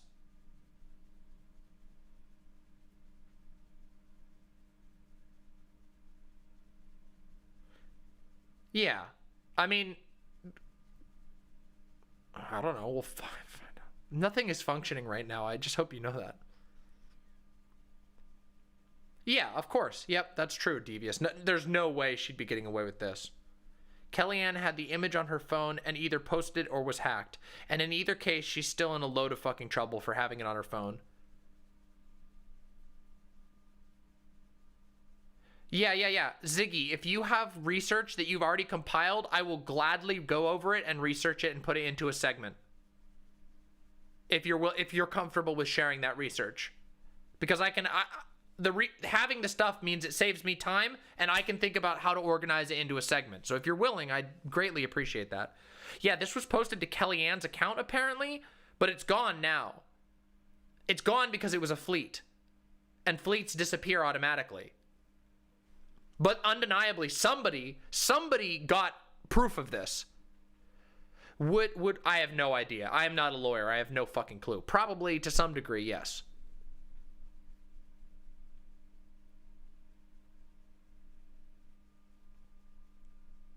Yeah, still going. Unfortunately, it's taken a little bit of a dark turn, Boy Meets Minnie. Yeah, maybe, but Adam, I'm not a lawyer, so I can't say anything like that. It was deleted faster than fleets naturally vanish. Of course. Yeah, I'm sure they caught it. International T-Bone. I highly doubt that Kellyanne intentionally posted this. It probably was a hack. It probably was a hack, but it doesn't matter because it's very clear that the photo was kept. It could have been a boomer moment, but that's very unlikely. It's much more likely that this was a hack. Like, okay, here's my theorizing. This is it. This is just mindless theorizing. I don't have the evidence yet, but this is my theory, okay? I'm letting you into the theory. Theory, not fact, just theory. Oh, okay, fair. So, according to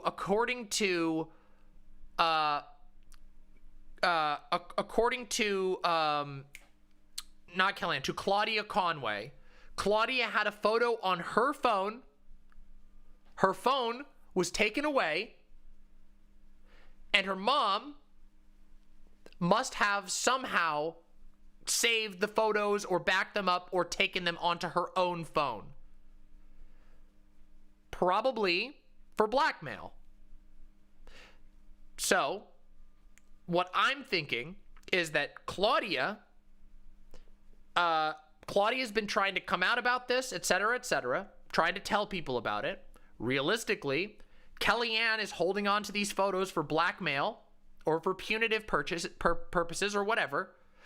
A hacker probably got access to Kellyanne's phone and knew that this would blow the top off the story if it got out that was the case. That's my guess. Yeah, absolutely, Vermin.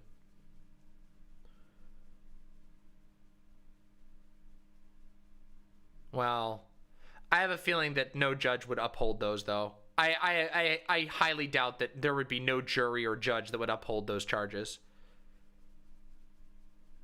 Claudia is posting Morse code? Excuses? Nobody's making excuses. Nobody's making any excuses. What? I don't see anybody making excuses. We won't be segmenting this, Gina. We're going to be making a full segment. Nobody is. Nobody was. Nobody was making an excuse. I didn't see anybody making an excuse. I think it was just a misunderstanding.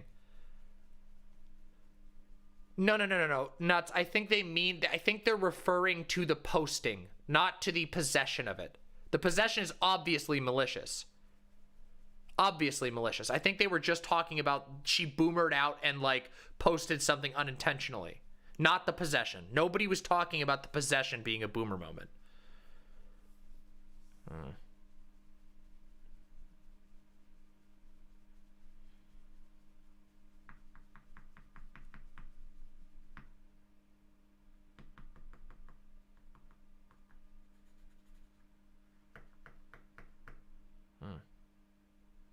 Okay, everyone, I am really, really tired.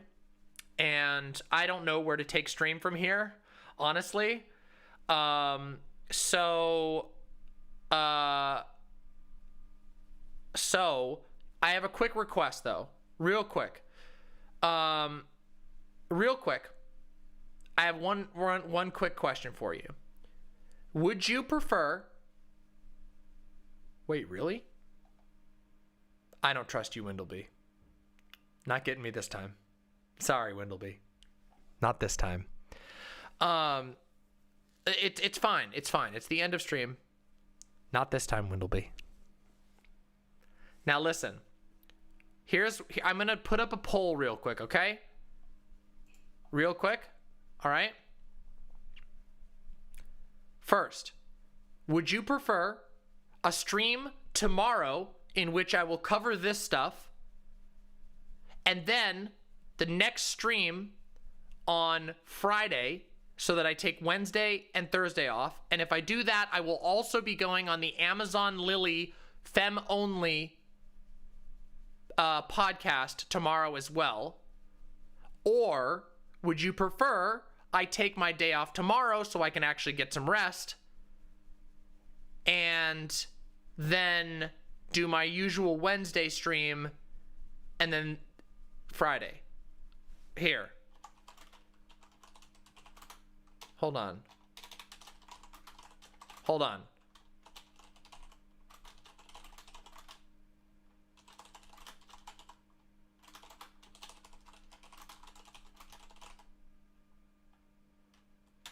There you go.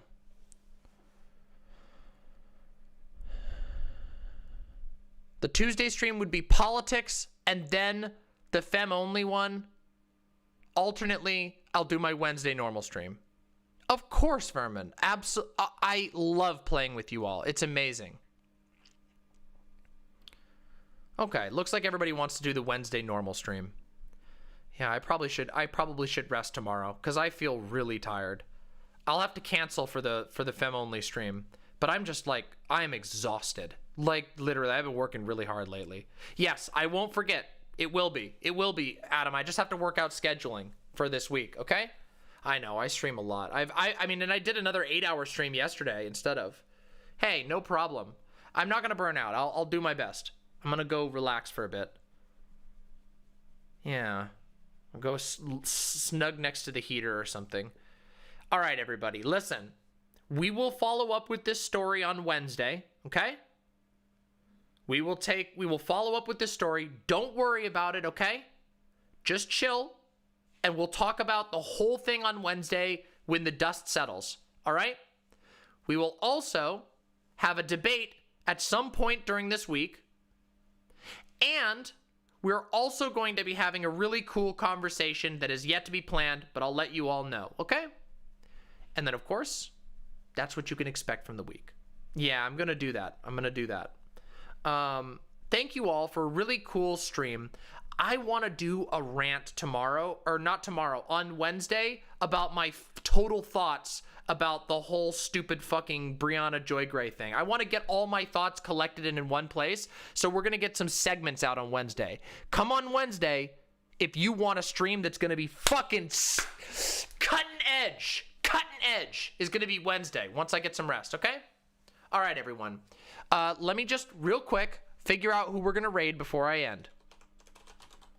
Who's on right now? Who's up? Who's doing shit right now? Is anybody? Probably nobody. Nobody's fucking... Oh, Conyer! Wait, Conyer! Whoa! We're going to raid Conyer. We're raiding Conyer, okay? We're raiding Conyer. Okay, everybody? I'm going to put you all through to Conyer. You have to... It's on... Oh, wait. Oh, this is difficult. How do I... Okay, I'm going to host Conyer, but go to conyer.cc and tell Conyer I said hello. Okay? Here we go. Here. Hold on. Go to conyer.cc. I am going to host on the site regardless, but go to conyer.cc. Okay? To go do the raid. If you want to... We'll get a way to raid to any website eventually. All right? Okay, hold on. Let me put the host. Here, let me put the host. Thank you all for your support today. I'm going to host out now, okay? Much love, much communal love to all of you. Sorry that I ran out of energy towards the end, but I will see you all soon. Mwah! See you soon.